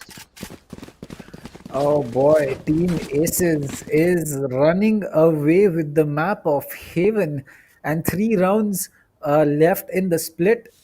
An eco being forced upon the team of Enigma. It's not looking good. Everyone's going to be picking up a sheriff with 3 light shields, as it's almost looking like the side of Enigma has not shown up, not a single player with a positive kill death ratio on this map, and it's tough. It's tough for them. I get it. It's an attacker sided map, and Aces is just a lot more ready for it, but they will still have to pick up at least some rounds, as Fuse is not going to make it easy, and neither is Jiren. Hika will finally get a trade for the Jet, but Fuse has pushed in deep as SMX is going to be coming in from the back. Buster will get that kill on the Juzo, and Buster will eventually get taken out by Sway. But Fuse has made his way to heaven, and now it's going to be Hika with getting that shot. He will be able to pick up some weapons for himself. Sway knows that there is a player inside of A link and possibly looking to get a kill, but the recon dart coming in that will ping the location of Sway at least once the Empress has been popped by Strokey. As the push is coming in from the side of SMX, will he be able to make this work out? He does not know whether he should go in for that push or not through the dark cover. He is just holding on, and as he gets out of it, Strokey is going to get that kill. And there you go, Sway will finish things off, and no gun saved either on the side of Enigma. 9-1. Sway, Boris here to get, I guess it was the first kill from him in this round, but it was amazing from the players of Team ASES. I really love how they have changed things here. I mean, I did expect things changing after the change of composition, but to this level where we cannot even find Enigma Gaming and specifically Buster, because he was one of the top players in the last game, and I'm talking about the overall standings there, the overall kill standings, but this time he's nowhere to be seen.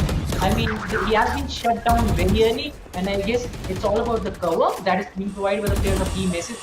It's looking like Team ASES, they have taken a book, taken a page out of Enigma Gaming's book, but Enigma Gaming, they have lost their book completely.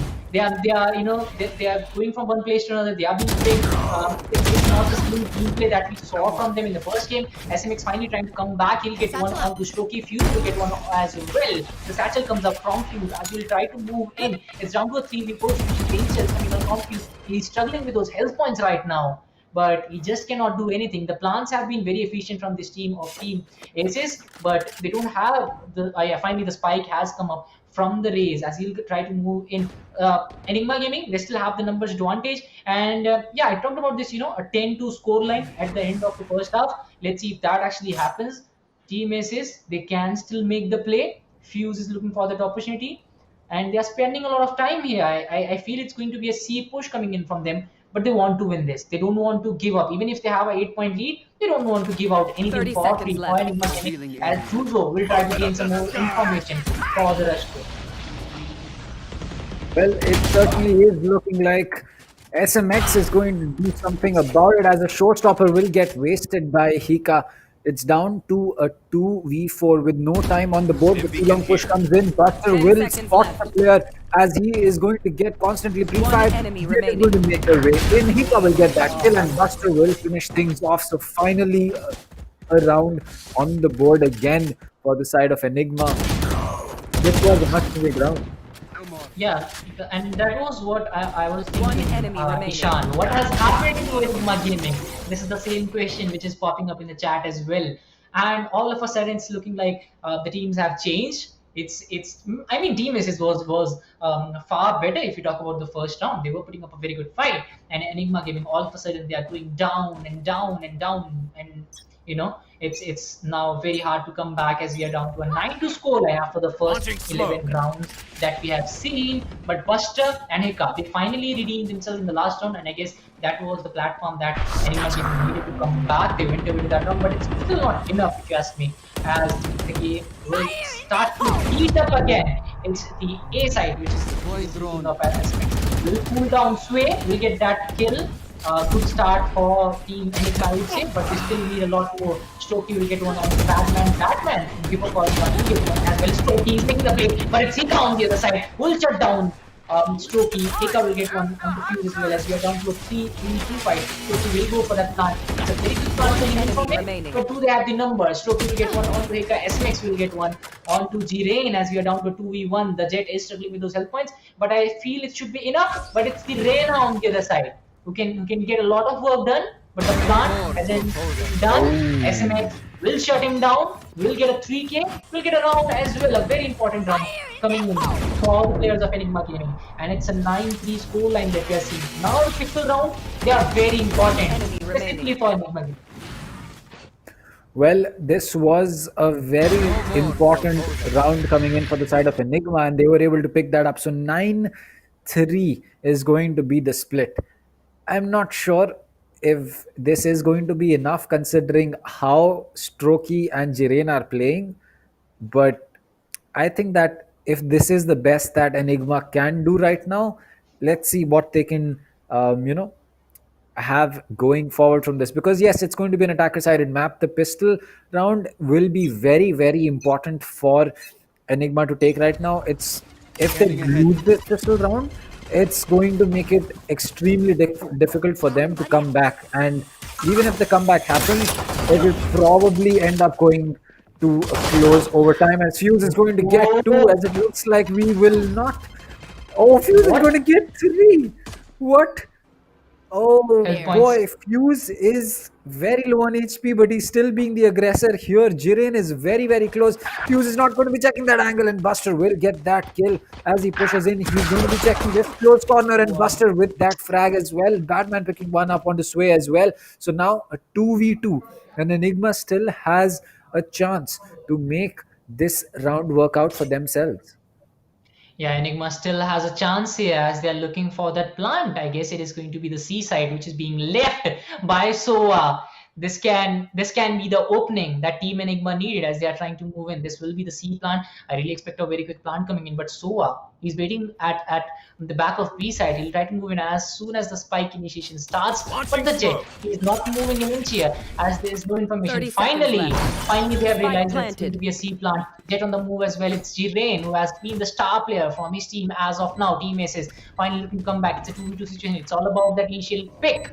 If it's going to be Enigma Gaming going away with that first pick, I guess they are going to go over the victory as well. As Buster, he finally connects the right angle, but the rotation is coming in from the players of Team ASES. They're looking for this opportunity right now. They want this kill.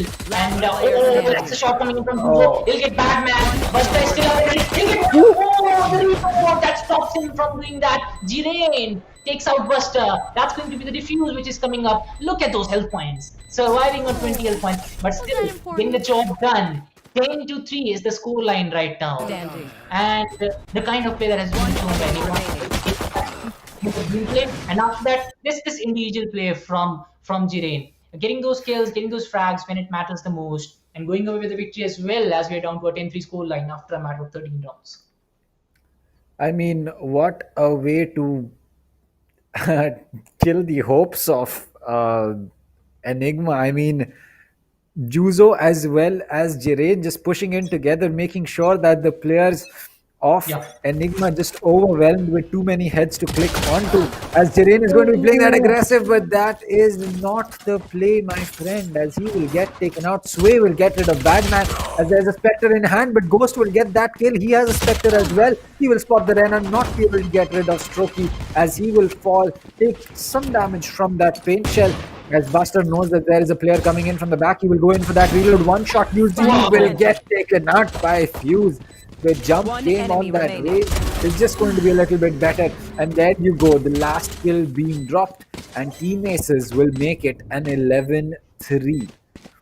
Yeah, they're looking just too good right now. And in the last round as well, I guess if you talk about Enigma Gaming, the two players, they were a lot more predictable, because when you are trying to go in a post-plant situation, you would expect to be the players to be behind that block and in that corner as well. And in many cases, they were very quick to react. They sent in two players, they got that kill. And the same thing happened in this round as well. Strokey coming in from the top side, from the hidden actually, spotting that player out really well and getting that kill very comfortably to get another round for Team ASES. So if you look at it, Team ASES, they have been very good in the execution of plans that we have seen in the throughout this game specifically. In the last round as well, they were not looking this good. Yes, they were putting up a good fight, but it was not to this extent. Beautiful play coming in from ASES, and I do feel that they are going to go away with this round quite comfortably, and then it will come down to the third game that they've always talked about, as Buster will try to move in.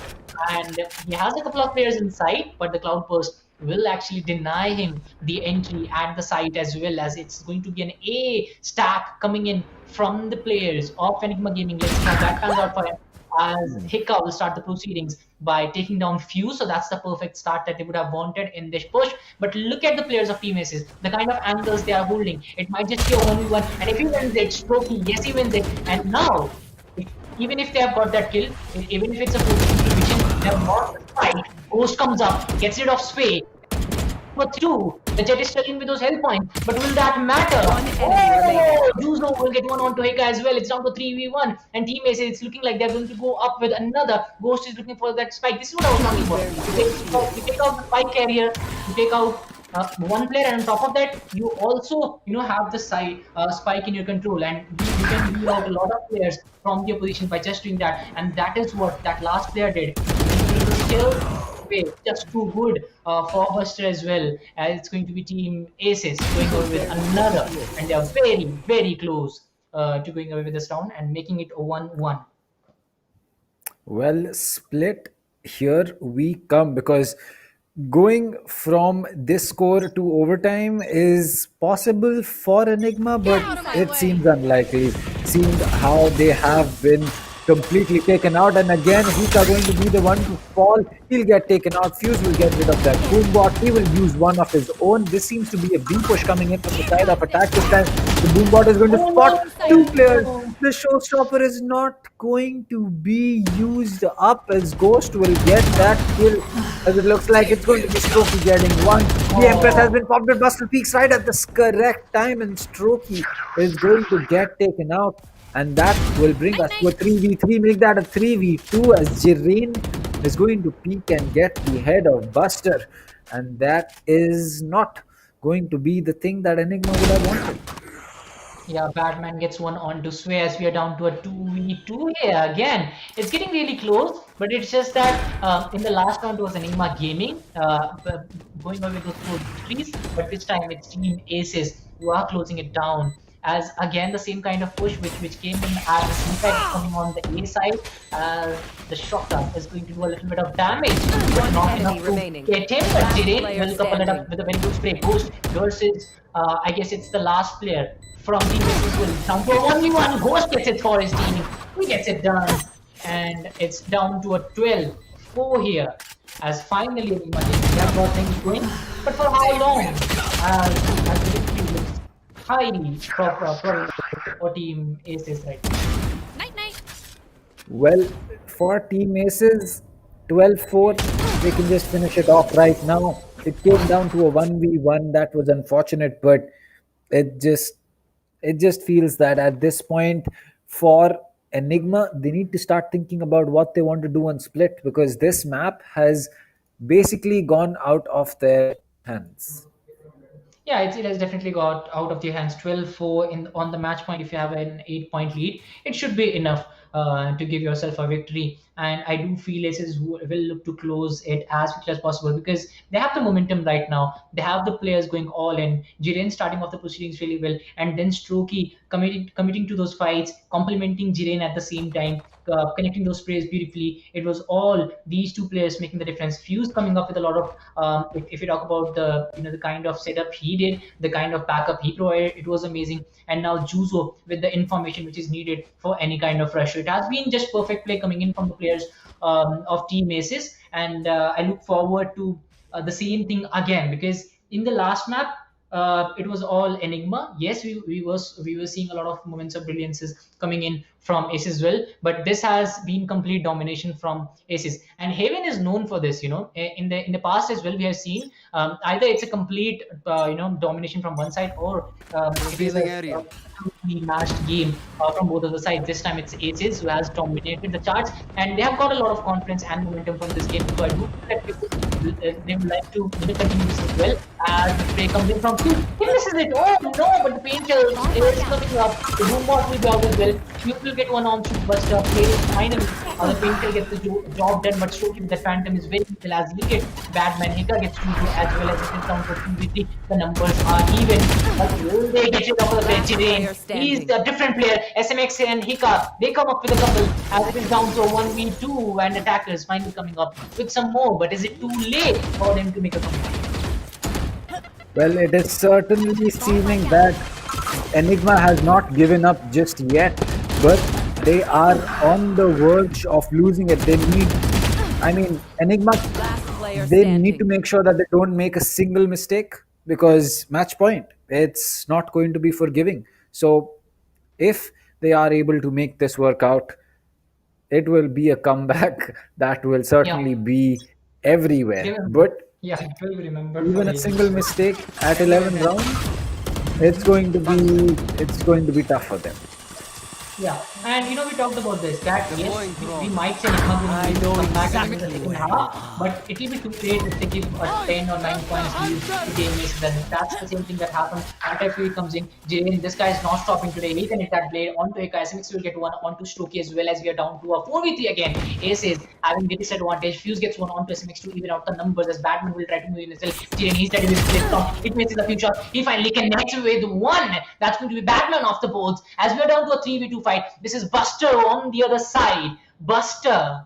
I mean, he can change the game single-handedly. This is not the same Buster that we saw in the first game. Can he get the job done here? Can he be an enormous comeback here as Fuse will shut down Ghost? It's down to the last player. It's down to Buster. The Painter comes in. Buster will get one more onto Fuse. His position has been revealed. It's down to a 1v2. He can do it, but will he do it? Let's see what Buster can do. Well, Buster's stuck here in the middle of A-Link as well as T-Spawn as he's making his way to A-Long. He has 30 seconds to make this work out. He will go in for that reload. He has 2 combat stims. He has a molly, 2 smokes, and his ultimate to work with. He'll pick up the spike, make his way to C this time, as this will be one of the most important runs that he is going to be making. He'll make his way to C. He will smoke off the angles. He will use his orbital strike as well. He has to go in for that spike initiating, and yes, he will do that. But the Jet has used his strong blades, and Jirain will get that shot. As Buster falls, we are making our way to split. Thrifty. Where was this Jirain in the first game? I mean, he has been really accurate, and specifically with those blade storms in the first half as well, and then the second half completely taking the game away from Enigma Gaming, and then those moments. I mean, I did expect Buster to go with this round, but it was just that his ultimate was wasted. The wrong angle being picked, and then Jirain, just the perfect shot coming in from him, guaranteeing his team a victory, as will be going to the third round.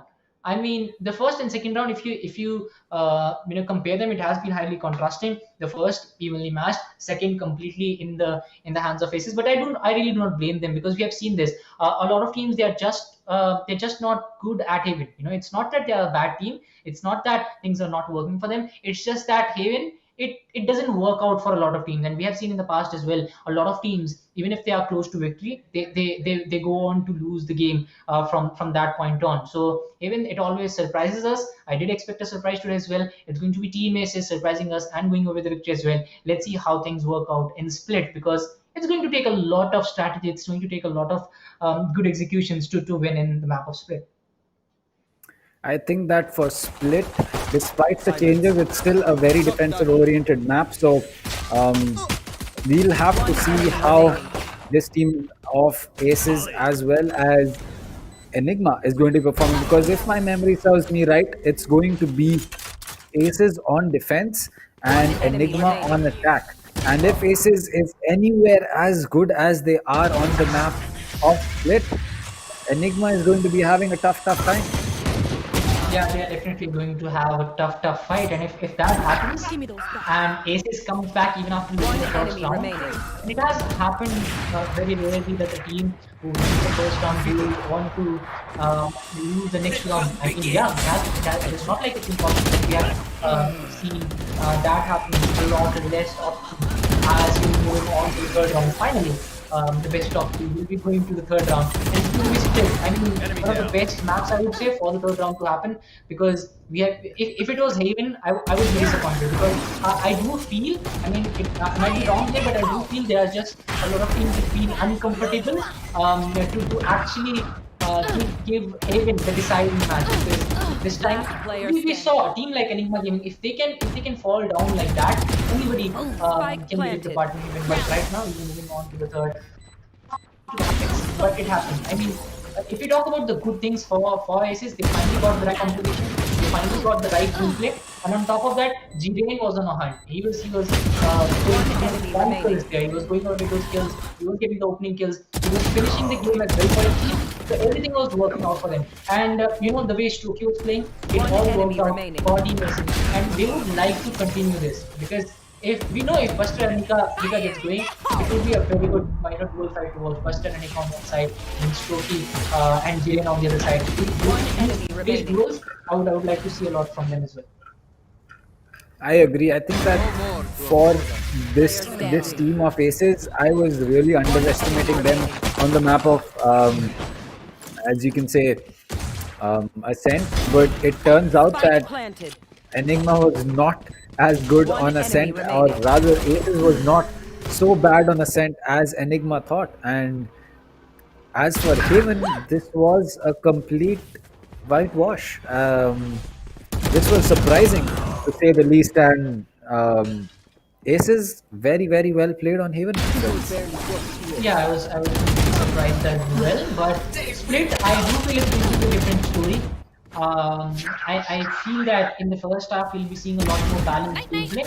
But if a team has the edge, they will go on to win the split game as well. So it's all about taking the first pistol round, maybe the half fire round, and after that continuing that. What team Aces did this time? It was the same thing happening from Israel. They went away with those two pistol rounds, and the third round also went in their favor, 5-1. And it was the making for them. So they know the win recipe, I would say, but can they recreate it? Because that's something which is really hard to do. Yes, it can happen, but will it happen as Jirain standing on the top this time? I'm really surprised to see Buster at the fifth position because he was, one of the top players in the last game. Strokey playing it out beautifully as well. Fuse also making an entry into the top three. Heka, Buster, I felt that they were a lot less influential this time, and that might just be one of the main reasons for Enigma to fall down so easily. But if they know what they have done wrong, they'll come back very strongly in the next round, and they'll try their best to go with the victory. As we'll be moving on to the decider, the third round in a little while. Well, for the decider, Split is going to be the map, and how is it going to pan out? No clue. I honestly have no idea whether it's going to be Aces or it's going to be Enigma. But one thing is for sure, after that performance on Haven, Enigma is going to be a little bit more careful about how they deal with Team Aces, because they have certainly shown that they can pull, I don't know, a lot of strings, and this was just an amazing game coming in from both these teams. Yeah, it was amazing coming in from both these teams. But Enigma Gaming, I guess they were carried away a little, I would say. And Team S is certainly making them pay, trying to come up and win away with those shots. But now it's time for Bind. A Is it? Oh Oh, wait, oh wait, it was Bind. My bad. I yeah, thought that it was Split. yeah. So it's Well, going to be Bind. we, Yeah, well, we are going to Bind instead of Split. My bad. As Ace is starting on attack and Enigma on defense. Oh, that changes a lot of things. yeah. That That and changes a Dr. lot of things. Dan I mean, I spreading mean, Bind. misinformation here in the chat as well I mean, and on stream. This I was mean, something that I didn't expect. But we have good days, we have yeah, bad days. Dr. Dang is having a bad yeah, day right now. But let's yeah. I let's go to mean, Bind. Yeah. imagine being better than you on my bad day as well. Walked right I into certainly that wouldn't one. agree to that. I Walked certainly right wouldn't. into that one. Nah, no, I'm not taking that. Dinkar, you walked right into I'm that one. It's okay. as I we'll be know. moving to Bind this time You with can Team Aces cry. and You Enigma can cry a Gaming little bit. fighting it out for the next one. And this is the decider I which is mean, going to happen. chat, let Dinkar cry a little bit. It's okay. Dinkar, you can. Chat will be supportive of you. Chat, can we But please have F you in the see, chat see for this, see Dinkar? this, see this. Thank you. If you talk about both the teams, they know their strong points. Enigma Gaming, they pushed for Ascent, they won it. If you talk about Aces, they pushed for Haven, they won it as well. And now we'll be moving towards the Bind. And I really do expect both of these teams to do well. But if you haven't done well so far, if you haven't registered for the qualifier four, it's a qualifier four. It's your chance to do so because the registrations will be ending on 30th of Jan 2021. So make sure you do that. And also you can go with those HyperX gear. I certainly want one of those if I can. HyperX, are you hearing me? No, my friend. No. Well, That's going to hurt. yeah. So, well, other than HyperX being our peripheral partner, we have Akamai Technologies as our tech partner, LOCO as our broadcasting partner, production partner, SkyEsports, and media partner, TalkEsports as well. So, it's going to be third map in the last match that we have for today, in fact, which is going to be quarterfinals for the third map is going to be bind aces starting on attack, and it will be Enigma on defense. How is this going to pan out? Again, as I said, no idea. But one thing is for sure, Team Aces is going to be a lot more pumped and looking forward to this map than Enigma, because Enigma had the chance to finish it off on a quick 2-0 and take this home. But it turns out it's going to be a chance for Team Aces to get the return instead. Yeah, I guess momentum is on the side of Team Aces right now, and the confidence favoring them as well. Maybe they will go with a victory, but it's all about, we talked about this. It's all about the first half of the first half. If you do well in those first 6 rounds, that's what Team Enigma did in the first game, and that's what Team Aces did in the second. So whoever takes that first edge, initial edge, and will go with the victory probably. But Team Aces picking up the pistol rounds there, it is actually going to spice up a lot of things, because it was all Enigma gaming in the first game. Then Team Aces, they showed what they have got, because I was waiting for that team play coming in from them as well. But will they be able to recreate what they did in Haven?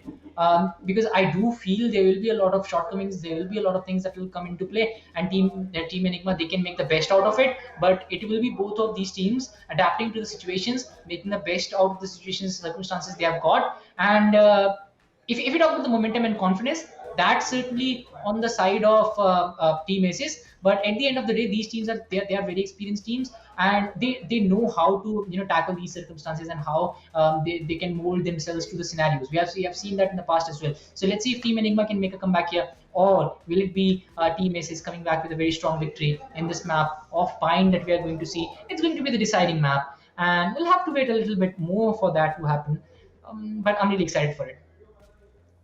I'm excited as well. I mean, for Bind, I can't really predict who is going to be winning, but we can ask our chat. Obviously, we can ask chat who they think is going to be winning the map of Bind, and yeah, actually put the prediction that you think is going to be for the score between Enigma and Aces in chat, so that we can possibly get a heads up as to how many people going to be supporting Aces and how many people are going to be supporting Enigma.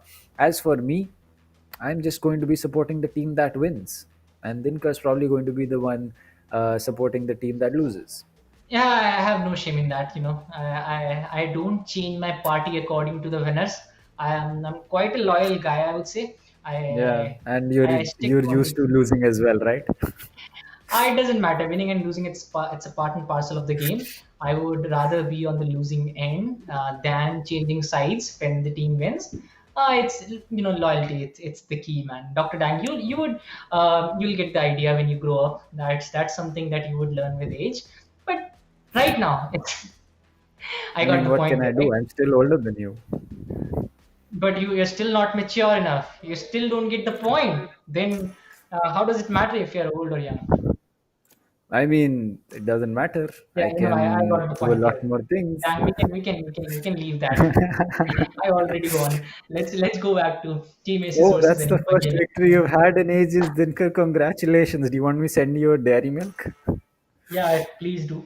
Please do. All right, I'll send you a 10 rupee All dairy right, milk. let's Don't talk worry. about the compositions right now. Fuse coming up with Race and Yuzu coming up with the Reyna. I am. What do I say? Rude is back in the line as well. Jiren still playing on the Jet. But let's see how these things pan out for them. As Badman will be playing on Cypher, he's not going to leave that. Ghost on the Jet as well. Ghost on the Jet, I feel that he's one of those players who has still not got going. You expect your duelist to get a lot of kills, but in the last 2 games, I guess he has got a total of less than 20 kills. Both of those games combined.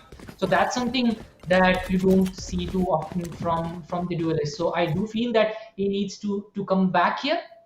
Buster, a lot of things depend on his shoulder as well, because we have seen what he can do. And if Enigma Gaming won the first game, it was on the back of Buster making the play, coming up strongly, and going away with that victory. But now it all comes down to the deciding match, the deciding game. Bind it is, ladies and gentlemen, as we'll be moving in. Let's see what these teams have got. Well, as we roll into Bind, it's going to be a pistol round coming in. So there you go. SMX as well as Cypher holding on. There is a push coming into Hookah. They're going to be wall banging for the wooden box. The paint shell is ready, but Fuse is going to take a headshot through the... Oh, SMX is going to land a headshot. In fact, he will look to go get that ghost, but take a lot of damage in return. The raise is going to be very low. So is going to be SMX. But that is not going to be the problem that ASES will have to deal with there. Sova getting taken out early is going to be the problem that they have on their hands right now.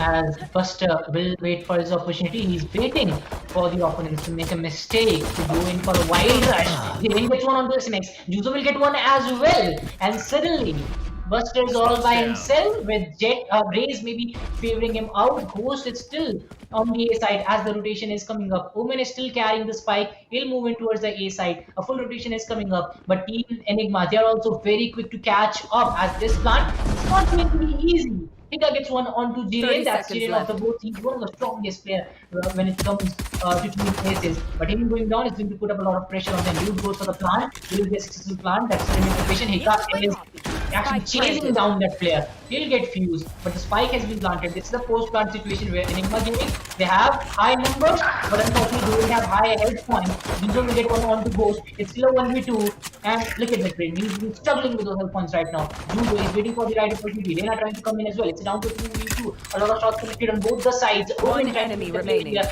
Juzo will get one on to Hika. Woman will for another. Buster gets one. It's down to 1v1. It's the closest it can get. Both of these players playing it a little slow, but Reyna, he's buying a lot of time here, and he might just go away with the victory as well. Juzo does it again for his team, and Reyna coming in handy with pistol rounds. This is a story which we have been telling for a long time now. Well, yes, that is exactly what is happening. The pistol round again going in the favor of Team Aces, and that's 3 pistol rounds in a row for Team Aces. First 2 on Ascent went to Enigma, then the next 2 on Haven went to Aces, and now the first one on the map of Bind has gone to Aces as well. So, it's going to be a little tough for Enigma, but they are on a defender-sided map. They can make this work as the paint shell is going to be coming in. Jiren almost walking into the paint shell. You're having to use the tailwind to get out of it. Nika going to be stuck. He'll get taken out by Jiren, and that was not the best position to be having. Oh, SMX getting pre-fired. Cypher also there. Will they check this corner? No. It looks like Fuse will get one with the castle, and that's going to be Juzo picking another one up with the ghost. And Buster is going to get rid of Jiren. The Cypher also getting taken out. Buster the last one. He does not want to be in this position. He'll not survive for too long. And the second round also going in the favor of Aces. Yeah, Fuse gets another. That's Team Aces starting off on a very good note. And this is something that we have talked out before the game as well. It's about Team Aces getting those pistol rounds and then capitalizing on the mistakes of the other side. As if you talk about Team Aces, they are on a roll right now. They are carrying the same momentum that they got from the last game, and now they're making the best out of it. Juzo, the torch bearer from his team right now. Hika playing it out beautifully this time as well, but unfortunately not able to meet their ends as Hika and Buster. They are on 2 kills each, as Hika will try to move again rather aggressively this time, as he's trying to move in. Sova coming in handy, and yes, he'll try to get a shot. He's cutting down. He's going for another. Hika has been shut down as well. This is the opening, but that teammate is needed. And Cap, on the back of this opening, you might just go with another, as it is a 5v3 Yeah, don't worry, People will get one on the ghost. Fuse will get one as well. Enigma Gaming, they're struggling with numbers, they're struggling with players, they're struggling on the scoreboard as well. Everything is going Team Ace's way from the Haven itself. And Badman trying to put up a fight here, but it is still a 4v1 fight back. It's another. Is it a reverse sweep coming up? is it as if you talk about the race, he's very low on health. One bullet anywhere and you can get the job done, but Jinet will get Badman. He says, not today, Badman. As we are seeing Team Aces going level with another round. That's 3-0 on the boards.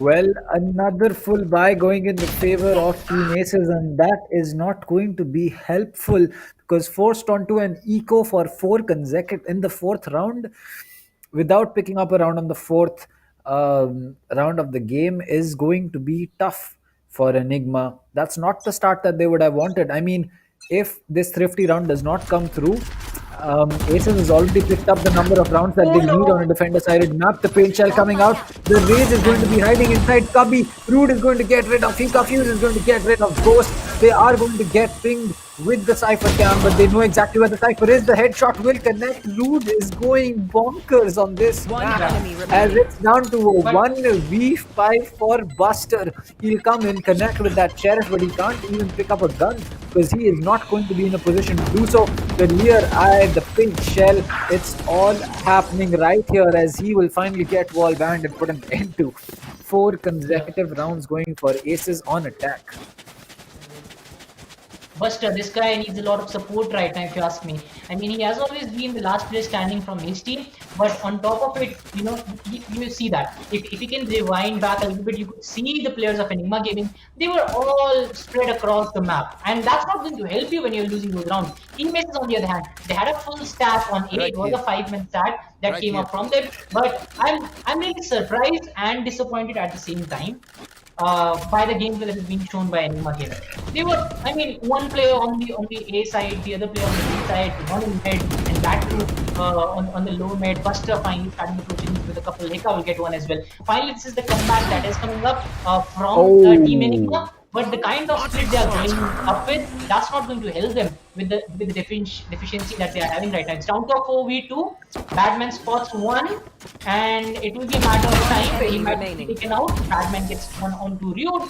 That's the Enigma Gaming that we have been waiting from the first game itself. Finally, they come back. But can they keep up this pace? Can they keep up the momentum? That still remains a question because we are seeing a lot of wild plays coming up from them. This is something that I did see from Aces coming up from first game. I guess it's the pressure that's getting the best of them. Maybe it's the pressure to do well, which is forcing them to make these kinds of plays where their think tank is actually completely rattled. But I do expect a lot more from Team Enigma just because of the kind of gameplay they came up with in the first game. The kind of plays that were made, this time they're a lot more aggressive. Finally, the Cypher is about to move towards the B side. And that's a complete stack coming in from Aces. A couple of players still not able to move in, but Hika will go for the showstopper. Unfortunately, the opportunity. SMX will get one on Rude. Perfect start for them. But can they continue? Yes, they can. And Hika will get one on the Juzo as well as the boom mod comes out. But it is still a 5v3 situation in the favor of Enigma. Well, Team Aces, they'll have to make this work out, make that a 5v2. And the Hunter Chewie is not going to connect with anyone. Make that a 5v1 and slowly Enigma is coming back.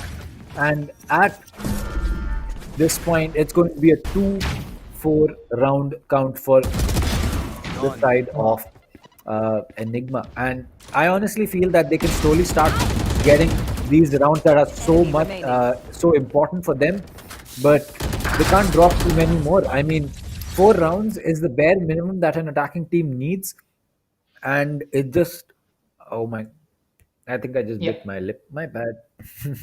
Yeah, it happens to bad people. Yeah, no worries. Now, Anyways, what can I do? Anyways, after the first 6 rounds, we are down to 4. I'm good at being bad, man.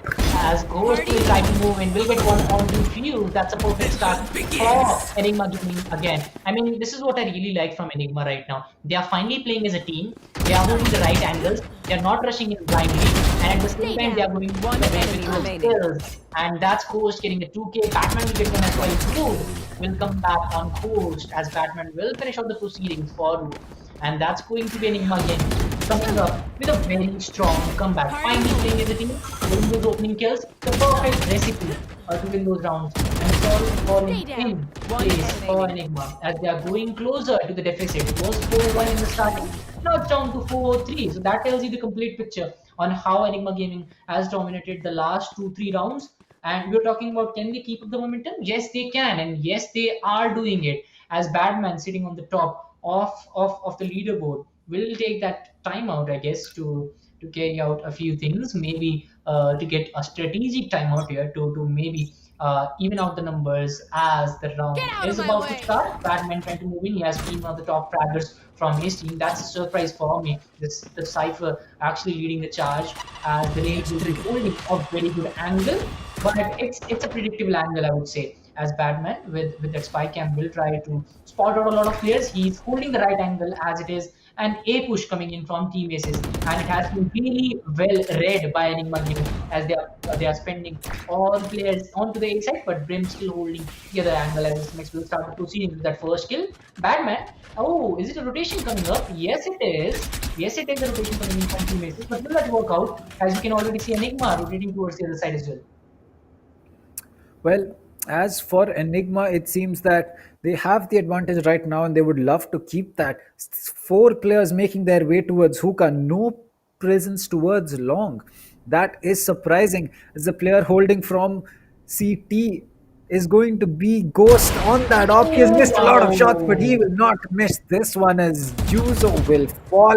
The Rays will get spotted on her, 30 seconds Satchel left. March as she will get right into CT. Gets taken out by SMX, but there's a player coming into elbow as well. Enigma having the man advantage and having serious advantage as the player inside Hookah will get spotted as well. It's all down to the Omen. His hand gets spotted, but Root still gets that kill in the 1-2-4. Will he get any more? No, is the answer as Buster gets the defuse coming in. Yeah, one is the most he can get as he will be spotted, will be taken down as the deficit has suddenly disappeared for Team Aces. It's Team Enigma making a very strong comeback.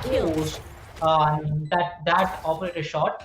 That was again the opening they needed. Batman trying to make the best out of it as well, as it's going to be 4-4 after the first 8 rounds. It was not the same picture in the first 4 rounds. It was more of Aces going back in and going over those rounds, but this time it's Enigma making a very strong comeback as we lie down at 4-4. Finally, Enigma is coming up with those numbers came from them, smart plays from them that we saw Innocent as well. Even it suddenly disappeared in the first 4 rounds on bind as well. It was not there, but it's coming in. So something has changed here for Team Enigma. This is the Enigma that the fans were waiting for, as the Sova from the other side, from the Buster.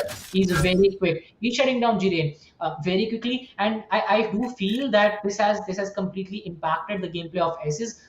As if they are not able to go for those first kills, if they are not able to get those first picks, it just doesn't work out for them. As Zika will be holding that angle very strongly this time again, as a couple of players from Team will try to move in safe. Sway will get his next season out the number.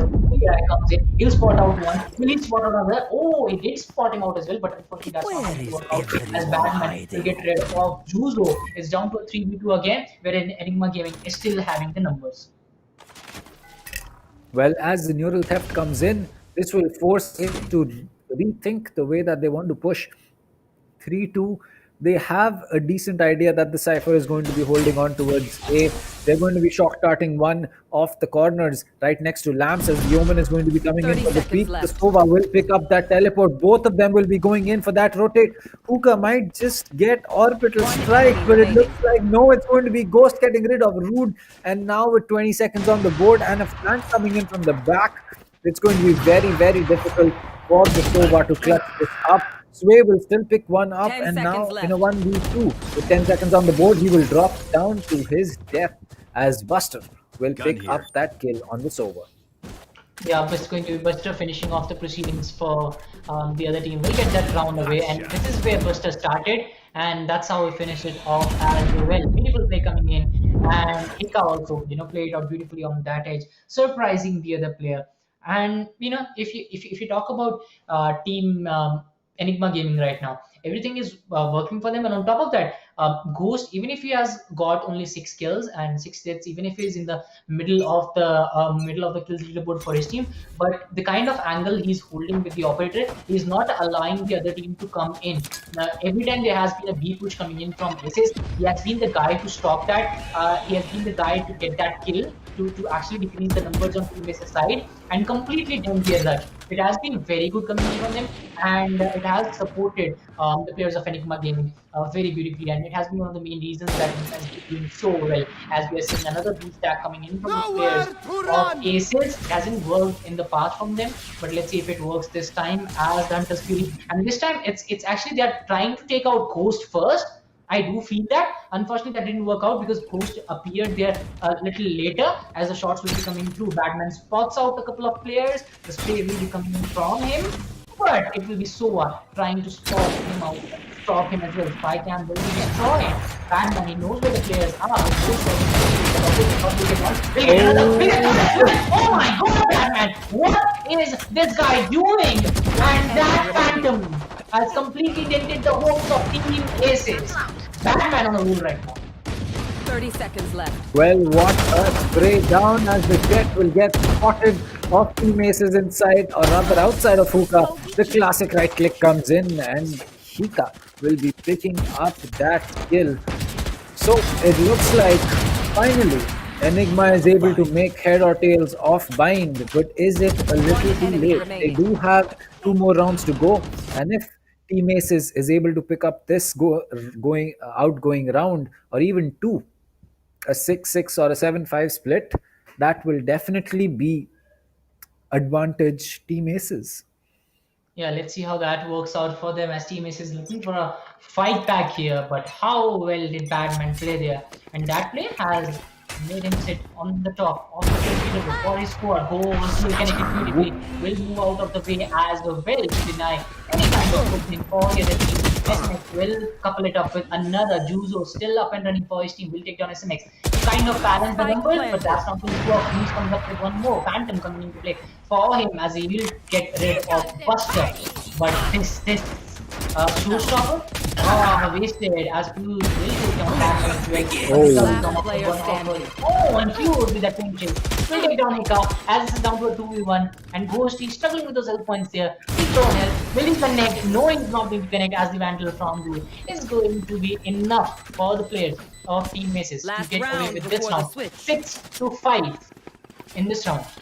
I mean, if it's 6-6, as we talked about it, it's definitely going to favor Team ASES as they will be on the defender side after this.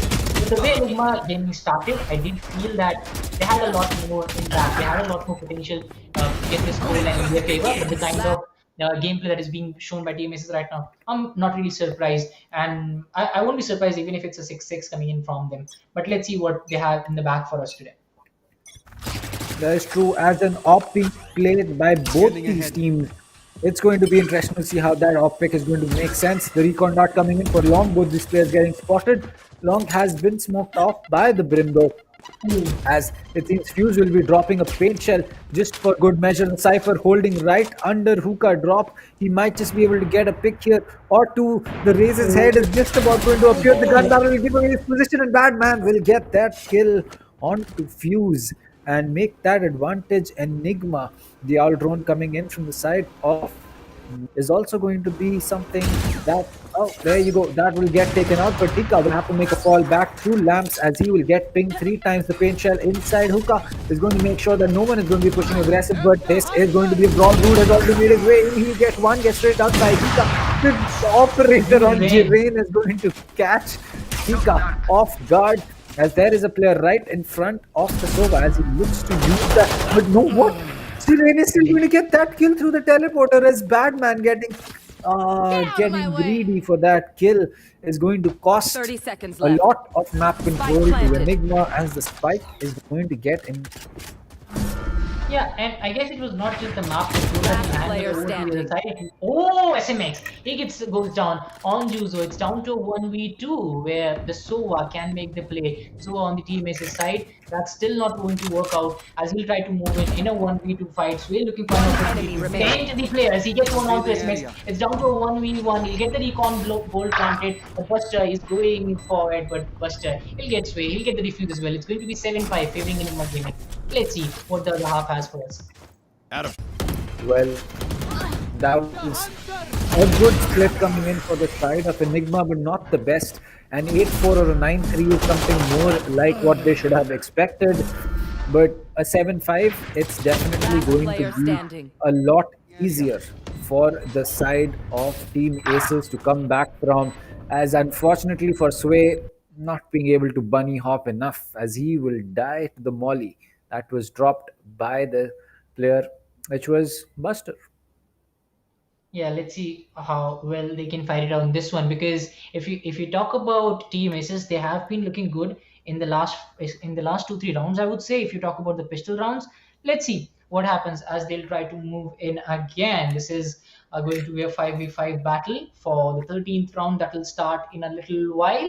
We are expecting a little pause here, and these teams they want to rethink what they want to do. They want to re-strategize, and it's much needed here because they have fought for last 2 hours. I would say more than 2 hours actually, and now it's the deciding round, so they don't want to give out anything.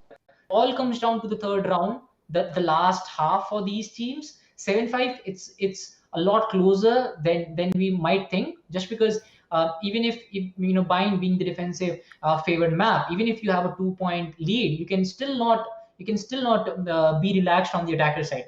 So these two pistol rounds, I guess they might just be the deciding factor when it comes to this game.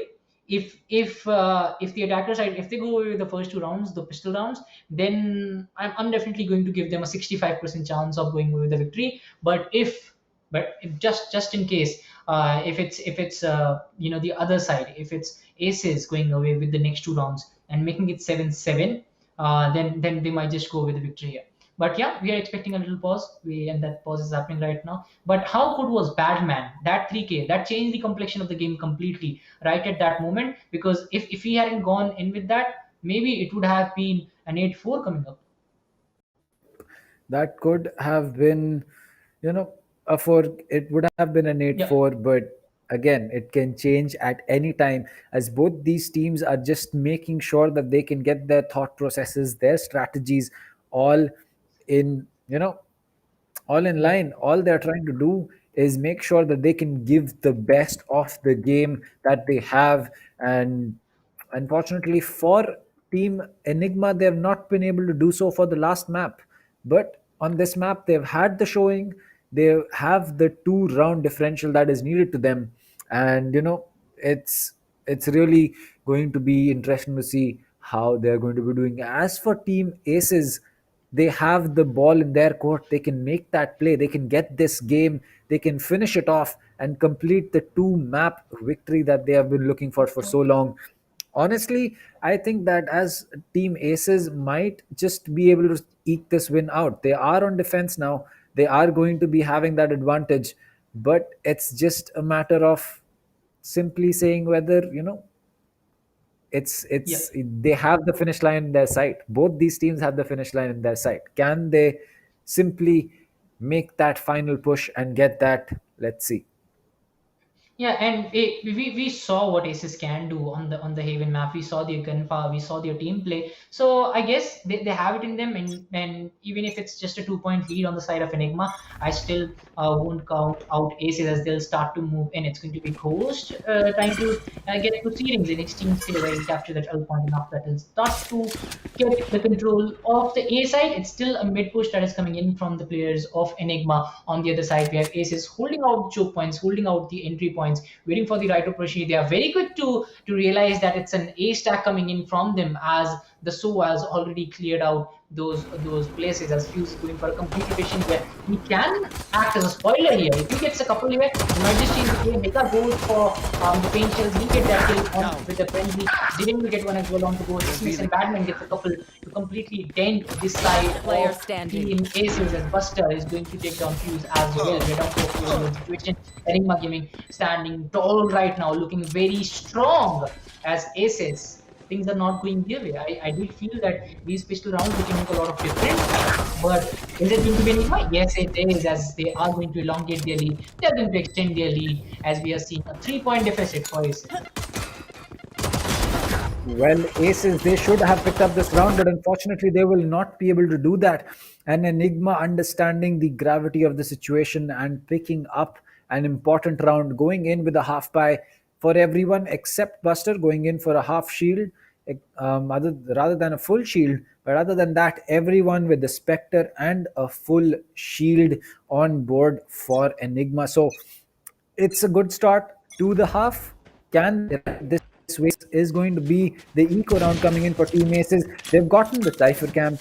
They have Fuse fragging, in fact, pretty well. And Team Aces, if they play this smart, they might just be able to take this round. Yeah, he can just take a couple of shots on the left angle, but he's not checking that. Juzo will make sure he makes him pay. Batman will come in with a retake onto Juzo. The spike initiation is starting across all this chaos which is happening right now. Root will get one onto Buster. It's down to a 4v3. Cyber Cage comes up from Batman. He's denying the side. Oh my God. But we'll go in for that. He's trying to repeat the positions on the other side as another cage is being triggered as pickup. One enemy remaining. He spots out one more. That's 3 kills at the same time coming in from the players of Enigma Gaming, and suddenly, you can see Team Enigma dominating the play, even if they're on the attacker's side. But yes, they are making play. But it all comes down to the full rise here. It all comes down to this round. If Enigma gets it, they are going to have a lot of confidence going into the next few rounds. But if you talk about Aces, they need this one. They need this one desperately if they want to come back, because they're going all in here. They'll be buying full shields, phantoms, vandals, which will be coming up from them. And if they don't win this, everything is going down the drain, as the next round will start as well. Enigma sporting a 4-point lead right now, as you can see that as much. Will try to move in with his Spectre, not the full buy coming in from Enigma. Still, they are going in with the Spectre. Oh, spot one. Connects a beautiful shot. That pixel shot coming in from him. This might not be the opening they need. Batman will come up with one of his own. Sway is dominating this angle, blocking this angle. Whereas if you talk about Enigma Gaming, they're still unsure on where they want to go. This might just be a complete rotation coming up. Are they going for the A side? Let's see. That was a one tap for a one tap. And what a way to start it off. I mean, it's been a good long game for Team Aces. They finally had a 4-4. They have this in the bag, but can they really make good use of it, as Jika will be getting that kill with the showstopper on the Fuse, and that's going to be the Raze taking up the Raze, and that will put us at a 4v3 for Enigma. Now this will be a retake situation. Hika very low on HP. All the other players of Enigma have taken some damage, as Zirain will come in from the back, get rid of that. The neural theft is going to be coming in. The Jet's position has been called out. SMX coming in from the back with the knife. Will he go in for that knife kill is something we'll have to see. He will spot the Jet. He'll get one. He'll get two in the spray down, and that will be everything on the Omen. His position called out. Root will get two. It's down to a 1v1. His back has been spotted. He's going in for that fake defuse with Batman coming in from the back. Will the Omen check his back? No, he will not. And a one tap to finish it all. And there you go. That is going to be a tough one for Aces to come back from. They have not been able to pick up any rounds on defense. Then they'll have to pull up their socks. And if they do not, it will be Enigma walking away with the win. Yeah, and if you talk about the last game, I mean, in this game, the first half that we saw, Aces was looking good, but it's just that I do feel it's Zirain who's the difference maker here, because in Haven he was looking like a different Zirain, and it gave the confidence to Stroke as well. It gave a lot of confidence and independence to Stroke to make the play, but we didn't see that from them this time.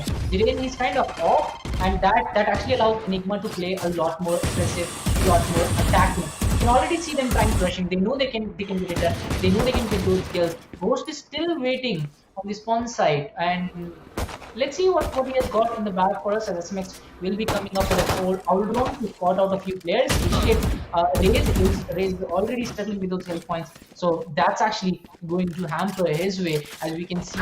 And Ape is coming in. Eka will get one. Batman will take one as well, and suddenly we were looking at teams so well, but they are being ripped apart. Jiren finally comes up with one onto Eka. Is it enough to get that intake, as Jet is struggling with those health points? Buster goes for the plant. Here comes beautiful connection coming in from him. He'll take down Jiren. One of the best shots so far in the game. As we are down to a 4v2 situation.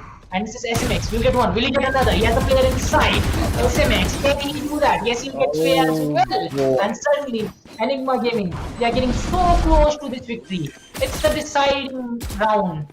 And, Enigma Gaming, they are making it count. They are definitely making it count. The kind of play they were shown. SMX, how good was this guy? And finally, it's happening for Enigma Gaming. SMX striking out, Buster getting the job done as well. Badman, he's on a different level right now. But look at Rude, Jiren, ESM. They are struggling to get the job done as of now. Rude, he has been fragging in, but it has just been not a consistent play coming in from them. Yes, yeah, his stats are good right now, but can he couple it up with a good team play here? The complete team, they need it right now, because Enigma Gaming, they are going away with the game right now. Well, they certainly are, as it's going to be Juzo picking up that kill onto SMX. So finally, Enigma losing a body before ASES, as Ghost will now have to be the one to make sure he can pick up some kills for his team and make that difference a little lesser, as Hika will be picking up Sway. This is a 4v4. Hika is going to pick up 2. A spam with the Sheriff coming in, but Hika will get taken out with the Phantom in the hands of Juzo. Fuse coming in from the back. Buster is not going to miss, as he will pick that kill up, as it looks like Enigma is just trying to finish this off as soon as possible. The Empress has been popped by the Rena team Aces. She's coming in from CT. Badman going in for that spam. Not sure whether the Rena wants to push from elbow or just make her way in through CT, as it's all down to her now. Ghost is going to get rid of Rude, and Ghost will get rid of Juzo as well, as match point rolls up. Team Aces, you were so close to getting this win, and I don't want to call it a throw, but you haven't used the opportunity that you had, my friends. Yeah, I really feel bad for Team Aces right now, because they certainly had it in them. We saw that in Haven, and then the start of this game, it was equally good for them. They were looking very strong. If you compare their gameplay, even the pistol round just too good. If you compare that with the Asian gameplay that they showed, but it's just like for both of these teams actually, as they start to lose a couple of rounds, they look like a totally different team. They tend to fall apart a lot more, and it's not the same team that we saw. Jane getting a couple finally gets things done. He'll get a 3K actually. That's a beautiful shot from Jiren. Ika will get one. Rude will get one as well. As we're down to the last player, Raze has been spotted. Fuse will put him to rest, as we are seeing.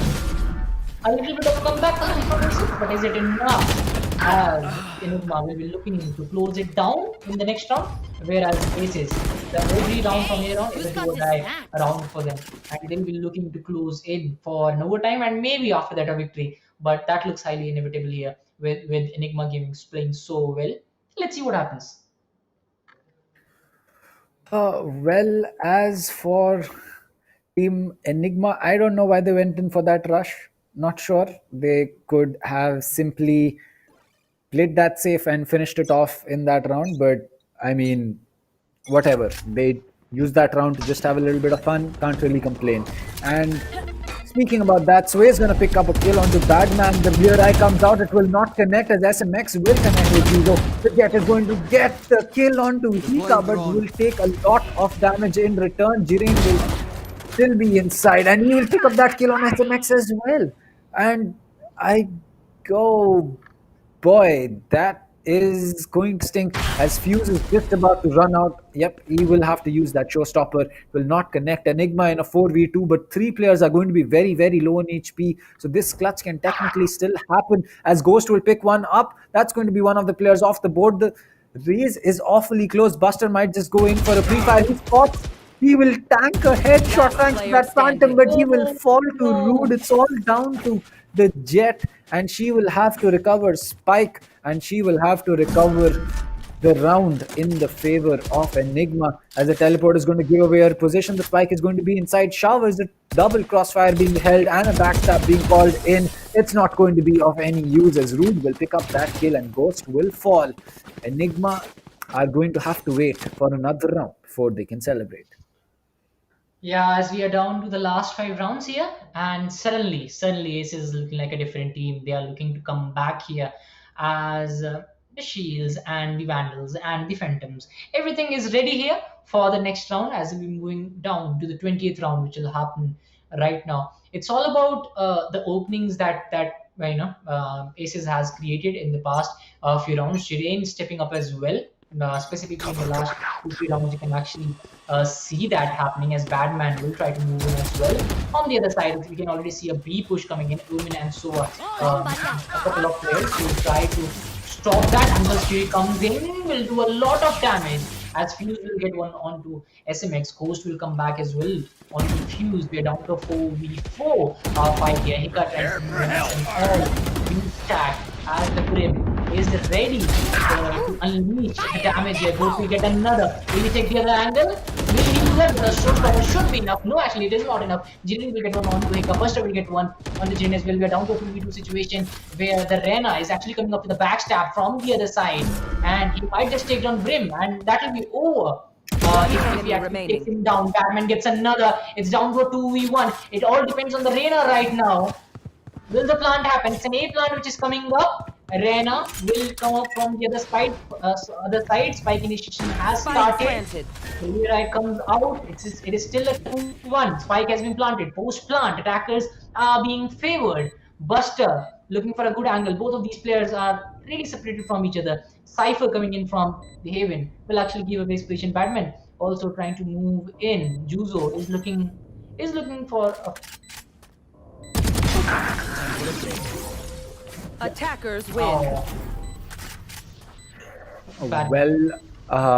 That is tough, as Enigma are going to be the team that carries forward into the semi-finals of Qualifier 3. Unfortunately for Aces, a very good effort, but they will have to come back in Qualifiers 4 to book themselves a spot in the semi-finals, or rather the group stages coming on in February. But Enigma, they can relax.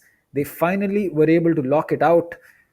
I mean, a little late than what I guess they would have wanted to, but a spot in the group stages nonetheless.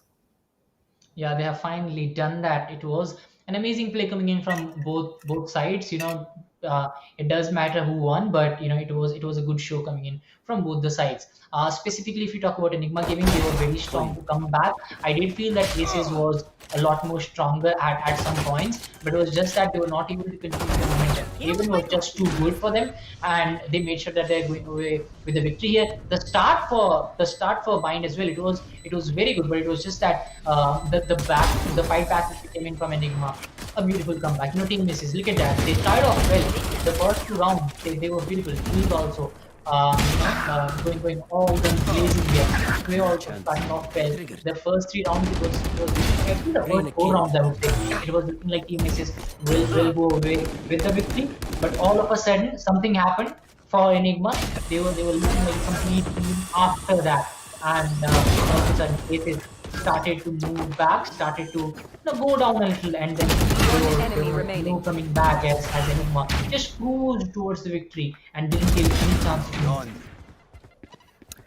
Oh, well, for Enigma, this is going to be a good time to be an Enigma fan. As for Aces, it's going to be a little difficult, and honestly, a very good effort coming in from the side of Aces, but Enigma just proving to be the better team overall in this best of 3. It goes the distance, it went the distance, and at the end of it, we have Enigma as our winners for the quarterfinals 4 in Qualifiers 3. But we also have Enigma as the team who will be facing ParaTroops tomorrow. in the semi-final. So it's going to be Team Mahi taking on White Shadow Esports and ParaTroops taking on Enigma. It's going to be a good semi-final coming up tomorrow, and then possibly we might just see Team Mahi or even White Shadow in fact take on one of the teams between ParaTroops and Enigma in the final. remaining. Yeah, and actually, if you talk about the complete day, it was a very good day of Valorant. ParaTroops also showing what they have got. I mean, we expect them to Valorant the same kind of play they should by them, but it was the comeback from Enigma that surprised me a lot because at one point, ASES, they not only had the first four rounds in the bag, they also were carrying the momentum from the last game. They completely annihilated the squad of Enigma in the Haven. So it takes a lot of heart to come back from the. Yes, they did that, but the fight from ASES it was good as well. If you talk about the game that we saw, it was never looking like Team ASES is going to go out. Yes, at one point when it was 12-6. We thought that maybe it's over for ASES. But even then, after that, they went in with a couple of rounds. They made sure that they're not going down without a fight. But the Team Enigma, they were just a little better team today. They were just too good for Team ASES. But yeah, it went right down to the wire, as you said. And ParaTroops, they are of course better with them. Whoever is going to face them, it's going to be a hard game. I guess it is Enigma who will be going up against them tomorrow. It's going to be another game that you can't actually miss. That is true. The semi-finals tomorrow are definitely going to be games you would not want to miss because White Shadow taking on... Oh, and this shot. This was one of the best shots that we saw in the whole best of three between both these teams. But yes, it's going to be Team Mahi taking on White Shadow and ParaTroops versus Enigma. And honestly, I don't know who is going to be winning it against... in between ParaTroops versus Enigma. Both are going to be very, very good teams. Both are going to be teams that are having very skilled players but need some time to figure out the synergy between each other. And as for Team Mahi, what can we really say, right? I mean, we don't really have anything to say for Team Mahi. But for White Shadows, they will be having a lot of fun tomorrow. Even if they don't win against Team Mahi, they're going to get the opportunity to play against them, learn some things here and there from them, probably figure out a few of their strats, and when they make their way into the group stages, that could be really, really helpful. Yeah, and this is what ESPL, Valorant Power brings up. It gives you an opportunity to show your skills against the best, and this is what I really like. And yeah, that team, even if they don't win, yeah, I still won't count them out if they have made it so far. But yeah, they are still going to learn a lot of things as Batman will be sitting on the top of the leaderboard. 21 kills for him, 10 deaths. So yeah, I mean, we have seen different kill leaders coming up in different games. That shows you the kind of intent and the kind of the potential these players carry. Batman this time redeeming himself, and that 3K, it's going to be something that I won't forget for a long time now. But Hika also finally coming back, making the best out of his opportunity. Buster, he fragged out a lot in the first game. I guess the third game was not that good, but yeah, 15-10, that is still something that I would take any day. Ghost on the other hand, 13-14 for him. Sway finishing off at the bottom, but the information gathering was very good for him. SMX, information gathering, plus sitting at fourth of the leaderboard. So that's something he put it out for his team. So overall, it was a good show by both the teams, but Enigma Gaming getting a lot of points, getting entry into the next stage as well. But they have a very hard nut to crack tomorrow when they are going up against ParaTroops. Well, actually, as for everyone asking, does Aces have another chance?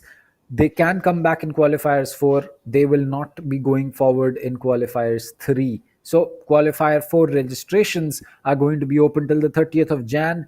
The total prize pool for this tournament is going to be 7.5 lakhs. And you can head over to espl.gg/India to get yourselves a spot, as there are only going to be a limited number of spots. 256 to be exact for every single qualifier. So why not make yourself comfortable with a few of your friends and make your way till there? Yeah, let's see how that pans out for all the teams. I'm really looking forward to someone in the chat making it to the qualifiers 4 and showing what they have got and fight against these top teams for the prize pool as well as for the gear which will be coming up. But yeah, it was an amazing day of Valorant as we talked about that. But tomorrow's game, it's something that you cannot miss. ParaTroops, they'll be going head to head against the winners of this game, Enigma Gaming. Enigma Gaming, not the most comfortable victory for them, if you ask me. They started off well. It was looking like, yeah, maybe they are going to go with the victory, but all of a sudden, Team ASES taking away Haven, and that too with a big margin. It was not just like a close victory for them. It was just a complete domination coming in from them. So I really did feel that they are going to go with the third round as well, just because of the kind of start they got, 4-0 on the boards after the second round victory. The momentum, the confidence that the team has, it was really hard. But Enigma Gaming, they did the hard work there. They did the strong work. They came in, they made sure that the numbers are situated well for them, and they are going to move comfortably to the next round. But tomorrow, it's ParaTroops who they are going to fight. Well, it's definitely going to be a great time tomorrow, as we will be seeing some of the best teams taking part in the semi-finals for qualifiers 3. So till then, we will have to take your break. It's going to be Enigma as your winners for quarterfinals 4. ASES will have to come back in qualifier 4. Until then, this is going to be me, Dr. Dang, and Dinbot signing off. See you all tomorrow.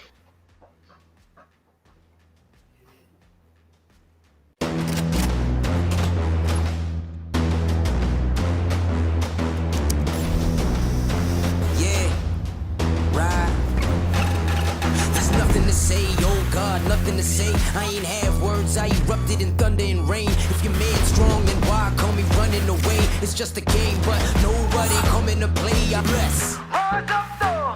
Rise up, though. All my people, where you at? Rise up, though. Let's go. Yeah, let's go.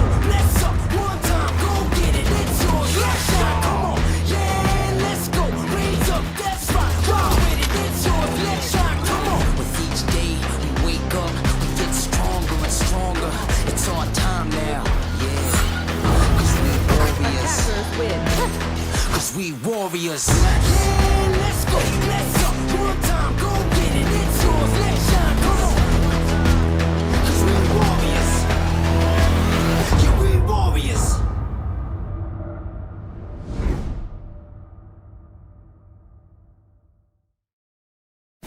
Valorant Agents of India. Are you ready? The ESPL Valorant PowerUp Series is a tournament open to players of all skill levels. Whether you are an agent with competitive experience or not, this series is meant for you to test your skills and have fun. Agents will battle for a total prize pool of 7.5 lakhs and the title of Series 1 champions. It's time to power up. Let's break down the tournament format. At the beginning of the tournament, there will be 4 open qualifiers. In the qualifying rounds, players will go through. Teams will then compete in a GSL format where 2 opening matches are played. The winners will then battle in the winners match, which will determine who tops the group. The losers will battle for survival. The victor of this match will then battle the loser from the winners match to determine who progresses further in the tournament. The 2 teams from each group move on to the playoffs, where 8 teams will compete via sudden death, single elimination, in a best of 3. The quarterfinals and semifinals will be an exhilarating battle of skills, wits, and strategy to win through a best of 3 elimination process. And finally, we reach the grand finals, where our final top 2 teams of the series will battle for glory through a best of 5 elimination. Valorant Agents of India, will you and your team be the one that reigns supreme? It's time to power up.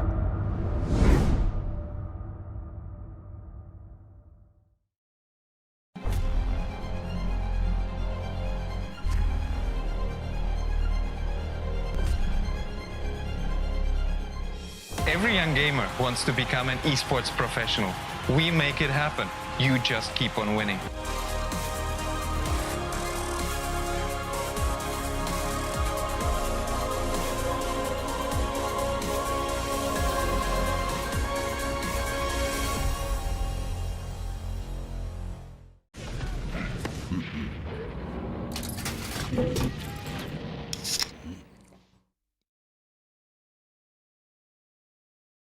Users of Roblox are all around the world, and all of them expect the same level of experience. Well, the success of games is measured by how much can you keep users engaged. ZeroIQ's mission is all about player experience first. Everything we do, the player is sort of core to our thinking.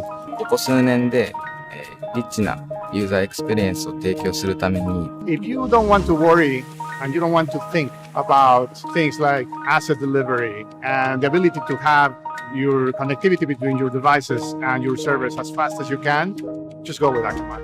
Akamai gets into places and markets that other providers of similar services don't quite hit as easily. その上で、アカマイさんのシステムを使うことで、大容量のセットを高速に配信させて、いただけているかなと。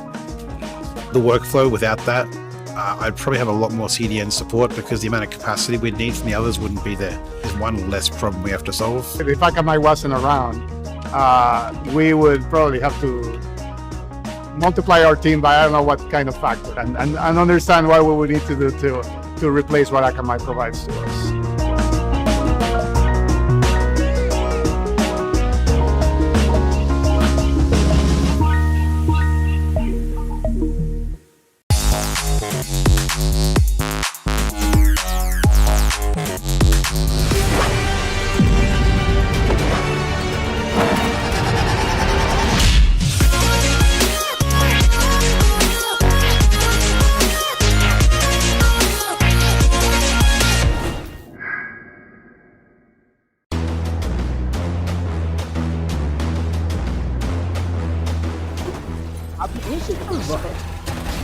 बिल्कुल यहाँ पे एक बेहतरीन battle है और यहाँ पे Tempest यहाँ पे जो डिफेंडिंग करके दिखाई एक प्राइम एग्जांपल है क्यों हम कहते हैं कि एसेट का मैप कमाल का है but is gonna hold a very nice angle for himself. He saw one player there. Oh my god! Who's gonna knife him? Yes, he's gonna knife him! No! Wait a minute! Other player that's gonna be Stenos, who was about to use the showstopper. It's a 3v3 situation.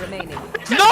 Take one down, and it's the last man standing. इनके पास double satchel boost जरूर रहेगा क्या वो use करना चाहेंगे वही एक बड़ी बात है सेज काफी डिस्टेंस से आ रहे हैं लेकिन कोई गलती नहीं होगी तो प्लेयर को टेक डाउन किया जाएगा तीसरा प्लेयर भी यहां पे आके आता हुआ बहुत ही शानदार तरीके से टेक डाउन किया जाएगा and that's going to be I am the hunter that's going to be hunter's durability Shannon gets taken down oh my god and look at that ultimate Brad with so much information doing the job out here yeah maybe now you can see the Omen. He actually teleports onto the other side, but let me see how's it gonna be. The Brimstone is caught off guard, goes for the reload. Rina needs to come up front. That's a beautiful heading. That's a double heading coming in. But now he comes up strong. 3K already. This might be another round in the hands of the defense. And a 4K for Akku. Oh my god! Akku goes on! And he builds an ace for himself. What a ace play did this guy have.